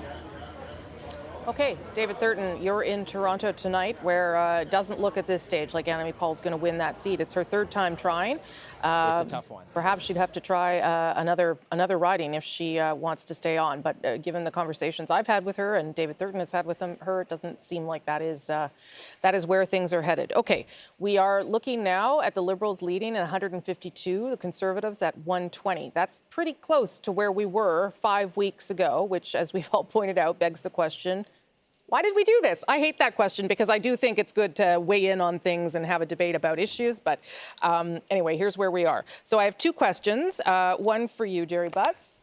Does the Prime Minister remain the Prime Minister for as long as he wants now? Or do people start saying, well, that's a second minority, I don't know. Does any of that start happening? Well, as long as he wants. I mean, eventually you have to consult the voters. Yes, okay, but he's just one, so he has a little leeway here. I think there's an opportunity here for all of the parties involved to say that we've gotten a clear mandate to work together on a set of issues, and we're going to do our best to work together to make this Parliament last a full 4 years. Right.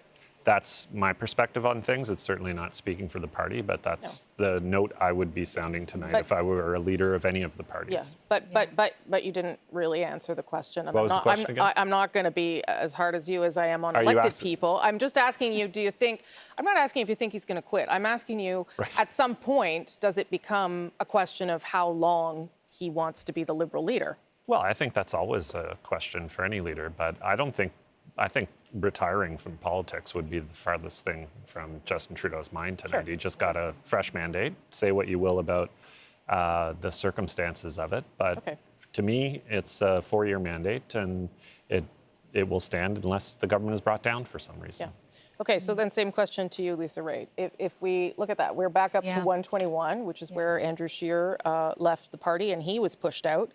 How does Aaron O'Toole make the case that he gets to stick around for another election? Well, he goes to caucus, and he's got a couple of new members from the Atlantic caucus, and he's going to have a couple of few less from the Ontario caucus. And that's going to be a difficult conversation that he's going to be having with members of his caucus. You know, there's no policy convention for a year and a half. There's no automatic membership review. It has to be all dealt with under Michael Chong's old bill that was introduced that they have to decide whether or not they're going to accept it first. So there's lots of procedure to go through between now and then. But let's see what the last of the numbers show us, and then he'll have to make a decision. Would he want to stay with that? Would he say to himself, well, I'm okay with that? I mean, that was sort of what the expectations they were trying to set tonight was, if we can keep him at a minority, we're good. Yeah. So, I mean, we already know. We've seen some of the people already posturing for the job publicly, right? So I don't know how long that lasts, but... 12 months in, he increased the percentage vote out in Atlantic Canada. Let's see what the numbers look like in Quebec and Ontario, holding our own out in the West and B.C. So he could make a case. He could make a case. A little too early tonight, but to say that it's all bad for him. But he can totally make a case. And is his heart in it? 100%. Okay. Yeah. If I could just add one more point to this, Rosie, and I think it's an important one to observe, because I think most observers would say that the first couple of weeks of the campaign went well for the Conservative campaign. One thing that is super clear tonight, in particular in Ontario and Quebec, is that the gun lobby was thoroughly rejected by mainstream voters in Canada. And I really hope that the Conservative Party absorbs that lesson going forward. Yeah, I think they would probably take issue with the word mainstream. There are lots of mainstream gun owners who are responsible gun owners, not to speak for them, but I think that's probably what Conservatives would say, Lisa, that they're... Yeah. Or do you agree with Jerry? Well, I would say that the Liberal campaign of scaring people with respect to guns in downtown Toronto and in Barron's worked. Yes. Yeah, that was a turning point. Yep, it worked. For sure. Okay. Whether it's good or not, I don't know, but it worked. I think it's pretty good not to have assault weapons on our streets. And I think most Canadians agree with that. Well, I wasn't saying that. But I was that's not what the saying campaign that. was. I was talking about the fact that it was a tactic that worked. Yeah. Sarah, let's bring you in. We'll let them just decompress for a moment. The NDP right now at 29. So that is also tracking up for Jagmeet Singh. I mean, it seems like everybody in the party likes him. So, but because I asked the other two the question, I'm going to ask you too. Is there a point in time where someone says, it's not really as good as we wanted it to be? And I say that only because they were pretty rough on Tom Mulcair when he didn't perform. Does that happen ever in this case or no? Well, you know, I think Jagmeet's still a relatively new leader. In the last election, we saw him perform well, and I think he's done the same in this election. He ran a very positive and hopeful campaign that inspired a lot of young people to get engaged in our political system that probably will be voting for the first time in this election. We're trending upwards. I think he's doing a great job as leader, and we've got to give him that opportunity to demonstrate his abilities. You're trending upwards in seats, but the percentage of vote is about the same. And Tom Mulcair didn't get 2 kicks at the can. I mean, I don't want to relitigate that one. I've spent enough time on it in my life, frankly, but just that is not something that you would hear inside NDP circles, I guess is my point, that he would ever have to think about leaving as long as things improve slightly or held. Yeah, I think at this point, he's doing a great job as leader. And I think in terms of the NDP circles, we're all very proud of him.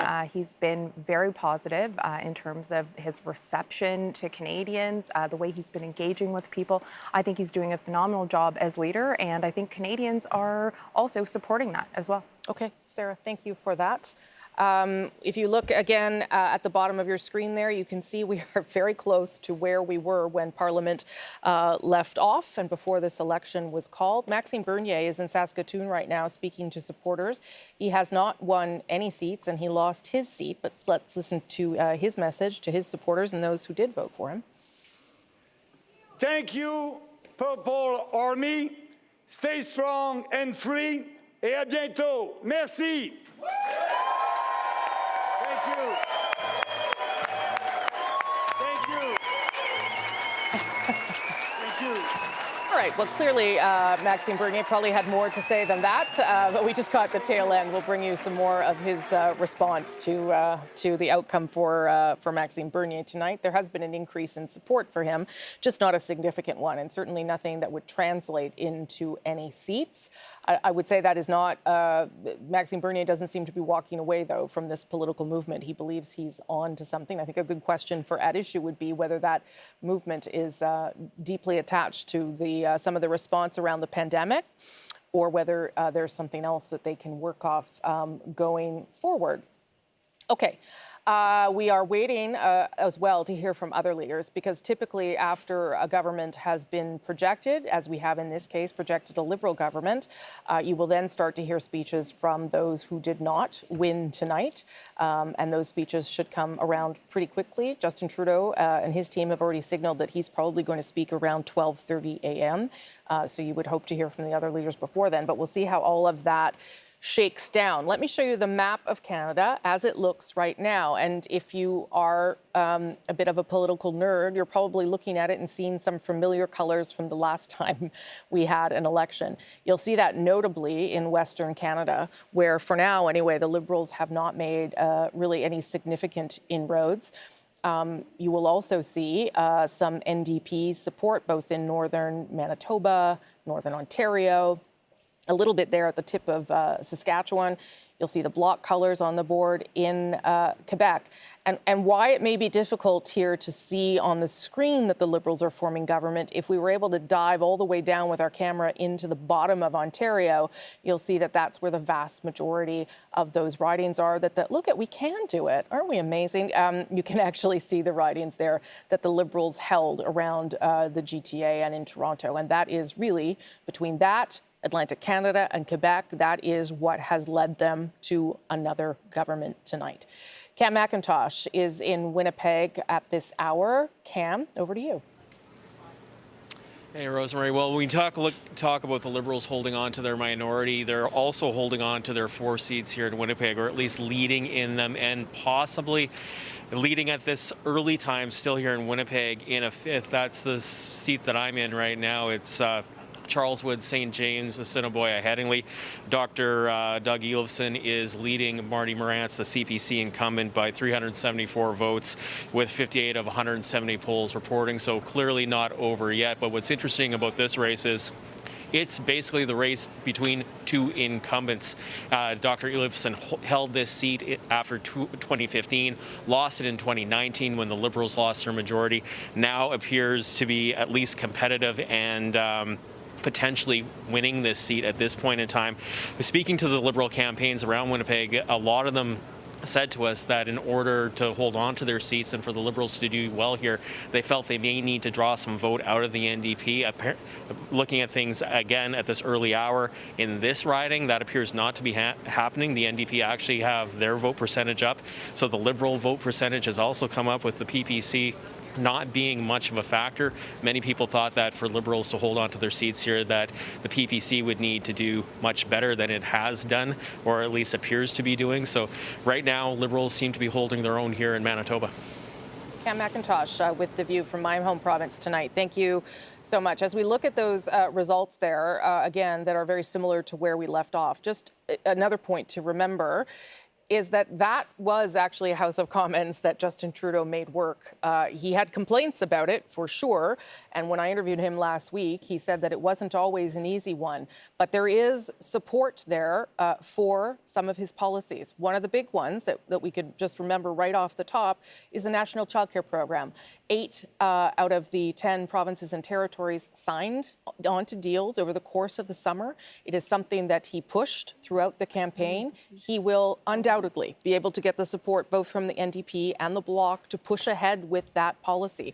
And that means that some sort of national childcare system will go ahead in this country, because he knows that he can get that support from other progressive parties. Let me bring in Adrienne, who's got a look at the northern ridings for us now. Yeah, you bet. Rosie, we heard Juanita Taylor, characterize what was happening in the north. 3 ridings to look at there. If we can start with Northwest Territories. Michael McLeod is the incumbent. That lead isn't big, but that is that's not inconsistent with up there. If you head over to Nunavut, this was the riding that was held by Mumulak Kakak, who, as you know, stepped back. Lori Idlout is a lawyer. She's a new candidate, but she's very well known up there. And if we head into Yukon, Brendan Hanley is taking the lead. It's a very small lead, but Yukon has a history of very tight races. He's the Chief Medical Officer of Health there, has only taken a leave from that job to do this. And Barbara Dunlop, just keep an eye on her. She is a romance novelist, has written some 50 of them, so no love for her in the Yukon. I'm tonight. So glad you got to find a way to use that line. I've been trying to get it in there. Just testing it in the makeup room. Okay, we're going to go to Thomas Degla, who incredibly is still outside in Toronto, and there are still people waiting in line. God bless them, because they should wait in line, Thomas. They still will get to vote, and their votes still matter. Tell me what people are telling you there. Yeah, can you imagine that it's been about an hour and 40 minutes now since people here in Toronto officially can't vote anymore, but the people who were in line by 9:30 Eastern are being allowed to vote. Here's the lineup still here under what's known as here in the Bentway, under the Gardiner Expressway, here in the Spadina-Fort York riding. You're seeing people, we might see them actually just here, Elections Canada officials coming over with clipboards and papers and just getting people's information after about a 2-hour wait. Is what people are telling me who've made it to the front of the line here, who in some cases made it just before polls closed at 9:30, made it to the back of the line, and are still waiting. I've been talking to people and asking them, why was it important for you to wait and be patient like this? And they said, well, it's our right to vote, it's our privilege to vote, we need to vote, and if it's going to take a couple hours of waiting, so be it. I can't quite see the end of the line. It's very dark here under the Gardiner Expressway, still noisy from the highway above, but I can tell you there's still at least a few dozen people behind me here, and so I would say there's still at least 45 minutes of waiting for the people in the back of the line. Very late here. Rosemary. Okay, Thomas. Well, I applaud those people, and I applaud you for sticking out there with them as well. This obviously a clear sign of how a pandemic affects an election. We'll see whether the voter turnout has any impact as well. Thanks, Thomas. Appreciate it. And now we are ready to bring you some more news right now. Our CBC News Decision Desk ready to make another call tonight. Canada, your next government will be a Liberal minority government. Justin Trudeau, as we already told you, will hang on as Prime Minister tonight. The Liberals remain in government, but after calling this snap election with the hopes of a different outcome, let's be honest, Justin Trudeau will not get enough seats to form a majority government. This is, as he said, Canada's choice to weigh in on the future of this country. You have done that, and you have told Justin Trudeau that you want him to have some checks and balances around him in the form of those other parties. And we are returning basically to a House of Commons that is close to a standstill to where we left off. Very close numbers to where we were when the House was dissolved and this election was closed. It is a victory called, rather. There's a victory nonetheless, but it is not probably what the Liberals had in mind when they headed into this campaign 5 weeks ago with polls that had them as much as 10 to 12 points ahead. Ashley Burke is at Liberal headquarters in Montreal. Ashley? Again, hard to tell the reaction in this room. Still quite quiet here because people are not in this room due to COVID-19. But after I got off the air the last time when the CBC News called the Liberal government, headed out in the hallway, I saw people high-fiving, excited faces. I was told that in the staff room just down the hallway that there was cheering at that point. But people were saying at that time that they were watching the numbers carefully, that the seat matters count, and they were trying to get that majority or get more seats than they won last time. They would have to hit 157 seats. We're not at that point yet. So it will be interesting to see what the reaction is from the Liberals tonight. Of course, staying in government with a minority is still a success for them, but it's not what they were aiming for when they called this election. Throughout the campaign, you have not heard Justin Trudeau say that he wanted a majority. He was very careful with his wording. There was only one minister, Dominic LeBlanc, who was the only one who came out and said that. And so, you know, interesting to see what the reaction will be tonight. We're waiting for Justin Trudeau to head out on the stage tonight. We're hearing could be about an hour and a half or so. His son was down here earlier, his oldest son, checking out the stage, but there's certainly going to be questions raised tonight about, you know, perhaps Justin Trudeau's judgment for calling this election in the midst of a pandemic when some people didn't feel this was the right time, and coming out of it with perhaps, you know, around the same seats or a little bit more, what that means for his future. Okay, Ashley Burke is in Montreal tonight. We're standing by, of course, to hear from the Liberal leader, the Prime Minister, when he is ready to emerge. Let me show you what we have seen that allows us to make this call, that there will be a Liberal minority. So look at that historic benchmark there of 38.5, which is the lowest we've ever seen to call a majority government. The Conservatives are ahead in the share of vote, which is not unlike what we saw in the last election, right? They had more in the popular vote, but fewer seats. The efficiency of the Liberal seats is what brings them government. So they are just slightly trailing behind the Conservatives when it comes to share of vote. Let me show you what it looks like in terms of seat change, and it's not going to look like much. We already know that because it looks shockingly like where we were just 5 weeks ago. So the Liberals right now down 2, the Conservatives up 2. Look, the Bloc down 3, which is an interesting storyline we can dig into more in the days ahead. NDP up 5. So they have an efficient vote there, too, for the NDP as it comes out.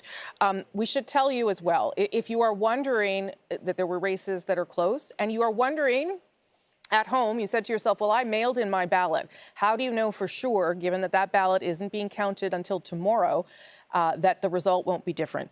The decision desk took all of that into account. We know how many special ballots, how many mail-in ballots were sent in from which riding across the country. We are able to tell you that that is how we made this decision. We know that it's a Liberal minority, and we took all of that into account. So it's not that your ballots don't matter.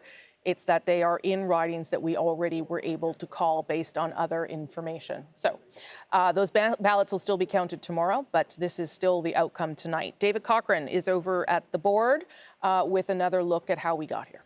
Yeah, Rosie, really for things to change tonight, we needed to see one of two things. We needed to see exponential growth and a big breakthrough in Quebec by the Liberals to get to a majority, or we needed to see that kind of exponential big breakthrough in Ontario for the Conservatives.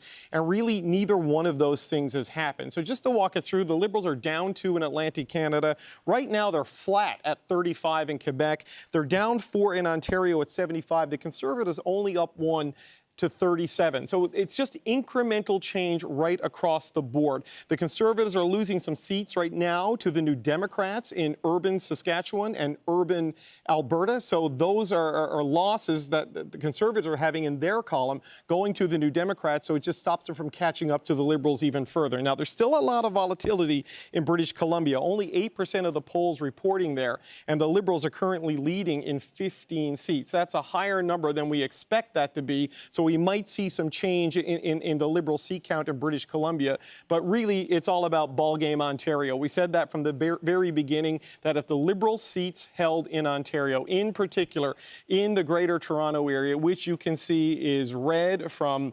Whitby down to Burlington right now, there was no breakthrough here for Erin O'Toole. And, you know, you look at where things are going to stand, Rosie, what you just talked about in vote share and what you just talked about in seat count. It's very much like 2019, right? That Justin Trudeau is going to be the prime minister of potentially a slightly diminished minority Liberal government. And Erin O'Toole could win the popular vote like Andrew Scheer did, increase the seat total marginally like Andrew Scheer did, and still face a leadership challenge potentially like Andrew Scheer did, because within 1 month, Andrew Scheer had more knives in him than an episode of Top Chef, and Erin O'Toole is going to face some of those same questions. Yeah, and I mean, I think it also brings us back to the points that happened with Andrew Scheer and after the departure of Stephen Harper, is if you are trying to grow the base, where are you growing it and how are you growing it? And if you can't make sure that the seat count also grows, you know, how are you going to get back to forming government? I think unless you look for other ways to stop or split the Liberal vote.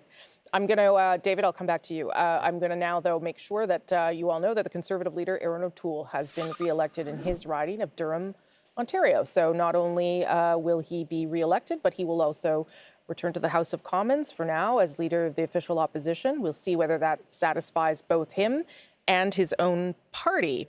I'll tell you as well that the last time we had 2 successive minority governments was under a Conservative Prime Minister, and that was Stephen Harper. Okay, Andrew, over to you. Yeah, so let me expand on a point that David was just making about the lack of a breakthrough in Quebec, because when you think about Quebec, the Bloc Quebecois did 2 things in 2019. They took a big bite out of the NDP, and they took a big bite out of the Liberals. And if the Liberals were going to really have traction tonight, they would have had to undo a lot of the damage done by the Bloc in the last election. But we can see in a number of key ridings, they were not able to do that. I'll show you what I mean. Okay. So in La Prairie, this was a riding that did go to the Bloc Quebecois in the last election, a riding that the Liberals had pegged as one that they had a shot in. It was close in 2019. They lost just by 5 percentage points, but Alain Terrien, well-known politically, you know, he spent 6 years at the provincial level with the Parti Québécois, a known quantity with a lot of voters. He's in the lead right now. Another riding, Montarville on the south shore of Montreal, another Liberal target, but another strong candidate in the Bloc Québécois. Stéphane Bergeron, a career politician, you know, for 30 years, both with the Bloc Québécois and with the Parti Québécois at the provincial level. And Yves-Francois Blanchet played defense in this riding just in the last week. He visited, and so he knew this was a riding that was under threat, and he knew that this was one that he wanted to keep. One more that I'll show you, Abitibi Bay James Nunavik EO. You can see the Bloc Québécois candidate with a check mark. Yeah. Sylvie Bérubé, you know, abolishing the Indian Act was a big part of what she campaigned on during this election campaign. And in a riding as big as this one with as large an Indigenous population as it has, this is something that resonated. Okay, I don't mean to put you on the spot. Do you know what's happening in Trois-Rivières? And I only ask that because the Liberals were hoping to hold that. We're hoping to gain that, rather. And hoping it was to gain it. Yeah, and it was a tough fight. Yeah. Oh, look at that. It's like magic around here. Look at that. You have that power. You say something and someone does something. It's amazing. So this was a Bloc Québécois riding in 2019. You're right that this was a really tight 3-way race 2 years ago. Yes. A really tight 3-way race this time around. Star candidates fielded left, right, and center. Yves Lévesque, though, the Conservative candidate, with a marginal lead. He's a very well-known figure in that part of the province, former mayor Trois-Rivières. So okay, yeah, that's how interesting. that race is going. And it's not just magic. It's a woman named Allie who just listens and knows everything Yes. and does it. It's not magic. It's magic that is Allie. Adrian, you're going to tell us more about the prairies. You bet. So this conversation that we've been having about the NDP making gains at the expense of the Conservatives, that's definitely happening in the prairies. Two spots, really, to keep an eye on. Edmonton, Griesbach. This is a place where Jagmeet Singh was there twice in a month. It's a place where there's been lots of conversation about tactical voting that may be working out just fine for the New Democrats. And then there's the tightest race in the prairies right now is Saskatoon West. You've got Brad Redekop, who is the incumbent. He's in the lead, but just by 86. Robert Doucette, it's been going back and forth throughout the night. Okay. Thank you for that, Adrian. I'm going to look at the map because I like to do that when I have a minute to pause and take a breath. And you can see again, once we pull back, that the map looks a lot like the one that we left with in 2019. And that's because the Liberals are leading and elected in 156. Remember, they won 157 in 2019. Conservatives at 123. They won 121.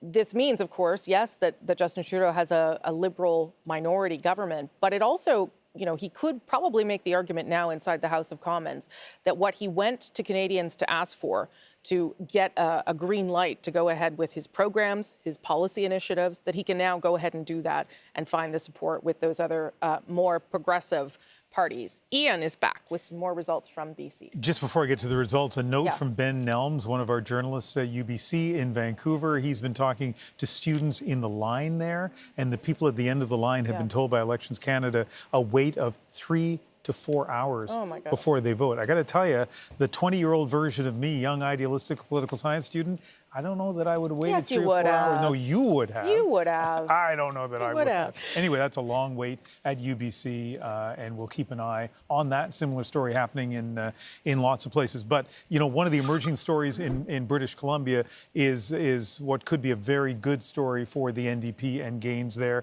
And but, of course, just as soon as I say that, look at what Vancouver Granville is looking like. This, of course, is Jody Wilson-Raybould's old riding. She won it as a Liberal in 2015. She won it as an independent in 2019. And really curious to see how this would end up. I live in that riding. It was really hard to get a feel for what was going on there. Talib Nur Mohammed placed second last time around, ran into a controversy about flipping homes. Completely legal, but housing is a big issue across the country. Expensive houses, a big issue in Vancouver. But right now, he is in the lead. It's gone back and forth. And the NDP candidate there, Anjali Appadurai, is a very solid second at this point. Port Moody Coquitlam. This is interesting. It may have been, I think, the closest three-way race in the country last time around. Nellie Shin was in first place. She's the incumbent MP. She is now in second place. The Liberals poured a lot of time and effort in here. They really wanted to win this one. But look at the NDP in first place. A lead, not a huge lead, but a lead nonetheless. And let me show you one more riding in British Columbia where the NDP, the last time I checked, were doing pretty well. Nanaimo Ladysmith. Paul Manley now in third place here, really close between the NDP and the Conservatives, as you can see. But potentially of those three ridings could be two pickups for the NDP. And let's wait and see what happens in Vancouver Granville. Okay, thanks for that, Ian. I'm just going to ask if we can get to at issue soon because I really want to hear their initial thoughts right now. But first, let's go to Tanya Fletcher. She is out on the island. There are two seats now for the Greens. One is in Kitchener Centre, but one is where Tanya is. So Tanya, let's hear from you. Yeah, so Rosie, I've got the former Green Party leader with me, Elizabeth May, and so let's just chat with her. Yeah. Elizabeth, thank you so much. And Ms. May, looking at the current results, perhaps some disappointments out east. Kitchener Centre's looking hopeful, still very close in Nanaimo Ladysmith with Paul Manley, and no surprise, you are doing very well at the moment. So take us through your surprises and, to be honest, your disappointments tonight so far. Well, I still don't really know how to read it. I'm extremely, for the good of the country, I'm extremely extremely pleased that Justin Trudeau's gamble has not paid off. I think minority parliaments where people work together are vastly preferable to under the first past the post system where 39% of the vote gives you 100% of the power. So standing back and looking at this, what does this mean for Canadians? A minority parliament is much better news than a false majority. That said, the number of Greens who appear to be set to go into Parliament in a much narrower margin is probably good news for Parliament and for Greens. It's obviously very disappointing that at this point Annamie Paul is trailing in Toronto Centre, but all of us knew that she made a very daring and risky choice because Toronto Centre is, as everyone knows, a Liberal stronghold. That said, she has a lot of support there, and it's early in the evening, but I'm always optimistic. I've been hanging in for Naomi Hunter to take down Andrew Scheer in Regina because she's just one heck of a great Green, but that's not going to happen. You mentioned Annamie Paul. I want to go back to that. And I mean, looking at her, you talk about the risk of her staying in Toronto Centre during the campaign. I mean, is that why we're seeing those low results for her tonight? And what happens next for her as leader? Could you make a reincarnation as former leader? No, I am former leader. That's what I'm saying. But I would say that the risk was in choosing Toronto Centre, but it's the place where she was born. She has deep, deep roots to the needs of that community. She's driven by what that community needs that has been, overlooked by the Liberal MPs historically, including when Bill Morneau was Minister of Finance and represented that area for so long, and still it had the highest child poverty rate in Ontario. So she was driven by what Toronto Centre needs for change. Staying in the riding and campaigning, in my view, is the right thing to do because I was leader of the Green Party for 5 years before winning a seat. And it's really hard to lead a federal political party if you don't have a seat in Parliament. So the questions of Annamie's future are really up to Annamie, and we'll see how the rest of the evening goes. And looking at this campaign, though, compared to 2019, I mean, I was with you on your biodiesel bus on Vancouver Island. We blitzed all 7 ridings in 2 days. This year it was quiet. And so I'm just wondering why this year? I mean, even the polls looking at support for the Greens are half of what the support was compared to last election. So why even in BC, in a climate crisis that's so visible this year, why are we not seeing that Green support stronger right now? Well, certainly, I mean, in terms of it being quiet, in a pandemic election, a lot was quiet. But obviously, Green support slipped in the last period of time.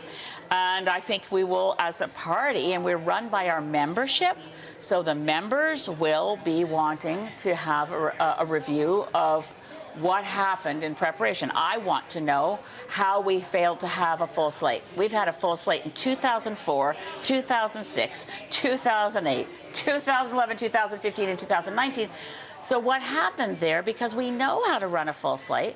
It was a shock to me that that's how it went. But we'll look into it, and we absolutely are here to stay. That's the message. Anyone who wrote off the Greens was premature.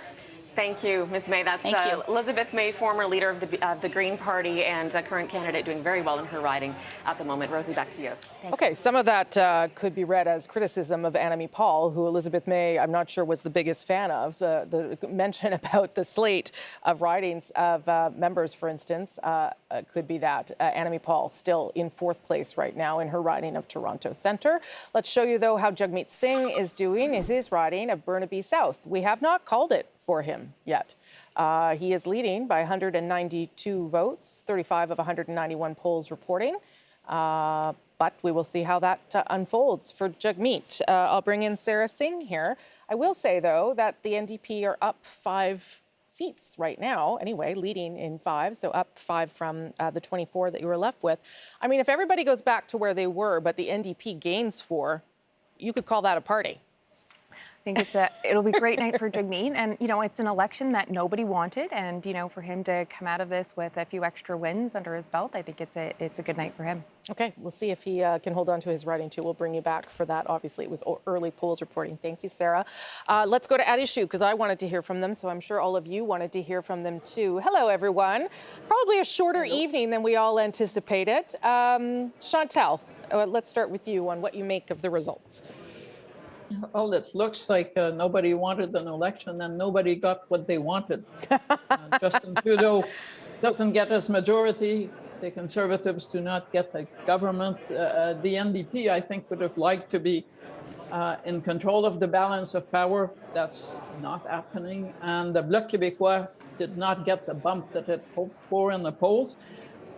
Annemie Paul, the Green Party leader, and Maxime Bernier share the same we didn't get what we wanted, which would have been at least a seat for Paul or a seat for his party in the case of Bernier. I think, speaking from Montreal tonight, that François Legault probably will refrain from telling Quebecers how to vote in a future election.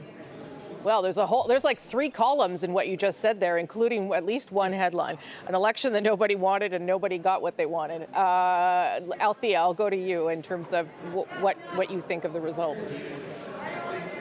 I'm shocked actually the ticker on the screen just went from 121 to 120, but when it was at 121, we were exactly at the same result as 2019. Nobody wanted this election. I don't have anything to add to what Chantal said. I think that's completely true. I think there's a lot of interesting local races. I think the Liberals are going to be really pleased to see Leona Alislav. This is the Liberal that walked across the aisle and became a Conservative. She has been defeated by a Liberal candidate in Aurora Oak Ridges, Richmond Hill. Miriam Monsef.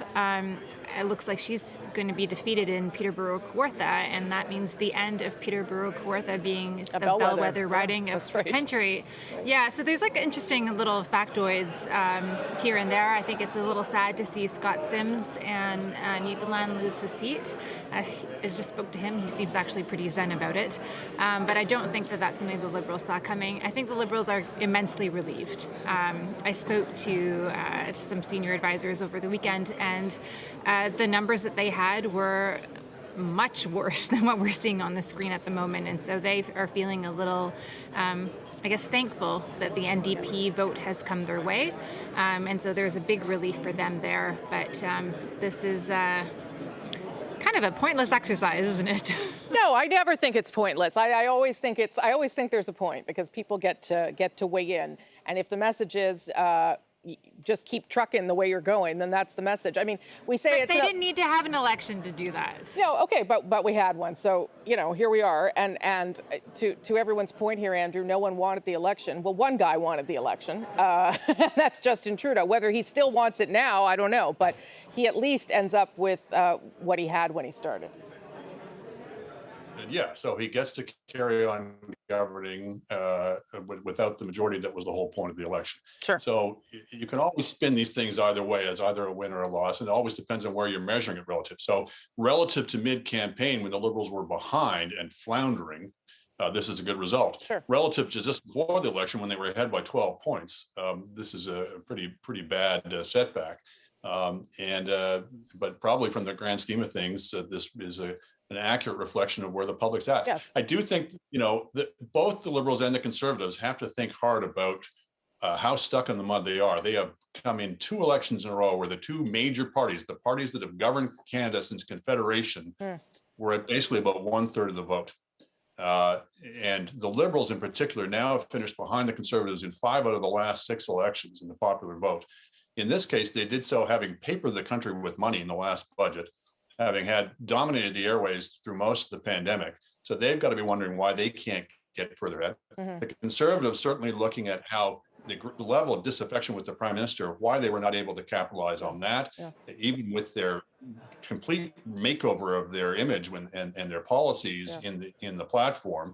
They've got to be asking themselves some searching questions as well. Yeah, those are excellent points. I had made the point earlier about the Conservatives sort of, re-examining who they are, but you're quite right, Andrew. Maybe it's a question that the Liberals should be asking too, given that they've ended up with the support that they had in the last one. Elamine, your thoughts? I mean, listen, we started off this campaign with the Prime Minister saying that this is going to be a historic election, an election where we sort of look at what the COVID recovery economy is going to look like. Well, that is not where Canadians' heads are at. And actually, I'm not sure that it was so much a repudiation of the idea of having this election, so much as it was, in fact, the event, right? Like the fact that schools reopening happened and the Delta variant kind of reared its head.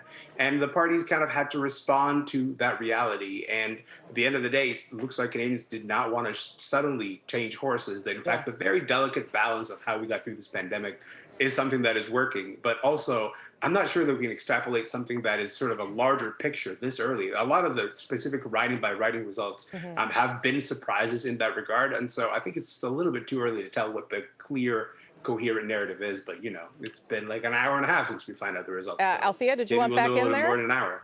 Althea and then Chantal. Yeah.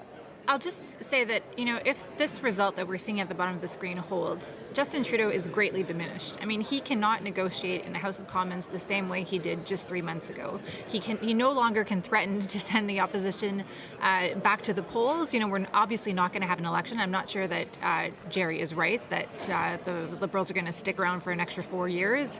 But, you know, he can't go around and say, oh, well, if you don't support my throne speech, we'll head back to an election. So that stick is completely gone, and that might actually hurt them, because that was the biggest thing that they had going over the past 18 months. So Chantal, is the Liberal leader then chastened, or is he emboldened to seek the support of the other progressive parties to push forward with his agenda?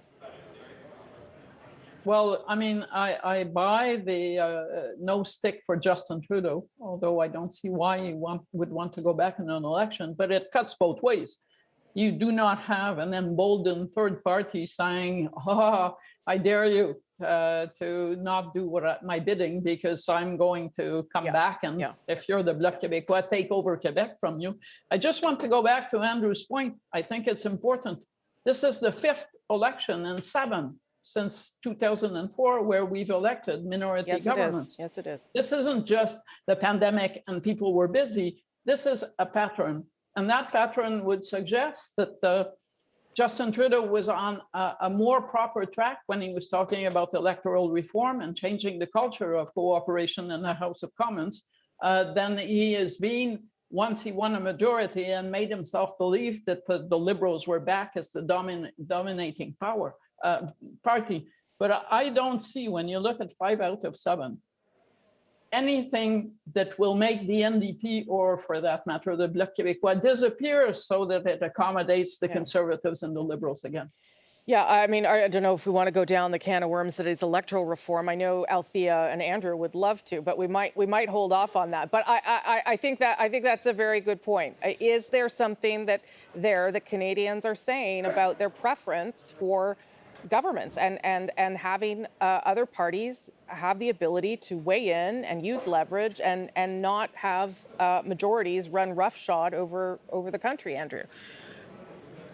Well, what we have is kind of de facto coalition government, not with apportioning of cabinet seats, but with what you have is a fairly enduring progressive majority in the vote. It's just not giving itself to any one party. It's splitting amongst these different parties. And that seems not to be going away. So they're going to have to learn to work together if they want to, continue to govern that way. And for the Conservatives, they have to start thinking, how can we expand our base beyond the sort of 40 to 45% that even charitably can be assigned to them in the best of elections. And they now have to think about whether they're going to have to share that vote with the PPC in the elections going forward. Yeah, although I thought that's what Aaron O'Toole was trying to do. Anyway, I have to put you guys on pause for a moment. You're going to be here for a while longer, I'm afraid. The leaders are going to speak, and we'll come back and talk to all of you. Thank you so much. Okay, look at that. If you look on the bottom of your screen, as I turned my back there, I didn't notice it, but the Bloc and the NDP moving back and forth, flipping, with 29, 28, 29, 28, all of that still moving ahead. So who will be in third place inside the House of Commons? That is an interesting question for us here tonight. I think Andrew has some of that story to tell us. Yes. Yeah. Let's do that. Do you? I don't know. Cobble something together. Yeah. Well, give me 10 seconds here. Let me type something up. Okay, so let's go to Quebec. And so the fortunes of the NDP, a very interesting thing to watch. Berthier-Maskinongé, of course, one of those key ridings that we have been watching. And in Ruth Ellen Brosseau, one of those rare candidates who was swept in on the orange wave in 2011 and managed to She's win. leading. Wow. Yeah, and managed to win again in 2015, which is what most NDP candidates in Quebec weren't able to do. But right now, she's in the lead right now. It's still reasonably tight to the point where we can't confidently say who is going to win, whether it'll be the incumbent, Yves Perron of the Bloc Quebecois, or Ruth Ellen Brosseau. But boy, this is a close race. Yep. Very strong performance for her. And in Rosemont-La Petite Patrie, we can say that Alexandre Boulris will be elected once again. He was all alone in Quebec. He has said over the course of this campaign, I miss my NDP friends. He had 58 of them in 2011. That number was whittled down in 2015. But really on the strength of his popularity, his charisma, he has won his 4th term here in Rosemont. So good news for him. Potential good news in Berthier-Maskinongé for Ruth Ellen Brosseau. And we'll see what else produces. Yeah, keep your eye on that one for us, for sure. In the meantime, we can give you an update on another federal leader. Annamie Paul has been defeated in Toronto Centre. Not just defeated, she came in 4th in the riding of Toronto Centre. Marcy Ian initially won that in a by-election against her. But that is a signal to Annamie Paul. Maybe it is a commentary on the problems that were inside the Green Party. Maybe it is a commentary on whether that vote would be quote unquote wasted. Annamie Paul was pretty clear in an interview she did with me about a week ago that she had thought during the election about no longer wanting to be leader. How do you vote for someone who's basically told you that they don't want to stick around in their riding or lead the party? She spent 25 of the 36 campaign days in Toronto Centre. She was part of 2 national debates. She was given an interview with me, for instance, and still not able to break through in Toronto Centre. We'll have to see whether Annamie Paul's political career ends here tonight. David Cochrane, you've got something or other to tell me about something. I got a map with a lot of colors. You know, Rosie, people are talking about, you look at the numbers, not much has really changed. This is a bit of a tongue twister, but I'm going to show you something that did change that maybe stopped there from being big change tonight, and that's the People's Party of Canada. They're at 5.2% nationally, 6% in Ontario. And I want to show you some seats in Ontario where they may have saved the Liberals or in the process of saving the Liberals. So we're going to start here in the Kitchener-Cambridge region. Just look at this in Cambridge. The numbers are updating, but right now, Brian May is 400 ahead of Connie Cody for the Conservatives. Look at that People Party of Canada number. That is an enormous number when you think about what it potentially took away from the Conservative there. It's a similar thing in one of the neighboring ridings here in Kitchener-South Hespeler. Again, you have the Liberal in first place narrowly with a significant chunk going to the 4th party, People's Party of Canada. And this is happening all over Ontario. I've got at least 7, 8, 9 seats where you can see this, including a small one. See if it works. Yes, London West. There we go. London West, you have the Liberal candidate about 1,900 votes ahead, but 2,200 going to the People's Party of Canada. And we're seeing it also in the Hamilton-Niagara region in St. Catharines, where Chris Biddle is in the lead right now over the Conservatives by about 700 votes, with 1,500 going to the People's Party of Canada. If even half of those went to the Conservatives, we'd have a much different map in Ontario and a much different result for the country, a further diminished Liberal minority. Look at this, a 300-vote lead here with 2,200 going to the People's Party of Canada. This was the concern for a lot of conservative-minded pundits and advocates. We saw this on the front page of the Toronto Sun, saying that a vote for the People's Party is a vote for Justin Trudeau. We even saw it playing a role in Newfoundland and Labrador, where Goody Hutchings has won by about 1,400, and Darrell Shelley of the People's Party of Canada getting 1,500. So it's not just in things that are settled. In Ontario, where the government was kind of decided, we're seeing it as we move across the country. Oh, it's changed in Charleswood just a minute ago, so I'm going to leave that for a second, but I'm going to go into Calgary and show you where it could be playing out and what could potentially be the Liberal cabinet minister if this result holds. And this is in Calgary Skyview, where George Chahal is running for the Liberals. You see there a 500-vote lead with 671 for the People's Party of Canada. So whether it's a straight one-for-one vote split, Rosie, it's undeniable it's had some impact on the Conservative vote. Otherwise, why would you see people get so concerned? And just to show you that it's not just helping Liberals, let's look at Kenora, which was a Conservative seat. you have a very narrow NDP lead with 554 votes for the People's Party of Canada. So it's having an impact on races. I mean, we're going to have to do some real serious post-election dissection of it. Yeah. But it wasn't just noise, it's showing up on the map. Yeah, and it is not necessarily just hurting the Conservatives and not necessarily just helping the Liberals. It is all over the place, and that's why we'll need to look into that a little deeper in the days ahead. Ian now has some more results from British Columbia. Yeah, you know, this is the time in the evening, Rosemary, that, of course, we've been at this for a long time, and here it is, 11:46 Eastern. It's not even 9 o'clock in British Columbia, and they're all sitting there in front of their televisions going, tell us more about what's happening in and around, for example, Vancouver. And Metro Vancouver has been relatively kind, or at least in terms of leading in some of these ridings, relatively kind to the NDP. We talked about that last time, and the Liberals. Let's look at some of the seats where the Liberals are doing very well. Richmond Centre, Alice Wong in second place here. Wow. Yeah, exactly. Wow. She has been the MP here since 2008, a former cabinet minister in the Stephen Harper government, and still relatively close there, 344 votes, but still, yeah, wow is exactly the reaction I had when I saw those numbers as well. Steveston, Richmond East, a riding not too far away, and now you see this lead widening for Parm Bains over the incumbent Conservative, and Cloverdale, Langley City. This is a really interesting one. Let's keep this up for a sec, because first of all, that is a significant lead for the Liberals. John Aldag won this riding in 2015, but he lost it 2 years ago. What's interesting here is the margin last time around between the Conservatives and the Liberals was 2.5 percentage points. The Greens had 6.4 percentage points. So not to like drown people in numbers, but there was no Green candidate this time around. And, you know, to Lisa's point earlier about the PPC, you can't assume the Greens, for example, that those would all break one way or the other. But that's a lot of free votes that were available in that riding, and you wonder if that didn't help. And in Kamloops, Thompson, Caribou, this is a reminder that the Conservatives are incredibly strong in huge geographic swaths of British Columbia, the interior, the north, Fraser Valley, and here Kamloops, Thompson, Caribou in the interior, big lead. We were projecting elected for Frank Caputo. Interesting, the three major parties all had lawyers running for them. And in third place, Jesse McCormick from the Liberals, an Indigenous lawyer who did make reconciliation a really key theme of his campaign. But all of those examples you gave there do prove that BC is a three-way race. Like it's very, very tight often. Okay, let me again show you what has happened here tonight. We again are projecting a Liberal minority government. Numbers very similar to where we were in 2019, where we were around dissolution. In 2019, the Liberals won 157. Right now, they're leading or elected in 156. The Bloc is down a little bit, so that's something that we will continue to track. And the Greens, I imagine that's still Kitchener Centre. We'll bring you that update when we have a minute. That would be an interesting breakthrough on a bad night for the Green Party. Okay, Ian mentioned Kamloops as one of those ridings that he is tracking and watching closely. Angela Starrett is in that riding, in the riding of Kamloops, with a guest. Angela?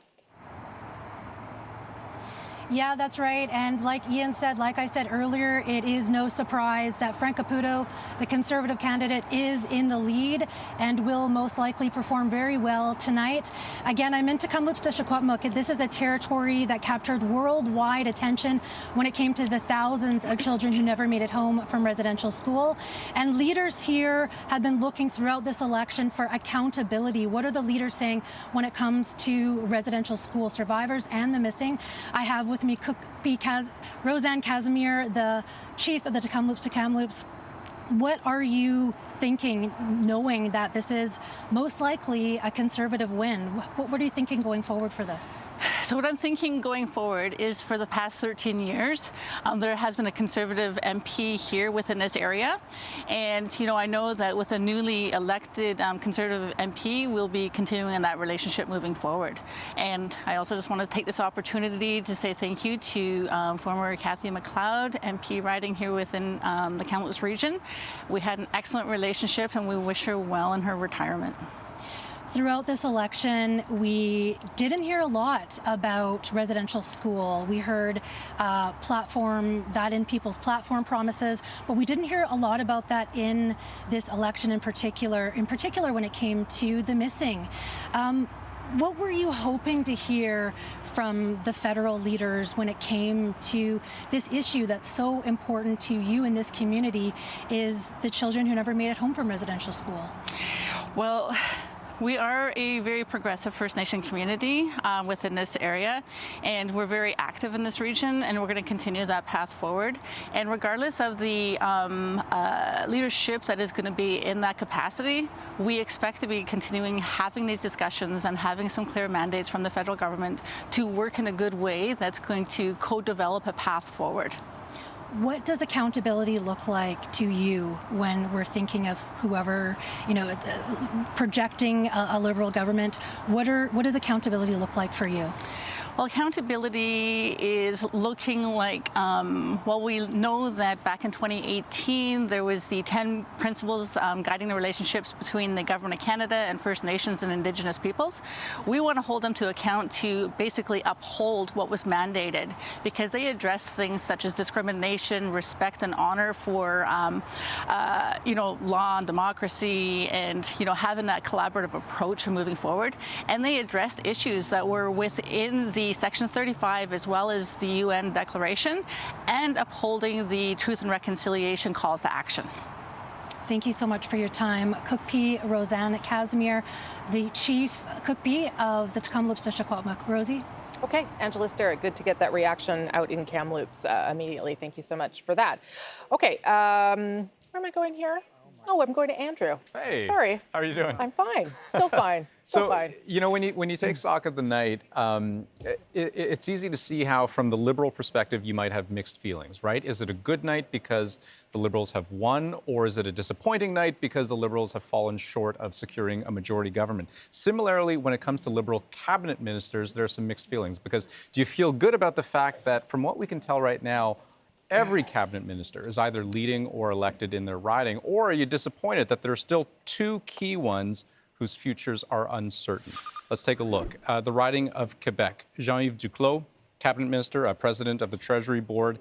He's got a lead right now, just over 1,000 votes, but we don't have enough results at this point to be confident that he will be elected in this riding, beating his Bloc Quebecois candidate, Bloc Quebecois rival, I should say, Louis Sans-Fasson.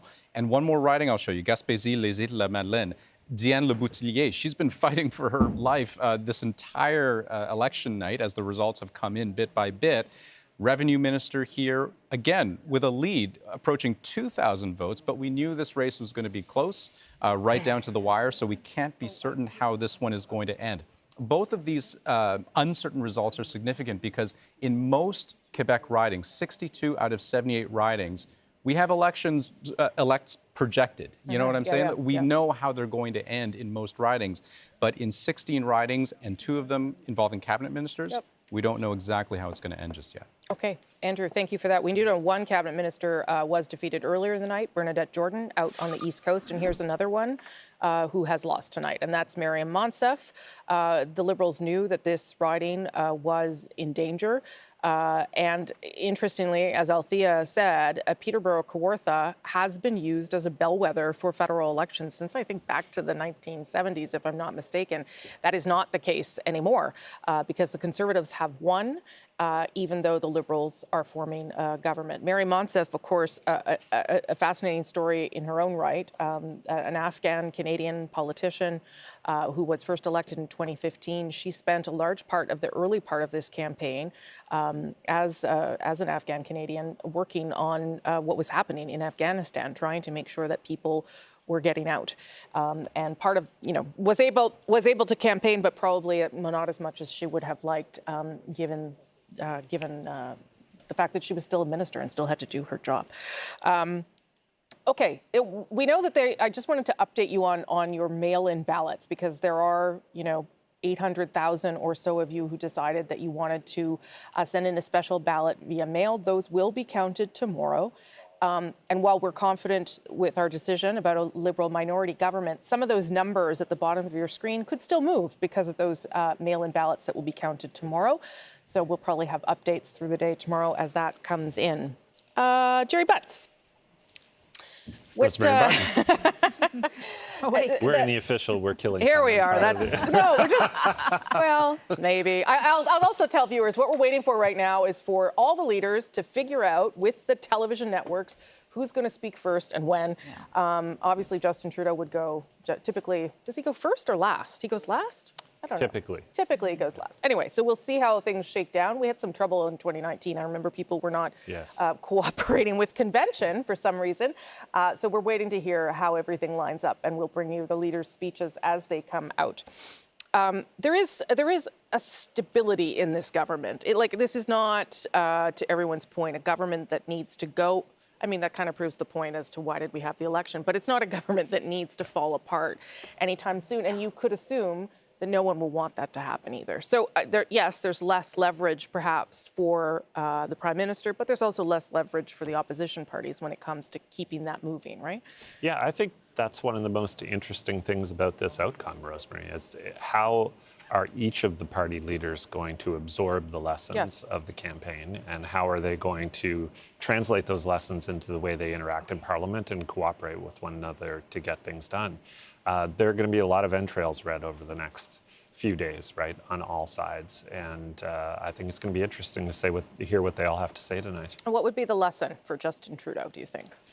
I think that We'll pretend he's not listening. Like you just, well, he doesn't. He might be listening. He may be. Maybe putting on a tie. But I really doubt it. I think he's breathing much more easily than he would have been this time yesterday. I think the lesson is that the country wanted the direction the government was taking major policy issues like climate change, like childcare, in particular, and like the approach to the pandemic. But they want to see, the public wants to see the government cooperate with people of different political stripes to try and form a consensus in Parliament rather than only a consensus in Cabinet. And watching Chantal Hébert talk about this, it reminds me of how easy she makes this look, and how I will tell everybody at home it's not easy to do this, having done it for the first time in my life tonight. I think she's got an excellent point, and that is they're sent right back to work to keep doing the work that they have been doing, and to hopefully do it a little more cooperatively than they have been. Well, it's been lovely having you. You seem to be doing just fine. You might have a career in this. No, I doubt it. No, all right. Yes, David. He can do the map next time. Oh, he can do the magic board next time. Wonderful. I don't know how you write that stuff on the board, David. I don't even know. He keeps it in his head. I'm not even sure. Magic. What about you, Lisa? What is the lesson here for Conservatives? I got a really funny text tonight from a friend of mine out there watching, and he said this was a $600 million cabinet shuffle. That's not a lesson for Erin O'Toole. That's a lesson for Justin Trudeau, though. But that level of cynicism, right? So look, I think that what we see is a country that's pretty fiery in their division right now, whereas it wasn't as fiery before. And that's got to be managed in the House. So you're going to have folks coming back with a belly full of fire wanting to fight. And I think it's going to happen. I'm sorry to be, I don't disagree with you, except I'll push back on this. On that screen there, there are a whole bunch of parties that have the same, the NDP has the same policy positions as the Liberals on climate change, on the exact same. So I don't know. I mean, is it not also a sign that there are progressive parties that are moving in the right direction? Is that not also? I think there are two different things. I think Canadians have sent the message that they're comfortable with the progressive policies. I'll go with that. Sure. Canadians have sent the message that the parties are going to work together. So the policy is going to pass through because of virtue of the fact that the NDP and the Greens and the Bloc are going to vote in favor with the Liberals. But here's the part that we report on, that we talk about, which is acrimony in the Parliament. And what I'm saying is, all intents and purposes, there's going to be a lot of acrimony in that Parliament. It's still going to look as nasty as it looked. Why couldn't they all come away chastened? Is that naive of me to think yes, that? Why it couldn't is naive. Oh, why couldn't you all just come away and say you got what you? You all, not me anymore. I'm the nice one. I'm the nice one. But no, it's true. Too much fire, too much division, too much crankiness. They're still going to go in and they're all going to fight with one another, and Canadians are going to go, what the heck? To no end. Exactly. Because we're not going to have an election anytime soon. Not really. Financially, no one can do it. They're going to be looking at leaders. It's not going to happen. Sarah, maybe am I the only naive one here? Would you think that they would come back and say, oh, well, we're gonna turn it down a notch because Canadians told us to turn it down a notch and figure it out. You know, I think that's what Canadians would want to see, but I think to Lisa's point, we're going to see a pretty divided parliament and people that are fiery and ready to, you know, keep fighting for what matters to them. You know, for us as New Democrats, Jagmeet was there in the House pushing our priorities forward, and I know he's going to continue doing that. But it's going to be pretty heated, I think, when they get back to work. But it's pretty clear, as Lisa said, this was a pretty expensive cabinet shuffle, an election that no one wanted. And to have pretty similar outcomes, I think it's really disappointing for Canadians across the board. David, why don't you weigh in there too? Well, I think it's going to be interesting because I think one of the reasons why the Liberals wanted this election is why the timing they wanted it now is they didn't want to go back into a minority parliament in the fall as sort of the vaccine high was fading away from people and deal with, you know, committees, for example, that they didn't control, where you had P.E.I and Michael Barrett launching prosecutions against every Liberal cabinet minister, senior public official or political staffer that they could drag before the committees. They were hoping to avoid that. They've delayed it. They hit a snooze button on those things because the committees are still going to be constituted in a way where the opposition still has a majority. And I guess the question is like, what message does the Conservative Party take out of this result, right? We just walked through what the PPC did to their vote. The Liberals with 37% in Ontario get 76 seats. The Conservatives with 35% get 36 seats. So you can just see the vote efficiency. So is it we weren't right-wing enough and that's why we lost people to the PPC? Because I know one of the concerns talking to Conservatives coming into this is that if they made this move to the middle that O'Toole was campaigning on, and it didn't work, would there be a slingshot effect, pulling them back to the hard right? And I think how this parliament works and goes forward, there's a clear path for Trudeau with Singh to find common ground on a lot of things right now if you stack their two numbers together. It's just, what is the personal relationship going to be like? Because Jagmeet Singh ran a very negative campaign against Justin Trudeau in this election. That's true, he did. Last word to you, Jerry, then I'm going to Ian. Yeah, I would just say, and I certainly agree with David's point about the consolidation on the right, but you have to look at the consolidation on the left as well. And if Conservatives are now worried about how much farther right they need to go to appeal to PPC voters, I would say welcome to life as a Liberal, where you're always concerned about having your progressive flank exposed to the NDP. Okay, all very good thoughts and good analysis there. We're going to go to Ian briefly. We're waiting for the Green Party leader, Annamie Paul, to speak. But we'll go to you first, Ian. Yeah, and let's look at three ridings where the Greens were prominent today. Trying to do the math. Math is really tough for me at the best of times, especially on live television. But it was many hours ago that the polls closed in New Brunswick, and yet this one is still too close to call. We're looking at Fredericton. Jenica Atwin, the incumbent MP here, who was voted in 2 years ago as a Green, crossed the floor to the Liberals. There were so many questions. There are so many questions about how this riding will end up. But hours later, we have Jenica Atwin in a lead that has been going back and forth, but 310 right now. And the key thing here, as you look at the screen, is the Green candidate, a UNB law professor, is in a distant fourth right now. Look at that. Yeah, in that riding. Let's look at another a Green riding, or at least one where they hope to do well. This was indeed a Green riding. Paul Manley winning a couple of years ago, and he is in third place, closer than the Green candidate in Fredericton. What's interesting about this one is that if you looked at the results 2 years ago, you would have seen a three-way race with these three parties, but the order was different. Also interesting to note, you know, the Liberals, a national party, which does well in many ridings across the country, but in many ridings, or at least some ridings on Vancouver Island, they're a fourth place party, and it's just interesting to see that there. Let's go on to another riding, Kitchener Centre. This one I mentioned a few hours ago, but for people, especially on the West Coast, who may just be joining us in the last little while, Reg Saini was the incumbent for the Liberals. The Liberals said, we don't want to deal with you anymore because of allegations of sexual misconduct. And so he is on the ballot, but not wouldn't have served with the Liberals. But look at that. Mike Morris placed second last time around. He is in first place for the Greens in Kitchener Centre. Thank you for that. That's a perfect transition to Annamie Paul, leader of the Green Party, defeated in her own riding tonight. Let's listen to her live. Thank you very much. Thank you so much for being here this evening, and thank you, Adrian, for that very special land acknowledgement. Merci tout le monde d'être ici avec nous ce soir. Thank you all for being with us this evening. We are the traditional unceded territory of the Anishinaabe and Conishobe. The traditional lands of the Mississauga, the Credit, the Anishinaabe, and the Haudenosaunee. First, let me start by congratulating. We're still waiting for the results, but it looks like we are going to be sending certainly 2 and looks like probably 3 Greens back to Ottawa in the next session of Parliament.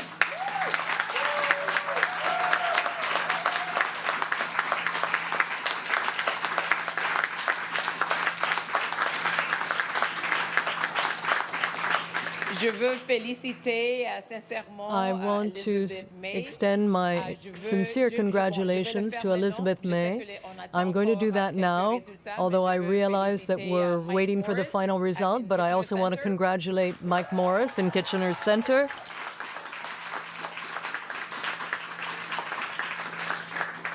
Incredibly well-deserved, an incredible leader that's headed to Ottawa. And also, Paul is in a very close race, but I feel very confident that he's going to take that one over the finish line. So I'm going to send him the good luck of, I hope it's good luck, to wish him good luck now in that seat as well.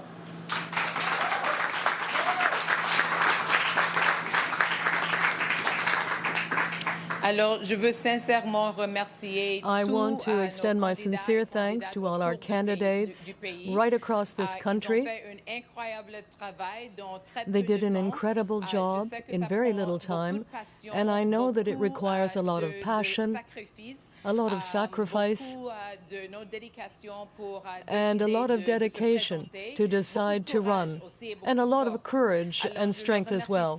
So I want to thank them most sincerely for deciding to make the jump this time on my behalf and on the behalf of all our party and our members. Every single candidate who ran for the Green Party in this election, it takes passion, it takes dedication, it takes sacrifice, it takes courage, and so many of them were running for the first time. We told them that it was time to run. We told them that we needed a new culture in Ottawa. We needed more diversity in Ottawa. And so many of them took up that challenge. I am so proud of them. I want to thank them sincerely on my behalf and on behalf of all of our members and all of our volunteers. Let's give them a round of applause.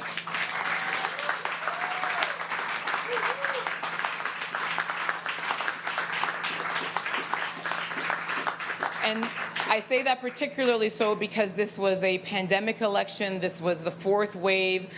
This was a very difficult time to be running in the first place, very difficult circumstances. And so it means even more that they stepped forward. It means even more that they chose to live their values by standing up for us and running for us in this election. I'm so grateful to them.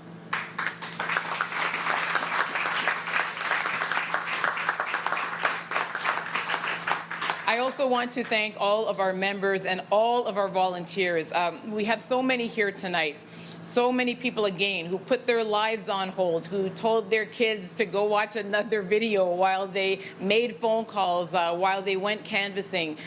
People who, again, were very passionate about the idea of sending more Greens to the next Parliament. It takes so much, and absolutely, we are driven by our volunteers and their work. And so thank you so much to all of our volunteers all across the country. Please know that whatever size our contingent of Greens in Ottawa, it's because of you and the work that you did, and I thank you sincerely.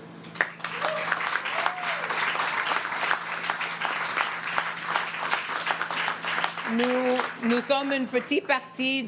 are a small party which is part of a system that was created for larger or traditional parties.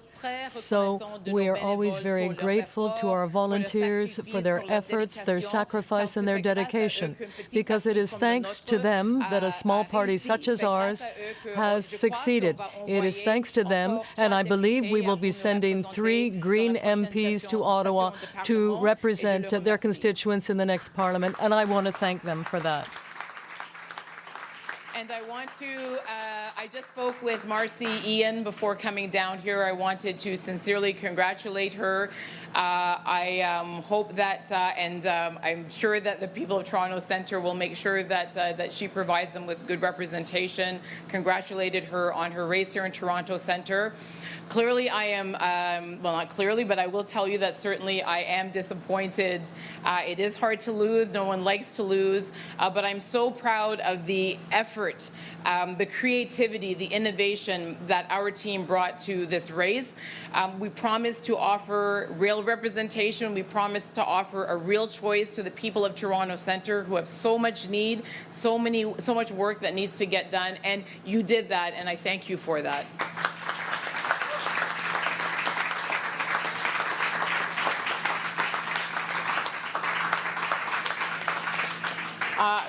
I have some of my family here and some of my family in the audience, and I want to thank them as well.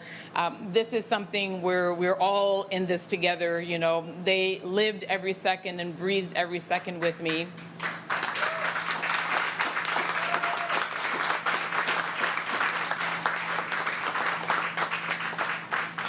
And I've said this many times. I mean, I've been campaigning in one way or another for the Green Party for the last almost 2.5 years now. And so this has been a very long journey for our entire family. And of course, you know, I love you, Mark, Malachi, my son Jonas, who's not here, my mother-in-law, my nephew, my sister-in-law, all of my family that is here.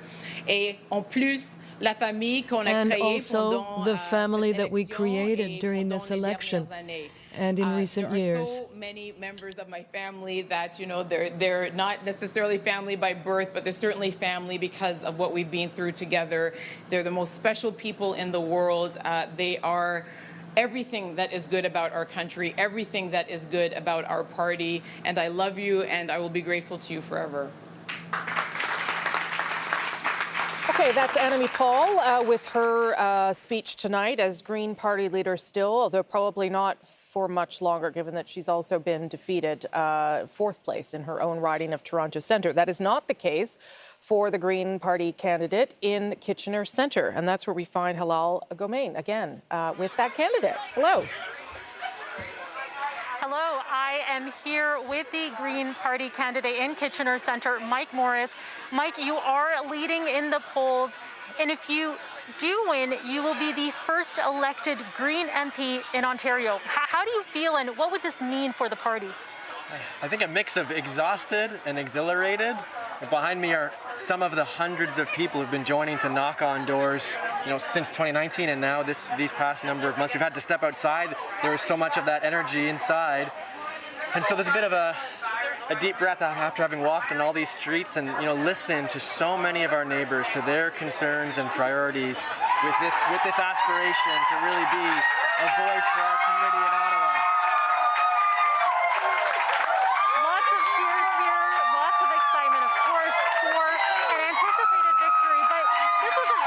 Interesting riding to watch. There was no Liberal incumbent in the riding. How do you think that impacted the race?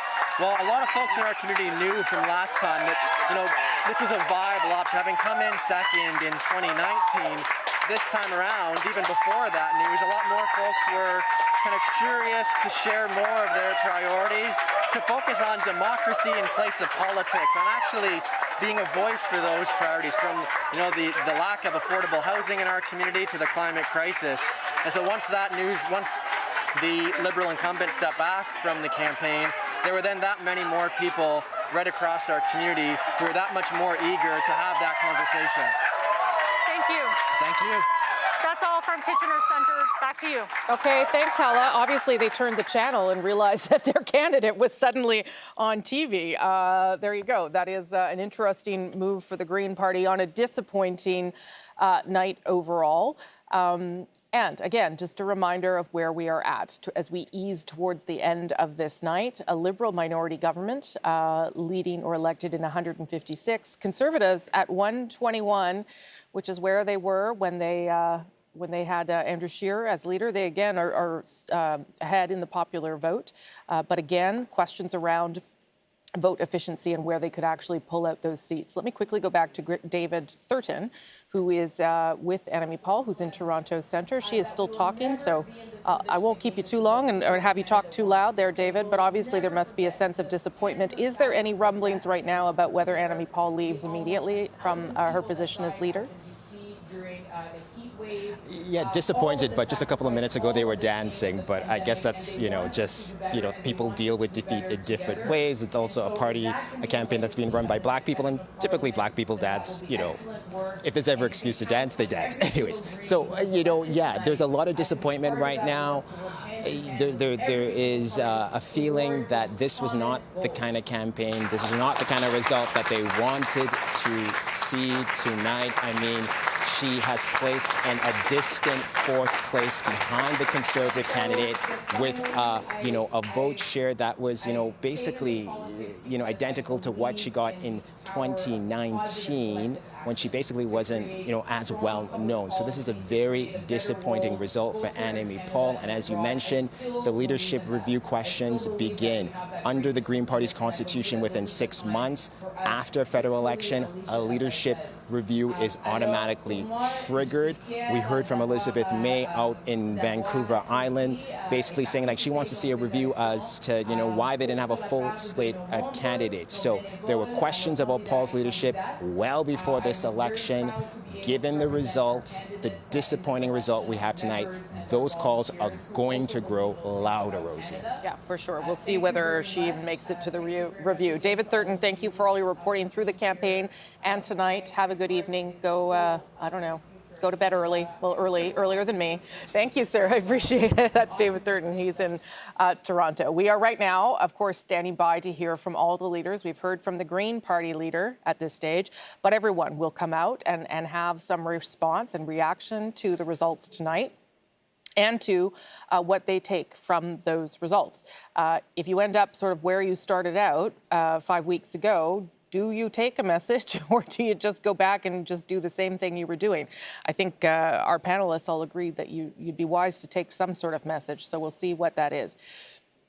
Let me bring you there. That is the Conservative headquarters in Oshawa, Ontario.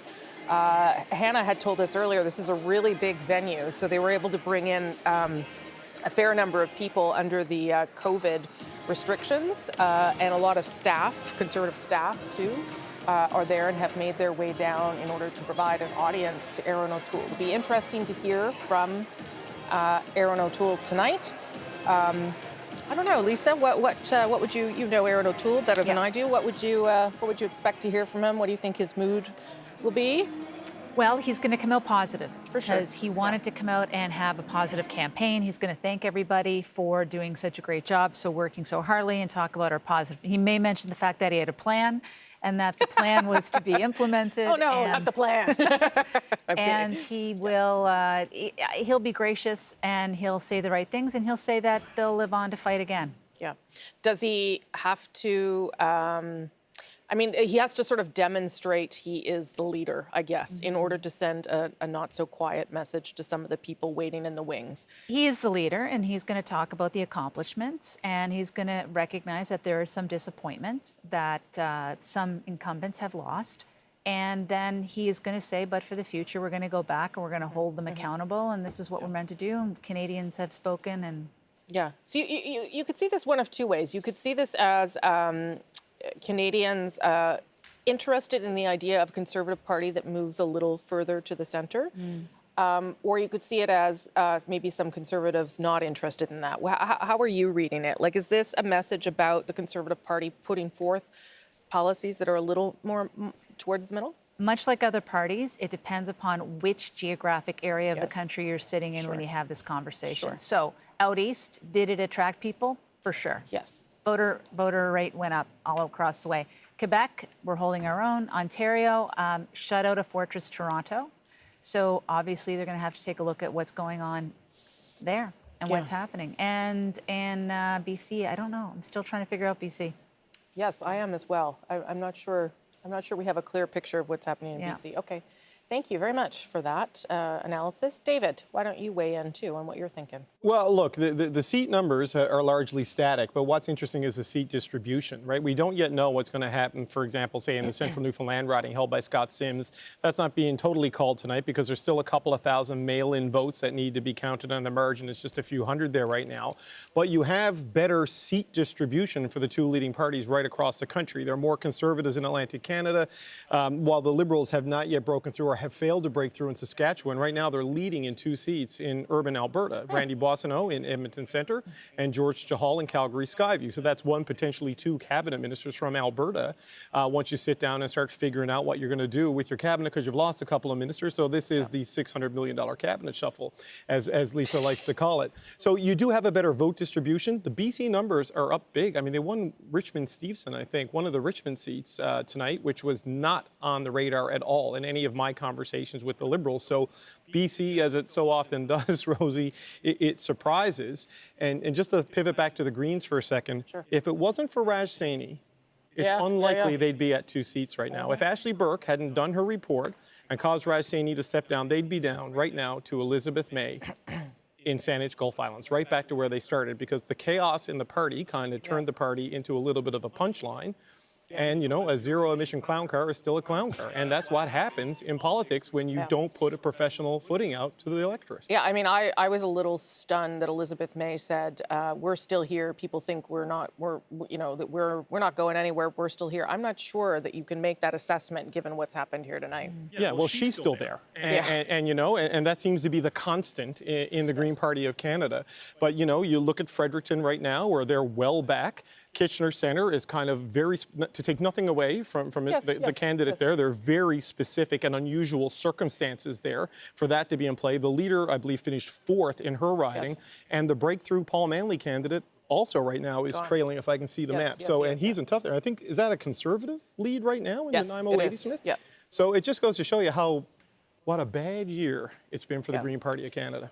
Okay, as we wait for Aaron O'Toole to emerge and speak to his supporters and to Canadians, Adrian's going to show us a bit of the picture in Alberta. Yeah, well, let's look what's happened to the votes in Alberta, particularly to the Conservatives. If we can look at the vote change, you'll see that there has been, 14% down for the Conservatives. Where did it go? Well, clearly went some to the NDP, some to the People's Party of Canada. So what's the consequence of that? That's when you have to look at some of the very tight races that are still not done yet in Alberta. So Calgary Skyview, George Chahal, again, we've been saying all night, he might get a knock on the door. Would you like to come join cabinet? But his lead is 583. Again, look at the People's Party lead, People's Party numbers there. That's the difference there. Same sort of story that is happening in Edmonton, Griesbach. So you have Blake Desjardins, who is in the lead in Edmonton, Griesbach. But again, look at the distinction. Look at what's happened with the People's Party of Canada.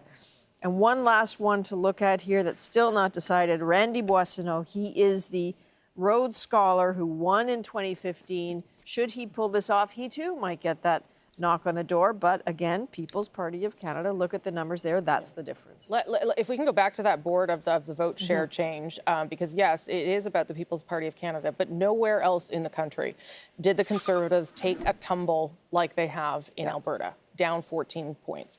Surely some of that is Jason Kenney's responsibility. You know, you can imagine that that's what some Conservatives are thinking tonight.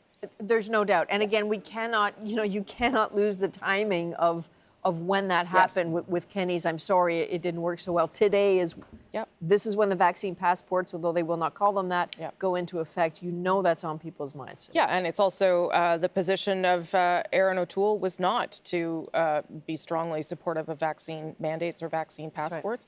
And then he saw Jason Kenney come out and have to do it and put more restrictions in place. Is that something that would be occurring to people, Lisa Raitt, right now, that Jason Kenney didn't do them any favors? Well, when you look at the numbers like that, you're kind of led to come to some kind of conclusion, but they're going to have to dig in. And what I do trust is I do trust those MPs who are getting elected in Alberta and Saskatchewan to tell you exactly what they heard on the ground. That's when you find out. So when they all go back and meet in caucus, they'll talk to one another and say, this is what happened because we heard it. Yeah.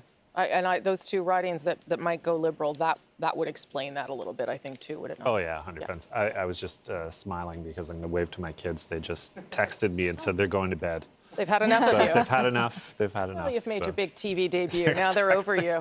Exactly. That's how it goes with kids. Teenagers. There you go. Teenagers. Good night, kids. Not to the rest of you, though. Everybody else got to stay awake because we've got to hear from the leaders. Aaron O'Toole is the one that we are expecting out shortly. He will be leader of the official opposition. He will remain Conservative leader so long as his party agrees with him. And as Lisa Wright said, he will come out and probably thank his supporters and point to the victories that he did have. You know, those pickups in Atlantic Canada are significant. They would matter to the party and perhaps be an encouraging sign. But this is not the outcome they wanted here tonight. Okay, Aaron O'Toole is emerging now. Here he comes with his wife and children, Molly and Jack and Rebecca, his wife, making his way up to the stage to speak to supporters and to Canadians. Aaron O'Toole, really, most people believe, ran a very strong campaign. And particularly in the beginning of the campaign, the first 2 weeks and a bit, his numbers bounced way back up to where the Conservatives traditionally are. He did a decent job introducing himself to Canadians, and then it just didn't punch through. And there were a couple reasons for that. One, certainly the issue of guns and the Liberals' ability to manage that issue. And the other issue was, frankly, the pandemic and some of what we talked about here tonight. Some of Jason Kenney and how the Liberal leader and the Prime Minister was able to effectively use that as an attack against Aaron O'Toole and the Conservatives and question whether they would have the ability to manage the pandemic. You gotta love a little boy in a suit. That looks great. They'll wave hello, and then we will hear from Aaron O'Toole with a message that will have to, in some way, also assuage his party and convince them that he does intend to stay on as leader and that he feels he could do a good job. And you know, if you want to give a leader a second chance, sometimes it's that second chance that brings you to government. Whether he gets that second chance or not from his party, we will have to see. Okay, here he is now, Aaron O'Toole, leader of the official opposition going forward, leader of the Conservative Party. Down to 121, exactly where Andrew Scheer left them. And remember, Andrew Scheer didn't give another chance. Friends, thank you. Merci beaucoup, thank you. Well, it was after 1 a.m. when I first addressed the nation as leader of Canada's Conservatives, so it's fitting I address you late again. At the start of this pandemic, I called for a Team Canada approach to combat COVID-19. 18 months later, our nation needs that more than ever. Canadians spent too many sleepless nights worrying about their loved ones, the lack of a job, and the future of their children. The pandemic increased the differences among us. It also made the divisions among Canadians even worse. Unfortunately, this election only made things worse. But I am here tonight even more determined to secure this wonderful country. 5 weeks ago, Mr. Trudeau asked for a majority. He said the minority parliament was, quote, unworkable. But tonight, Canadians did not give Mr. Trudeau the majority mandate he wanted. In fact, Canadians sent him back with another minority at the cost of $600 million and deeper divisions in our great country. Just days ago, he said he would hold yet another election within 18 months if he didn't get his way. A few days ago, Mr. Trudeau said he would call another election in 18 months' time if he didn't get what he wanted. Mr. Trudeau was hoping for a quick power grab. Instead, he has thrust us into what he has promised will be 18 months of perpetual campaigning. Our country is facing the most serious economic challenge since the Great Depression. Even before the pandemic led to record debt and deficits, investment and jobs were leaving Canada. Les prix continuent d'augmenter de l'essence, Prices de continue to go up et des logements. for housing, for groceries, and election. Inflation is at its highest level in years, and it continues to rise every day. Families are having trouble making ends meet. But in order to address these challenges, we must work together. We must continue the fight. We have been divided. For too long, we have seen politicians pit region against region, neighbor against neighbor. But when we are divided, Canadians get left behind. Mr. Trudeau thinks Canadians should endure 18 more months of divisive campaigning so he can try once again to get the election result he wants. We need to heal the divides in Canada, not risk worsening them for selfish gains.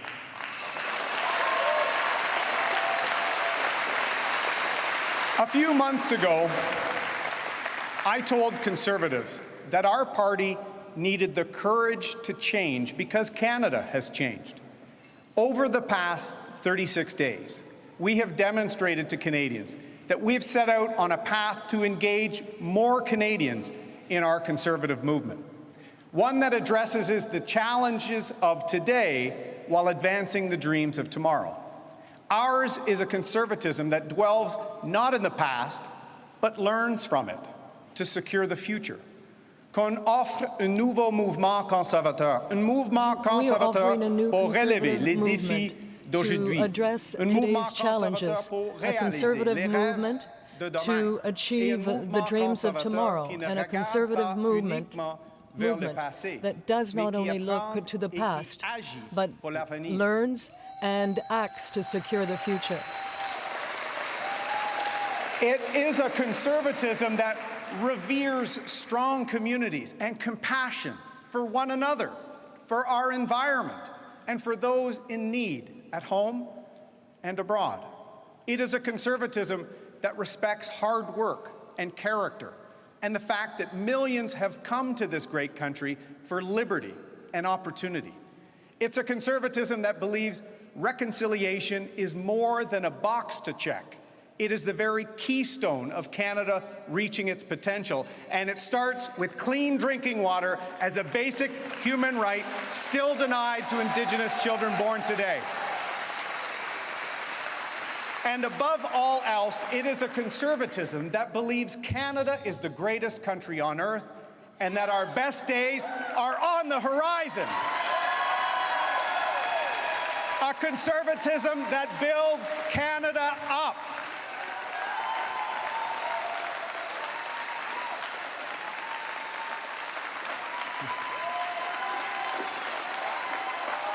Let's build it up. In the months ahead, thank you, friends. In the months ahead, as Mr. Trudeau gears up for yet another election, we must continue this journey to welcoming more Canadians to take another look at our party. More people voted for Canada's Conservatives than any other party, and that's a strength to build on. Our support has grown. It's grown across the country, but clearly there is more work for us to do to earn the trust of Canadians. On est le parti fondateur de ce pays. We are the founding party of this country and the party of its future. The Conservative Party will beat the Liberals, but only if it continues to grow. We have shown ourselves to have the courage to be bold and to have the courage to change. We must hold fast to that courage. We must show Canadians that we will not waver in our commitment to grow. On doit continuer de gagner la We confiance must des Canadiens. continue to earn the trust of Canadians. We worked hard. We made progress, but the job is not done yet. As we prepare for the election Justin Trudeau wants in another 18 months, we will take stock of what worked and what didn't. And we will continue to put in the time showing more Canadians that they are welcome in the Conservative Party of Canada. Above all, we must continue to show Canadians that whether you're black, white, brown, or from any race or creed, whether you're LGBTQ or straight, whether you are an Indigenous Canadian or came to Canada 5 weeks ago or 5 generations ago, que le français soit votre première whether French ou is your deuxième first langue, language or whether your you're second doing language. well or barely getting by, whether you worship on Fridays, Saturdays, Sundays, every day or not at all, you are an important part of Canada, and you have a place in the Conservative Party of Canada.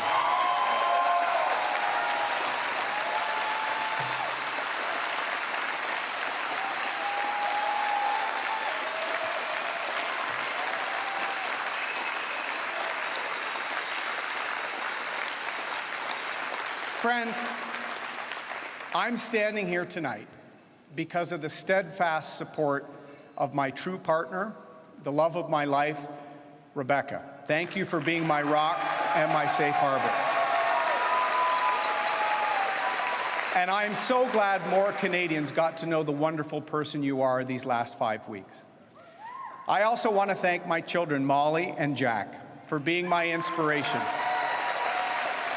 It's because of you that I believe so strongly in securing Canada's future. My mother passed away when I was 9, but I know she is here tonight because I see her in my daughter Molly, who shares her name.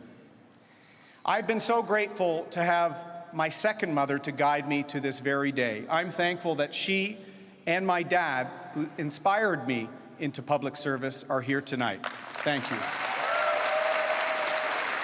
Merci à mon excellent équipe de campagne. Thank you to my excellent campaign team. Thank you for your trust and your commitment to serving this great and magnificent country. Thank you to our incredible candidates and our fantastic volunteers. I joined the military at 18 to serve Canada and its people. And some of the people I served with are in this room tonight. I will never stop serving this great country. And my pride in Canada has deepened these past 5 weeks as I've gotten to meet more incredible Canadians from all walks of life. My family and I are resolutely committed to continuing this journey for Canada. Tonight, I spoke to Mr. Trudeau. I congratulated him on a hard-won campaign. This country and the well-being of its people first. And I told him, if he thinks he can threaten Canadians with another election in 18 months, the Conservative Party will be ready. And whenever that day comes, I will be ready to lead Canada's Conservatives to victory. Thank you, Canada. Let's get to work.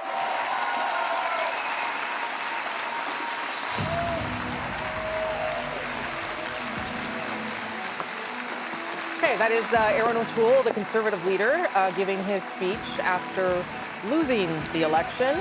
A strong defense there of his own platform. Sounded shockingly like a stump speech in many ways.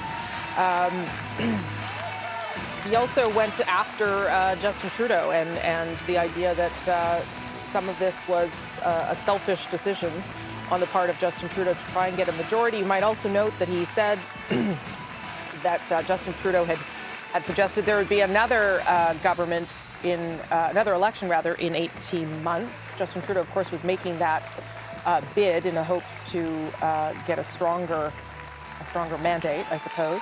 Aaron O'Toole might be saying that again to his own supporters in order to make sure that there's no leadership race because they're worried again about another election on the horizon. Hannah Thibodeau is there in Oshawa. Hannah, how are people feeling there behind the scenes?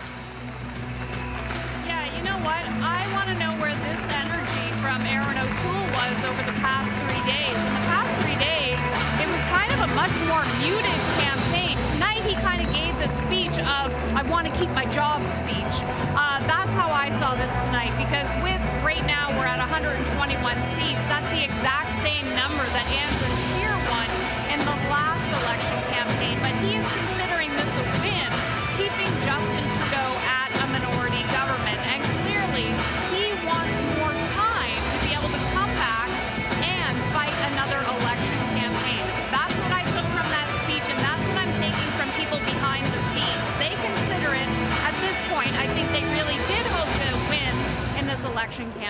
what I'm hearing is that by keeping him at a minority, that still is a win for Aaron O'Toole. Now, does that mean that people aren't going to have the knives out for Mr. O'Toole? Absolutely not.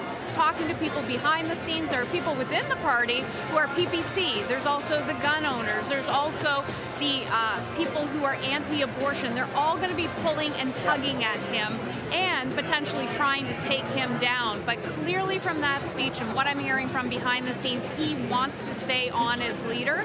And you heard him in his very last line that he would be ready for it if it's called in, he says, 18 months. Okay, I would agree with all of that analysis, Hannah. Thank you very much. Appreciate all your work throughout the campaign. We'll come back to you if we have time.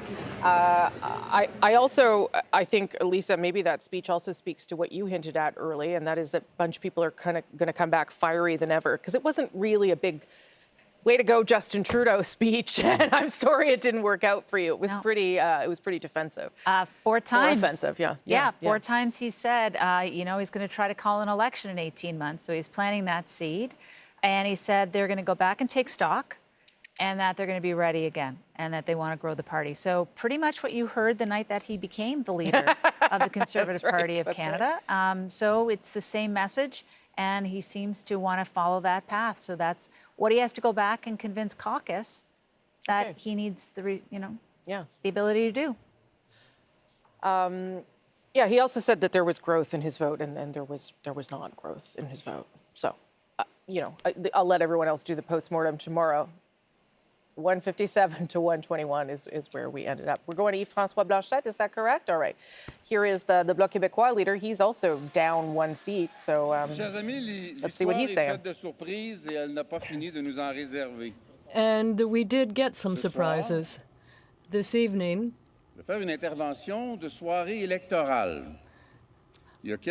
Now, I made a statement on this election evening, and I was greeted by a prime minister who decided to call an election. And 2 years ago, and now, 2 years later, we're still in a pandemic with the same minority government. And it is tempting to say, so no losers, no winners, which is certainly a harsh judgment on the part of the people who may say to themselves tomorrow morning, because they probably won't have spent all night watching, what is this all about? Why did they interrupt my barbecue? And it's a bit surprising, but there are parts of the exercise that I can go through tonight and some tomorrow. And that is the thanks. And of course, the thanks to all the Quebecers out there. My greetings to Quebecers, my greetings to all the activists who spent 5 very intense weeks. My greetings. And my thanks to all the candidates who showed their courage throughout the streets of Quebec. You know, there's something very personal about this when you can convince strong personalities, extraordinary people to get involved in politics. And of course, there's something personal that you can observe too. At the same time, there are other people who made the same commitment, who were elected, and who are now joining the Bloc team, and will make the Bloc team even stronger. I want to congratulate all of those individuals who were elected or will be elected from every single political party. I want to, of course, thank my family and Nancy, the activists, the teams that worked so hard, that worked tirelessly. I want to thank the advisors that you don't see, those discreet advisors who are there, who give you your opinion, and who do their very best. And that's very precious in politics. Now, the result is difficult to comment on. The percentage is approximately the same. The number of seats is approximately the same. It's just about the same thing for everybody. So what this all means is that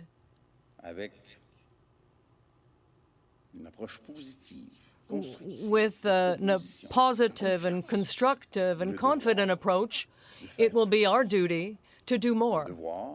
We will have to do more and do better. The people of Quebec expect that we will do this, that each and one of us will do that.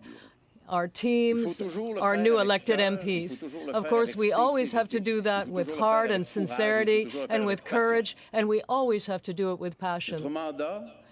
Our mandate that we had to define during the pandemic to a large part, and that we were the only ones to be able to do this, was to support the seniors so that someone somewhere would look after them.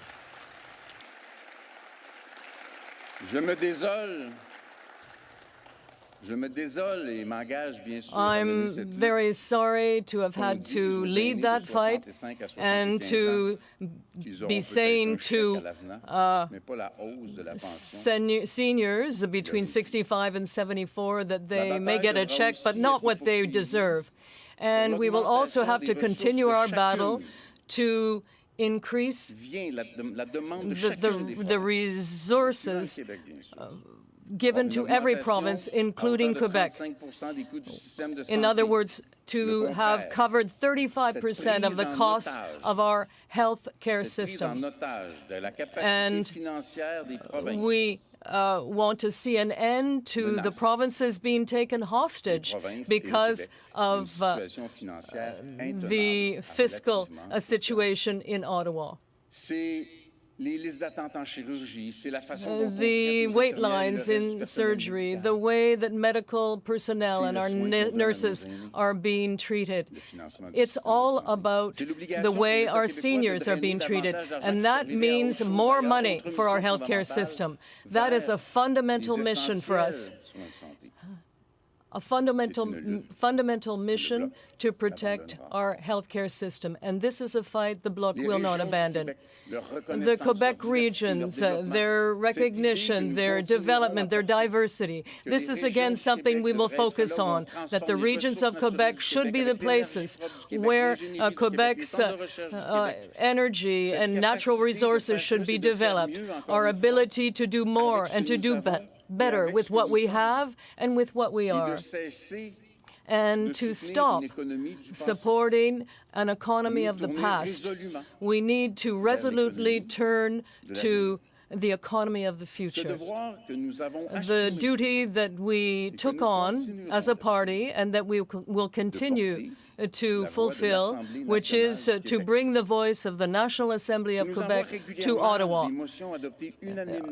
Often they send us unanimous motions, and they say the exact opposite of what the Parliament in Ottawa is doing.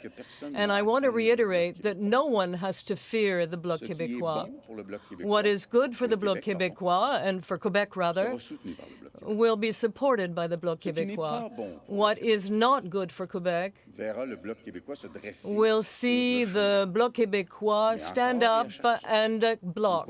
But once again, we will continue to improve what is offered and proposed so that ultimately that will serve Quebec. And it's even the better, all the better, if it serves the other provinces as well. The only time when someone will have to fear the Bloc Quebecois is when we want to propose something that is bad for Quebec. And I just want to reiterate the proposal I made in recent days. And in the next few days, I will be contacting each one of the political leaders in the House of Commons, and I believe that it is our duty to act in good faith and to hold a discussion among ourselves to ensure that Parliament functions. We are still in the middle of a pandemic, and that Parliament will have to last an acceptable amount of time. And in order for that to happen, and I'm saying this in complete sincerity, we will need to put behind the rancor of the past, because that is clearly what Quebecers and Canadians have said they want to see. In terms of that Parliament, how it will act, who will speak, and who will represent which interests. So collaboration and cooperation is a must, and we will fully participate. Why? Because we are still in a pandemic, and because we absolutely must now make the economic and environmental transition that will bring Quebec and Canada, I hope, away from the current model, which is taking us nowhere and probably taking us much closer to a disaster. It is in adversity that we prove our mettle. That is true for Quebec, it's true for Canada in a pandemic. And I would say this as well. This context did not make us or the Liberals or the Conservatives or the NDP. It didn't mean that it was an easy campaign. It was a difficult campaign, but it was constructive. It was a daily challenge to do better and to go further. The activists and the candidates proved themselves. They proved what they have to offer. And this is not the last time they will have a chance to do that.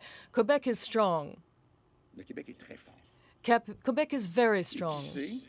And who knows, perhaps one day a strong Quebec will decide. I have an idea of what we would like in the Bloc Quebecois. We would like we know what we want that decision to be, but we don't know when it will happen. In the meantime, it is our duty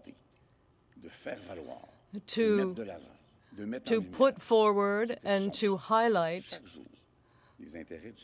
the interests of Quebec every single day. And we must expect that later on tonight or tomorrow, and maybe in some cases on Wednesday, we will have to look again at the results as they progress in this election, because for now, we're in kind of a statu quo ante. That means we have to start up the same conversations that were suspended when the collaboration became a partisan exercise. So the results will only be known later. And it will be in another forum that I will have an opportunity to comment on them. And again, I want to extend my thanks to all Quebecers, all activists. We still have great things to achieve together. And again, we have the team to do it. Thank you very much.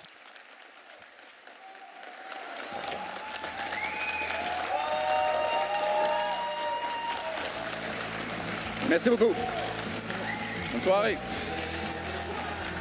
All right, that's Yves-Francois Blanchette, the leader of the Bloc Quebecois, tonight holding his own in Quebec, but not improving on his situation either, which is sort of the story of this election, if you will. We've now heard from Annabie Paul, Aaron O'Toole, Yves-Francois Blanchette. Normally now we should hear from Jagmeet Singh before we hear from the Prime Minister, Justin Trudeau, to see how he feels after these results. Sarah, what do you think we're going to hear from Mr. Singh? What kind of message does he have to deliver to Canadians tonight? You know, I think Jagmeet has maintained a positive and hopeful outlook throughout this campaign. I think we're going to hear much of that. I mean, we're picking up seats, although some of the results are still coming in. I think he has performed well, and so hopefully we'll hear that. And rallying up support, I think he's going to need that as he moves forward as well. So looking forward to what he has to say. Okay, and there he is with his wife, who they are expecting their first baby. We were chatting last week. He's very excited about that. Probably some dance moves, too. And some dance moves. He does love a dance move, that guy. Okay, Jagmeet Singh now addressing Canadians after his results tonight. Here he is. Thank you very much. Thank you. Appreciate all of you. Un grand merci. Thank you First so of much all, thank to our you. team, to all the volunteers, to all our candidates. And grand merci. Thank you so much. I want to recognize the hard work of all the leaders and their teams. Thank you for playing your role and being a part of our democracy. I want to congratulate the Prime Minister on his re-election as Prime Minister of Canada. And I want to thank Canadians for voting. And I want to let Canadians know that you can count on New Democrats to continue fighting for you. As we've fought for you in the pandemic, when times were difficult, when people were struggling, when people were worried about their future, we were there for you. We fought to make sure people got more help. We fought to increase the CERB. We fought to increase the wage subsidy. We saved millions of jobs, and we helped millions of Canadians stay at home. We are going to continue fighting for you. Just the same way we fought for you in the pandemic, you can count on us to continue those fights. We're going to make sure that we fight hard to defend our environment, to make sure we're fighting the climate crisis like we really want to win. You can count on New Democrats to keep on fighting to make sure you can find a home that's in your budget for all those people struggling to find a home. We see you, we hear you, and we're going to fight to make sure that there is a home in your budget. To people out there that are struggling with health care, you can count on New Democrats to keep on fighting for you to make sure we get profit out of our long-term care system, to make sure our loved ones, our seniors, never again bear the brunt of any sort of pandemic or any sort of outbreak, that we care for our loved ones and our seniors and put them before profits by eliminating profits in long-term care. And we are going to continue to fight to make sure our healthcare system is there for you when you need it, there for you and your loved ones when you need it, by making sure we include medication coverage, pharmacare, that our teeth are covered through dental care, and making sure that our mental health is also covered and included into our healthcare system. Friends, I also want you to know that we are going to keep on fighting to make sure that the super wealthy pay their fair share, that billionaires pay their fair share, so the burden doesn't fall on you and your families. And I want you to know that we're going to continue to fight for justice for the first people of this land. Indigenous communities that continue to be denied basic human rights, clean drinking water, adequate housing. We are going to continue to fight for you. We've heard your stories. We see you. We are going to fight for you with everything we have. You can count on all of us, all New Democrats, to continue that fight. Pour les Québécois et Québécoises, peu importe le nombre de députés dans notre caucus, whatever the number of members of parliament in our team or our caucus, I want to assure you that we will continue to fight for you. Just as we did in this pandemic, we were there for you. We knew that there were difficult times. It was so challenging for people. And that's why we fought to increase the CERB, which helped millions of people in Quebec. And we will continue to support you, just as we increase the wage subsidy, and in so doing, we save millions of jobs. So you can count on us and our team to continue to fight for you. All our members of parliament will be looking for victories and gains for the people of Quebec and people right across this country. You can count on us to ensure or to defend the environment and to address the climate crisis and to invest in health care. You can be sure that we will be there for you. And you can also be sure that if we work together, we can build a better society, and that's exactly what New Democrats will do. Friends, I want you to know that our fight will continue. We are never going to give up fighting for you and your families. As we have done in the pandemic, as we showed you in this campaign, we will continue to make sure you are first, your families are taken care of, that your needs are met. That's what New Democrats are all about. I want to leave you with something that my mom always taught me as I was a kid. She always said that we are all one. And it is so true. We are connected. When people around us are hurting, we're also hurting. But when we take care of one another, when we support one another, when we lift each other up, we all rise. That's what you can be sure of. New Democrats will fight to take care of all Canadians so that together we all rise. Thank you so much. Merci beaucoup. Je suis tellement fier d'être ici. Merci. I'm so proud to be here. Thank you. Okay, that is Jagmeet Singh, the NDP leader, and his wife, Gurkinder Kaur Sidhu, who is pregnant. They're expecting their first child. Olivia Stefanovich is there in Vancouver. Olivia, what are you hearing from the NDP about how they feel about tonight? Well, Rosie, New Democrats came into tonight saying that any growth would be a sign of success, and the NDP is certainly seeing that tonight with modest growth, adding a few more seats to the 24 seats it holds in the House of Commons. And we heard Singh speak about some of his priorities. Since he has a few more seats now, he might have more clout, more influence in Parliament. He spoke about priorities such as pharmacare, advancing reconciliation, things that he wants to bring to the negotiating table in a minority government situation.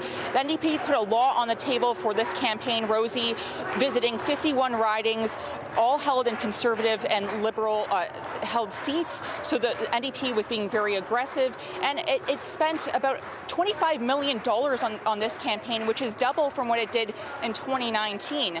Now, we aren't seeing numbers like we did in the 2011 Orange Wave. We're certainly not seeing that many gains, but the party does say that they feel like this might be something like 2008, when former NDP leader Jack Layton won about 37 seats. We're not quite there yet. It looks more like a 2006 gain at this point, but the NDP does feel happy about the gains that it is making so far, and they feel that they are building to something more, that they might be able to take advantage of this momentum in future elections, Rosie. Okay, Olivia, thank you so much for that. Thank you for all your coverage throughout the past 36 days. Get home safe. Yeah, I mean, the Jagmeet, he seems happy right now. The speech was markedly different than 2019, when he was frankly giddy, even though he had lost so many seats. So maybe lessons learned as a politician there about how you should respond. Thank you. Again, Olivia talked there, Sarah, about wanting to create momentum moving forward. I mean, certainly there is some, but again, we probably shouldn't overstate the success. NDP is still the fourth party inside the House of Commons. I think they're modest gains, obviously, but I think for Singh as a leader, I think he's definitely proven himself through his likability, through his performance throughout this campaign. And I think with younger voters, we're hopeful that this momentum will be something that we can capitalize on in the next election. Yeah, I mean, I guess the difference between Jagmeet Singh and Tom Mulcair, and there's probably a very, very, very long list of differences.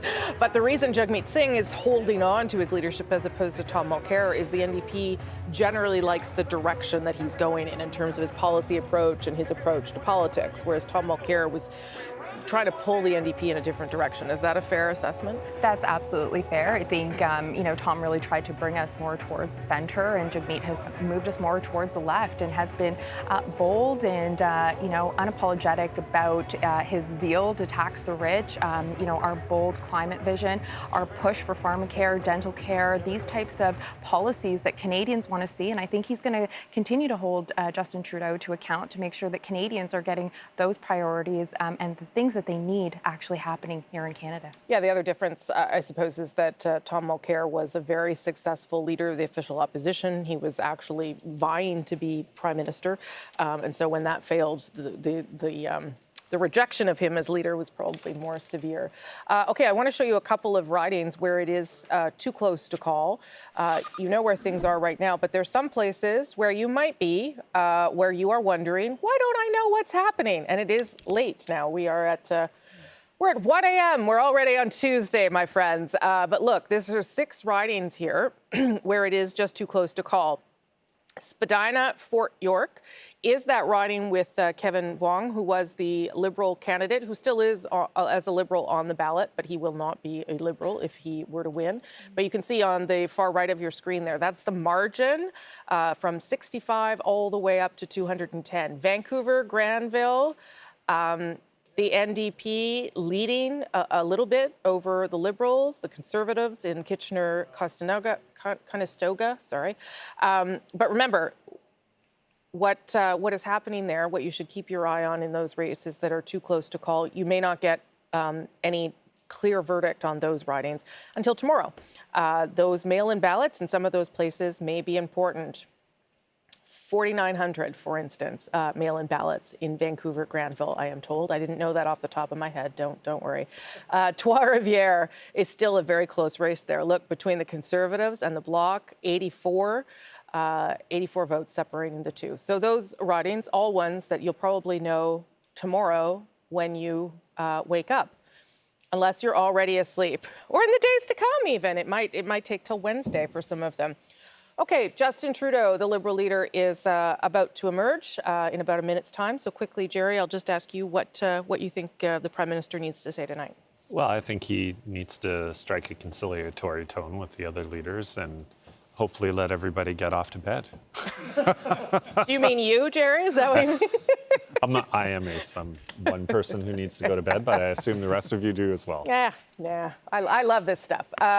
Okay, so a conciliatory tone, but also speak to Canadians about what he heard too, because there are some Canadians that are angry that he did this. Obviously. Absolutely, and I think he needs to state in his terms what he believes the mandate to be, and I think he'll roughly say, we're being ordered back to work, and I look forward to getting back to work. Yeah. How quickly would they get back to work, do you think? It's a great question. Yeah. Probably, you would assume 2-3 weeks. Yeah. I think the last transition, when I looked back in 2019, was maybe 4 weeks. Yeah. I don't think they would leave it that long, do you? I don't think so, but I'm sure everybody's exhausted. There's still a lot to do, though. Yeah, I mean, it is, and David and I were talking about this earlier. We sort of went from the election in 2019, a couple months, into a pandemic for about 2 years, almost 2 years, and then into another election. I mean, and David and I aren't working as hard as people who are in government. I don't think so anyway, David. Well, and on top of that, we had Iran shooting down the plane, and the Wet'suwet'en rail blockades. That's right. Then the outbreak in China with Canadians stuck in Wuhan needing to be repatriated, and then the virus came to our shores, and now we're into wave number 4, and it's burning up, particularly in Western Canada. So in terms of like a transition, they've lost some cabinet ministers tonight, some more are in jeopardy, but the core of the government is still largely intact. So they're going to need to get back to work really fast. I mean, the government still exists. There's still a prime minister. There's still a cabinet. It's parliament we're picking here tonight. But the challenges in front of the country are still absolutely enormous, which is one of the reasons Trudeau was criticized so much for calling this election when he did. And essentially, you know, Canadians seem to feel that the minority parliament was doing a good job for them during the pandemic. And while it may have been inconvenient for Liberals, I don't think they convinced the country it needed to change dramatically enough. So the message here is the homework assignment is incomplete, as Jerry said. Now get back to work and finish it off. Yeah, I do wonder whether there was uncertainty around letting a different government lead during a pandemic. Like, you already know the Liberals have figured some stuff out, right? I mean, they've got it in hand. I mean, there might be things to criticize, but you already know that, okay, well, we've seen how they manage it, so maybe we'll just let them finish that off. I don't know how much of that was a factor. Well, I mean, when you look at the seat result, it's pretty clear that people are effectively saying, didn't you hear us when we told you the first time? Yes. Let us yell a little bit louder this time, Mr. Trudeau. Yeah. Okay, we are waiting to hear from Justin Trudeau at Liberal headquarters in Montreal. Maybe we can pop up that shot, can we? Yeah. Okay, there we go. So that's good. It's filled in, at least. Some people showed up to hear him, because earlier when we called this Liberal government, there was nobody in the room, and I see on Twitter that Margaret Trudeau, Justin Trudeau's mother, is there, and I'm sure Justin Trudeau's whole family, although maybe the children have gone to bed at this hour. So he will come out and give his speech, as Jerry said. It will have to be conciliatory. It will have to reach out to the other parties, and it will have to recognize that Canadians have said, sure, you can be Prime Minister a little longer, but we want to make sure that you're doing what we say, sort of thing. Yeah, David? Yeah, and I think there is obviously a willing partner at the table right now. There is a more conciliatory tone from Jagmeet Singh than we saw from Erin O'Toole. I mean, O'Toole kind of said, this isn't over. We're going to keep trying to grow, and we're going to maybe get you next time. Singh said they wanted to work together on a lot of things, but I think the most interesting part from our visit at NDP headquarters tonight was not what Jagmeet had to say. It's what Olivia Stefanovich had to say when she said they spent $25 million on this campaign. That's big money for the New Democrats, and that's a lot of fundraising to fill those coffers back up, and that's going to take a lot of time because there's probably a lot of debt there. They've mortgaged the building they own in downtown Ottawa, so that, as much as anything, could determine the life of this minority government. Just noticing someone on Twitter, Jerry Butts, saying, I like Jerry Butts in the back and forth with Rosie Barton on TV. He should do more of that. I mean, I know you have a career, but in case. People have spoken, Jer. Yeah, well. People have spoken. I'm sure they'll say the same about you too, Lisa. Let's be clear. No. Yeah. Okay, let's take a look at the map because that does paint the picture of where you have decided to throw your support and what you have voted for. And I know some of you still waiting, perhaps, to have that opportunity to vote. That still matters because it could matter in your particular riding, right? We saw how some ridings were too close to call, but this is where we have ended up tonight. With, as we saw there in Alberta and Saskatchewan, at least now anyway, the Conservatives have held those two provinces, although does it look like the Liberals are going to pick up either of those? Have you looked lately? Sorry, just say that again? In Alberta. Well, right now they're leading in Edmonton Centre, I believe. Right now they're still in two and in Calgary Skyview. So there's a potential there for Alberta representation in a cabinet. But Rosie, one quick note. Yes. Campaign Life Coalition has already sent out an email saying that Aaron O'Toole lost this election because of his shift to the left. So right now you're already seeing the first shots being fired and what's going to be a period of reckoning for the Conservatives. Yeah. What do you think of that? There, Lisa Reid. You're just shaking your head. Really? We haven't even heard from the Prime Minister yet. Yeah. Everyone just calm down. Yeah, I think that's good advice from you. Yeah. That's very good advice. Let's just see how things go. Maybe let's just see how things go. My mom voice for the night. Go to your corners. You use it. All right, there you go. But that David's right. That does. It's a sign of something anyway. Okay. As you know now, you have chosen a Liberal minority government. The Liberals at 156. Remember, they won 157 the last time. Conservatives right where they were under Andrew Scheer at 121. The Bloc right where they were at 32. The NDP have tracked up a few if all of those seats hold, and we know that there are some races that are too close to call. The Greens have lost one. But they have picked up a different and interesting beachhead in Kitchener Centre in Ontario. Some of that may be because there wasn't a Liberal to vote for, but it's interesting nonetheless. And Elizabeth May keeps her seat as a Green member out on the West Coast. Let me show you a little bit more of how the evening has unfolded as we wait for the Prime Minister of Canada, who does tend to be tardy, so we'll see if he can get himself whipped into shape with his third mandate, his third government. This is the national vote share. Again, that's very close, right, between the Liberals and the Conservatives, and you're probably looking at it and saying, well, wait, I thought the Liberals won. Well, they did. But this is the story of how the vote share works in this country, at least it seems to be, and it's certainly what we saw back in 2019. So the Conservatives ahead on the vote share. Let me show you what that looks like in terms of seats. Again, basically a redux of 2019. And what you'll see here is not much of a seat change at all. Again, look at that. So yeah, the Conservatives aren't even on the board because, of course, they haven't changed seats at all. They are exactly where they were in 2019. The Liberals are down 1. And the NDP up 3. So that tells you the story of this evening. Again, I know many people say, well, why the heck did we do this? You can say that, but I still think that you did get to decide. And I think that matters because it was your vote and your decision to limit everybody in this way. Okay.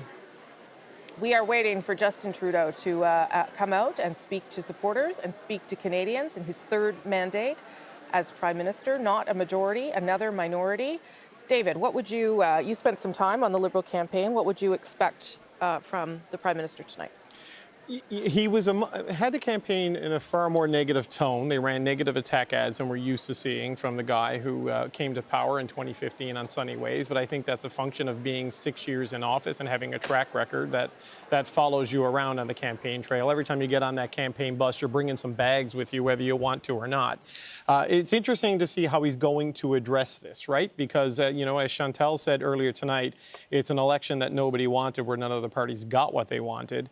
And that includes Justin Trudeau. I mean, he failed to convince the country that he needed a strengthened mandate because he's at 156 there, and I don't know if that includes any of the controversial candidates, so we have to discount from the tally. Yep. He has, to answer your question earlier, George Chahal was elected in Calgary-Skyview. We are projecting him having been elected there. So he has got a better seat distribution. I don't mean good. I mean good. We've got a result. That's We've got what a I mean, result. to be Yes, clear. I I don't even know George. I wish him well, but I don't even know him. The only province they don't have seats in this time is Saskatchewan. The Conservatives are going 14 for 14 right now with the results that we have.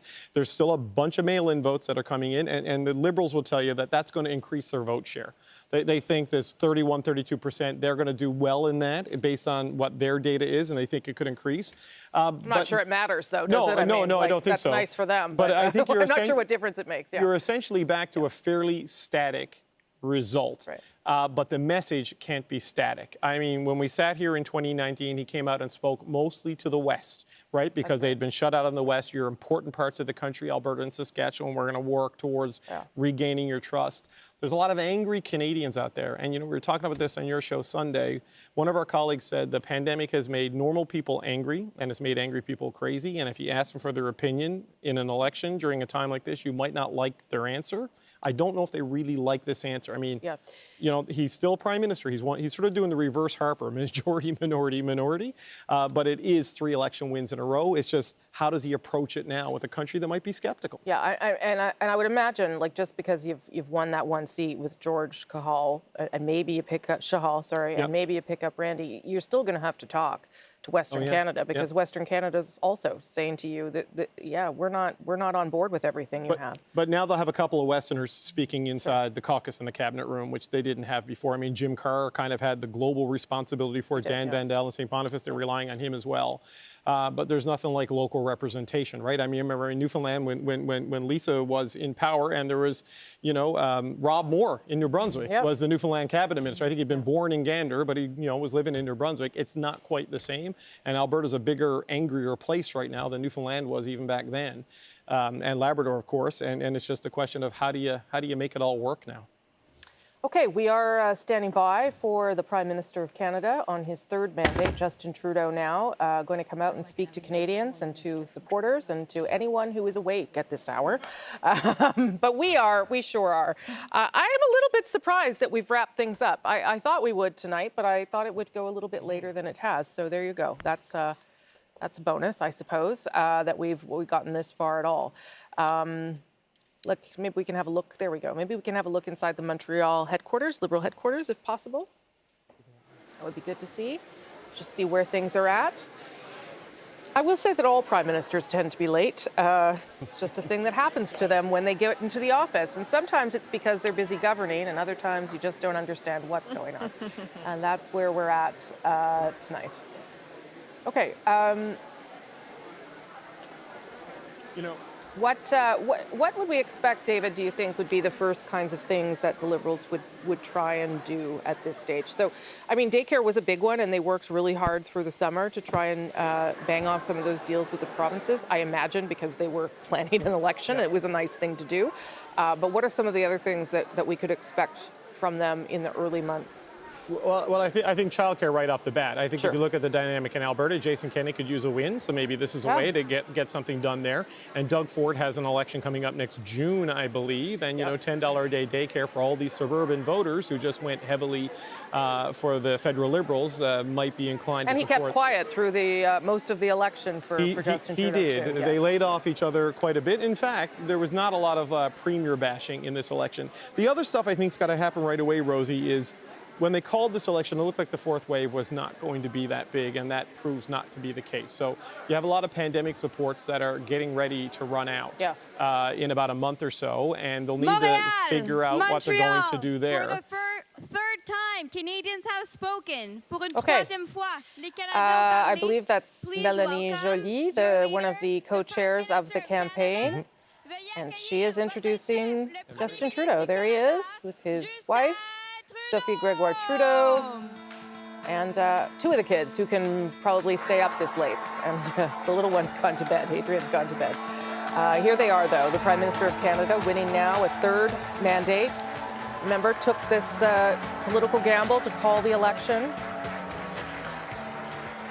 and managed to pull it off. Here's Justin Trudeau. Thank you all.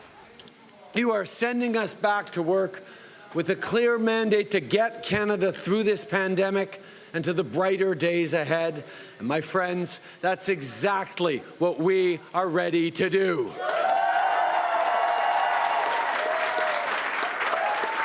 There are still votes to be counted, but what we've seen tonight is that millions of Canadians have chosen a progressive plan. Some have talked about division, but that's not what I see. That's not what I've seen these past weeks across the country. I see Canadians standing together, together in your determination to end this pandemic, together for real climate action, for $10 a day childcare, for homes that are in reach for middle-class families,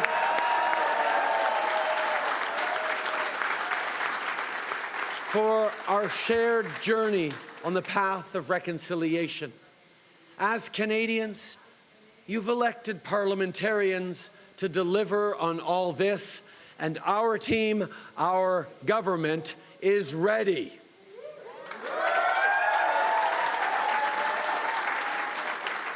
When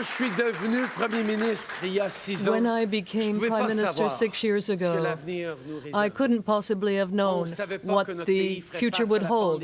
I didn't know that the government and the country would be facing such a pandemic. But what I did know already was that together Canadians are able to get around any obstacle, and that is exactly what we will continue to do. I heard you. You don't want us talking about politics or elections anymore. You want us to focus on the work that we have to do for you. I hear you when you say that you just want to get back to the things you love, not worry about this pandemic or about an election. That you just want to know that your members of Parliament of all stripes will have your back through this crisis and beyond. The moment we face demands real, important change. And you have given this Parliament and this government clear direction. Vous avez fait un choix. Vous avez donné You made a choice. You gave parliamentarians a clear mandate so that we can put an end to this pandemic once and for all and build a better future. You elected a government in Ottawa that will fight for you and that will deliver for you every single day. We hear you. We hear you when you say that you want more spaces in childcare centres and a healthcare system that's even stronger, affordable housing and good green jobs, to continue to move forward on the path to reconciliation, investments in the middle class, and for everyone working hard to join it.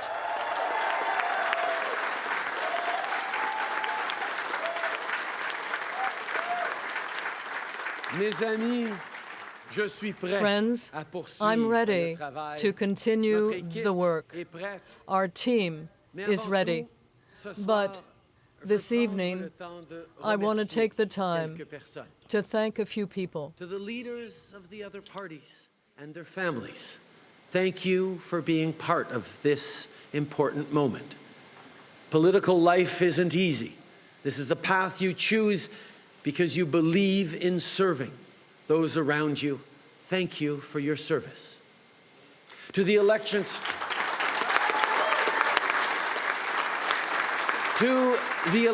Canada staff and volunteers who signed up to be part of this democratic process and who will be working around the clock to count votes and tally results, thank you. This election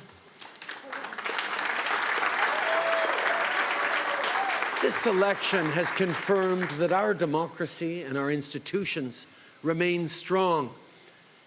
And to my fellow Canadians, there is no greater honor than serving you and serving this country. If you voted for our party, thank you. Thank you for putting your trust in our team to keep moving forward for everyone.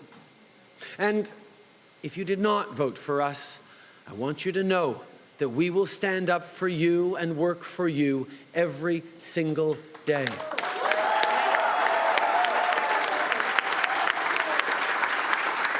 Because no matter how you voted, just like no matter where you come from, what language you speak, the color of your skin, the way you pray, I hear you. I hear you when you say that we can only move forward if no one is left behind. Our shared future is built vote by vote, door by door, and above all, person by person.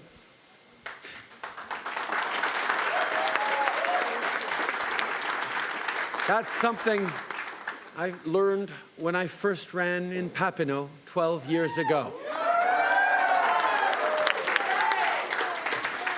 Durant les 12 dernières années, over the last 12 years, as the Member of Parliament for Papineau, I had a chance to meet with people from all walks of life, and it was an honor for me to represent you, and it was with you that I began this great adventure. So again, thank you for your confidence in me. I will continue to be there for you, my dear friends in Papineau.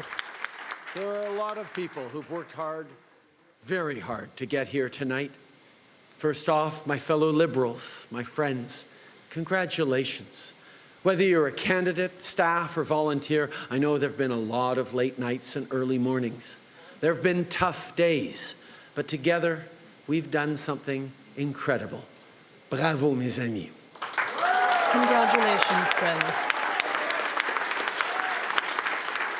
Et par-dessus tout, and je above remercie all, ma famille. I want to thank my family. As always, my mom, who's here tonight,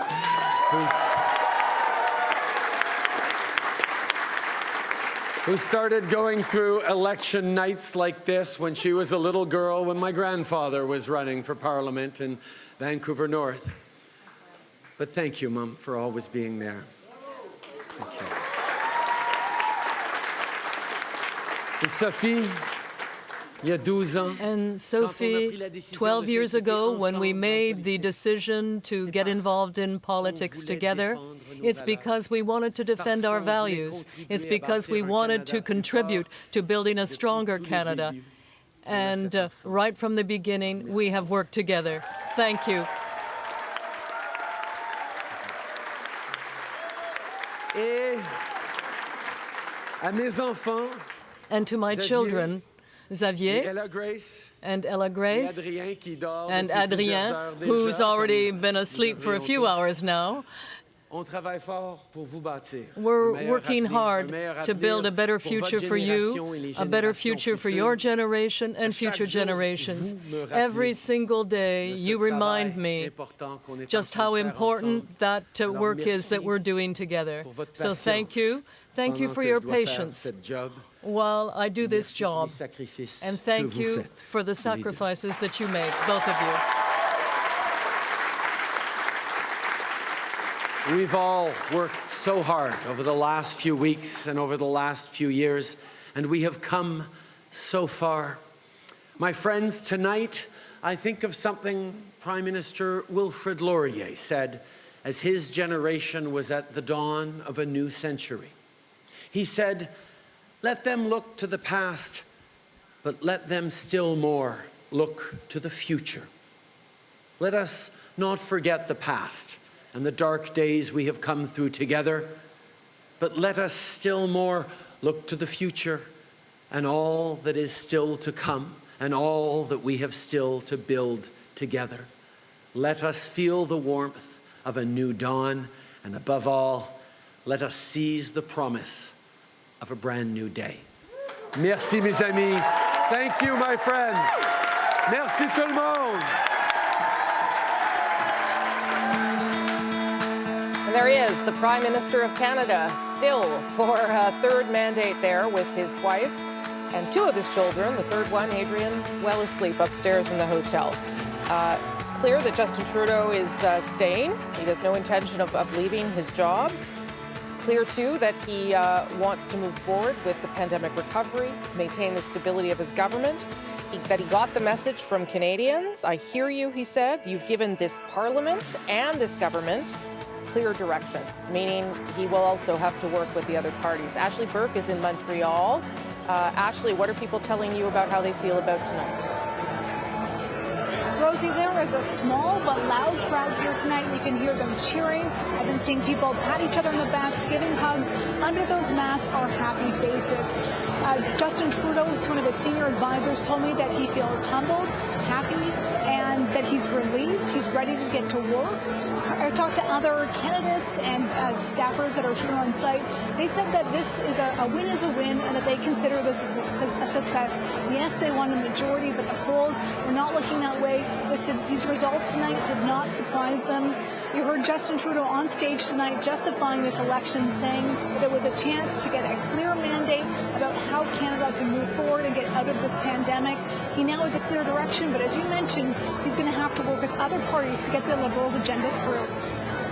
Yeah, one of the other interesting things that he said there, Ashley, at least I thought it was interesting, he said, quote, you don't want us to talk about politics and elections anymore. I mean, the only reason we were talking about elections is because he called one.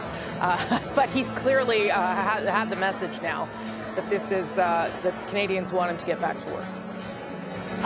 And you know, a couple days ago on the campaign trail, this came up as well. And he did admit a few days ago, I know people want to get back to normal. I know people are tired of this pandemic, and this election's not getting back to normal. So we did have a hint that he's getting a clear message from people that this is just not something that they want right now.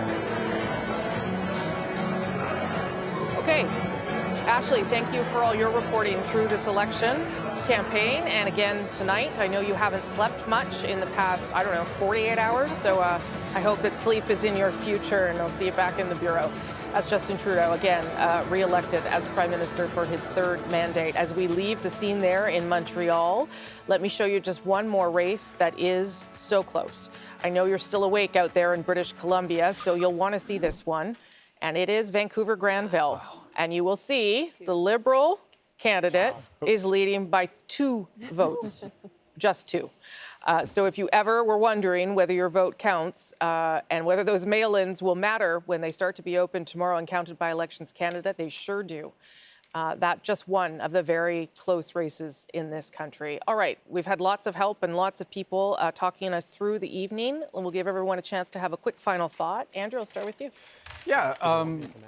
So look, I think it makes perfect sense to use the results from 2019 as a benchmark for comparison when you're trying to gauge the results from 2021. But I think, from a Quebec perspective, it's easy to forget that even in 2019, there were 21 ridings where the margins were just so close, where fewer than 7 percentage points separated first from second. And even then, with so many ridings poised to be battlegrounds, where they could have really, in theory, gone either way. And all of those ridings, virtually all of them, were considered to be in play this time around in 2021.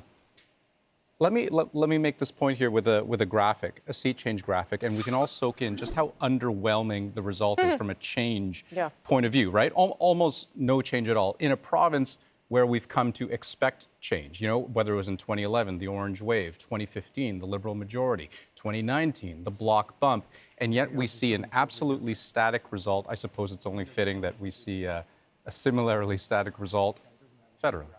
Okay, Andrew, thank you. Good up to the very last moment. Appreciate your help with all of this tonight. Adrian, over to you. Well, Melissa, the producer who's hiding back there, and I've been looking at the provinces that we've been keeping an eye on, and it comes down to Alberta. This is the place where if you want to look at the vote change, this is the one that tells the story we've been talking about all night. The Conservative drop of 13.5% in Alberta. Nowhere, as you said, Rosie, earlier, has it been higher. More of a drop than Alberta. And what that means is that the only places in the prairies where there are changes are in the cities in Alberta. So some of those races are still too close to call right now, but it looks like between the Liberals and the NDP, they may pick up 3 of the ones that the Conservatives lost. We talked about it earlier in the evening. To what degree is the anger with Jason Kenney translating to trouble for Erin O'Toole? Well, there you go. That's it. Sure is. Okay, Adrian, thank you for all your help. Ian, Hannah Mansing, your last word, sir. All right, well, 3 quick random thoughts. First of all, I live in Vancouver-Granville. Oh, yes, that's right. I mailed in my ballot. And when I return to Vancouver yeah. tomorrow, it probably will still be undecided. So, yeah, very interesting to be living through all of that. Second random thought is that Prime Minister Trudeau yesterday at a campaign stop was asked about proportional representation and the promise he made. And he said, it's the first time I've been asked that. I think he said on the campaign, or at least on that day. Yes. A lot of people are going to be asking that question, right? There are a lot of people who maybe, unlike us, haven't been kind of grown up with the idea of the parliamentary system and will look at vote share and seat totals and say, how can this be? Third final thing, 8 of us sitting around the table, 4 of us are from Atlantic Canada. I like that ratio. Guess it shows you something about the power of Atlantic Canada That's overall. right. Thank you, Ian, and thanks for all of your work tonight.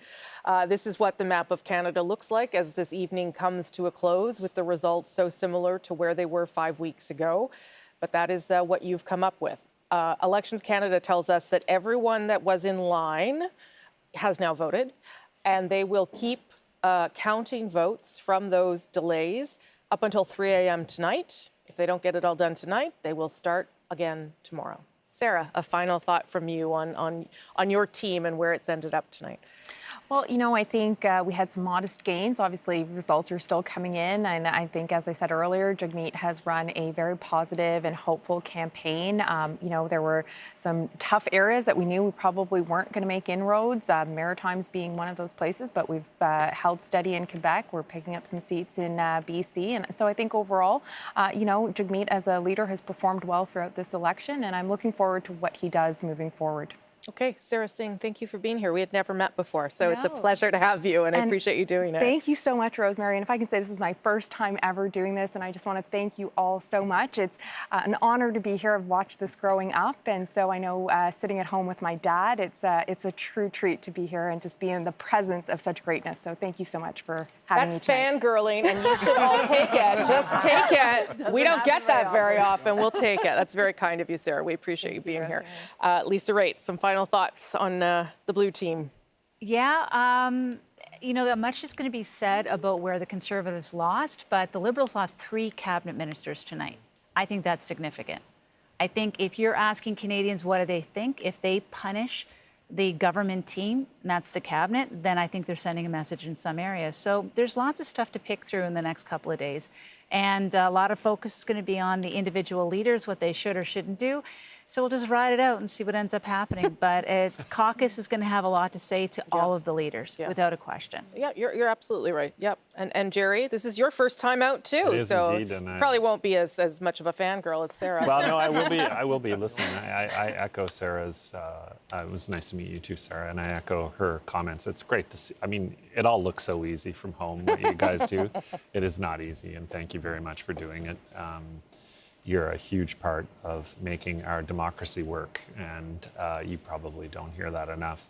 I like the Prime Minister's speech. It won't surprise you to hear me say that. I thought it was really conciliatory. I thought it was quite friendly to the opposition leaders, and he seemed to register the mandate that he'd been given, which was to go right back to work. I'd just close by reminding people how difficult it is to win a majority government in this country. In my lifetime, there have been 2 Liberal leaders who've won a majority government against a united Conservative Party, and they've both been named Trudeau. So it's a very rare beast. So I congratulate everybody from all parties. I know how difficult it is to run one of these campaigns and how much you put into it and how much it takes out of you and your family. So I hope everybody who supported any candidate for any party, but most of all the people who had the courage to put their names on a lawn sign, feel good about themselves tonight. Yeah, that is it is a very hard job, politics. I've heard from lots of people happy and lots of people sad on my phone tonight, and so I totally can relate to that. Do you think the Prime Minister is going to have a harder time governing than he did when this started? I hope not. Lisa and I were talking about this earlier. I think one of the few things that all of the opposition parties have in common is that they're all better off with a different leader of the Liberal Party. And I think the way they went about that in the last couple of years was to hound him and his people. And I think they'll redouble their efforts, frankly. Okay, Jerry, thank you for that, and thank you for being here. David Cochran's back at his board. I don't know if he's got anything left to say over there or any other numbers to come up with, but he's there. I'm going to plug my Xbox into this and maybe play some video games for the rest of the night. I was going to show you 3 key areas where the Liberals either held on, made gains, or did well, and it tells the story of this election. The road to a Liberal victory always went through the 3 biggest cities in this country and their suburbs. And what you're seeing here in the island of Montreal, they largely held on to, they absolutely held on to everything they had, and they have moved off the suburbs, at least right now, into a Bloc Quebecois held riding. And same sort of story here in Ontario, where you go to the GTA. This was Aaron O'Toole's target. Oops, I did that wrong. Aaron O'Toole's target. This is where he was looking to break in. And look, there's an interesting thing developing right here. Lisa mentioned that 3 cabinet ministers have lost. Deb Schultz not out, but she is trailing. If that result holds, it not only would be 3 cabinet ministers, Rosie, but 3 women in a gender parity cabinet. Deb Schultz, Marion Monsef, and Bernadette Jordan. That's going to be a challenge for the government. But broadly, the big picture numbers there are good for the Liberals, as they are in the greater Vancouver area. Look at this. This is a lot more red than we expected to see. They've moved in here into what's normally been the conservative, in Richmond, and no, that's Delta, excuse me, in Steveston, Richmond East, and in Richmond, the Liberals are leading or elected right now. And look, they're back in front by this narrow vote in Vancouver, Granville. So they needed to do well in the big cities, and they needed to do well in those suburbs. One of the things they're counting on is that people who, for example, can't afford to buy a house in Vancouver, may have rented there, are moving out to those suburbs. They're bringing with them their voting tendencies to those suburbs and bringing those urban voting values. So this is a challenge for the Conservatives. This is where the vote efficiency comes into play for the Liberals. And also, Rosie, I think we're going to see a lot of these seats change maybe over the next little while. The overall Liberal minority, that's not in doubt. No. But with all those mail-in special ballots, all of those votes still to be counted, the precise tallies, those will probably change. It's definitely going to be a Liberal minority. The precise seat count, it's provisional right now. We're going to see those are all good number last thoughts. Just give me your last thought about now where we're going next.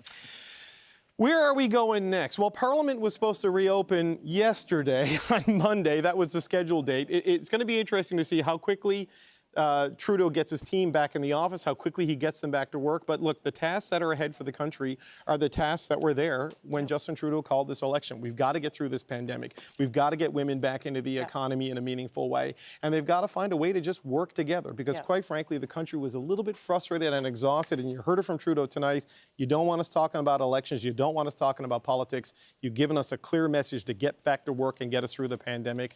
We'll see if they're serious about it, and we'll find out when we all get back to Ottawa. Okay. David Cochran, thank you for your work there and for manning that board so fabulously through the evening.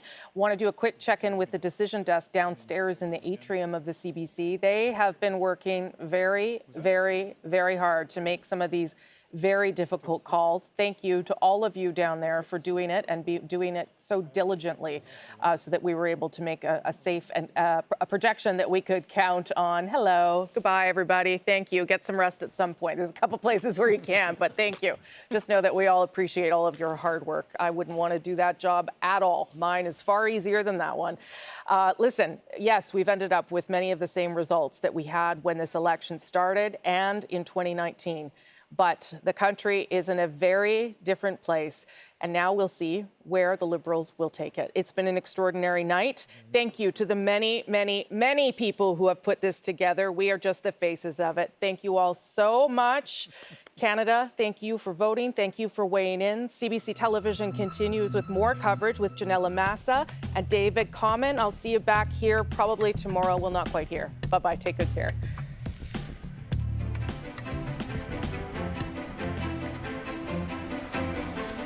Canada, your next government will be a Liberal minority government. Justin Trudeau, as we already told you, will hang on as Prime Minister tonight. The Liberals remain in government, but after calling this snap election with the hopes of a different outcome, let's be honest, Justin Trudeau will not get enough seats to form a majority government. The people of Canada clearly are saying, we want you to work together. We want you to collaborate. You have got to find a way to do that, and you've got to find a way to deliver us the help we need for the rest of this pandemic. My friends, I want you to know that our fight will continue. We are never going to give up fighting for you and your families. As we have done in the pandemic, as we showed you in this campaign, we will continue to make sure you are first, your families are taken care of, that your needs are met. That's what New Democrats are all about. with a positive and constructive and confident approach, it will be our duty to do more. We will have to do more and do better. For too long, we have seen politicians pit region against region, neighbor against neighbor. We need to heal the divides in Canada, not risk worsening them for selfish gain. I hear you when you say that you just want to get back to the things you love, not worry about this pandemic or about an election. The moment we face demands real, important change. And you have given this Parliament and this government clear direction.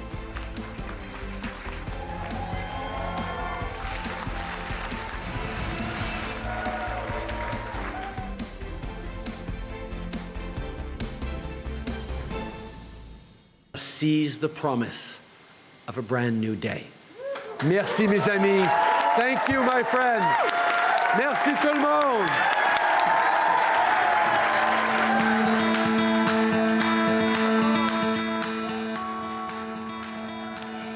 Hello, Canada. Voters have spoken. CBC News projecting a minority government for Justin Trudeau. I'm Janelle Amasa. We're live in Toronto. Thanks for joining us on this special edition of Voter Voices this evening or this morning, depending on which part of the country you are in. Let me welcome my co-host, David Common, who is in Ottawa.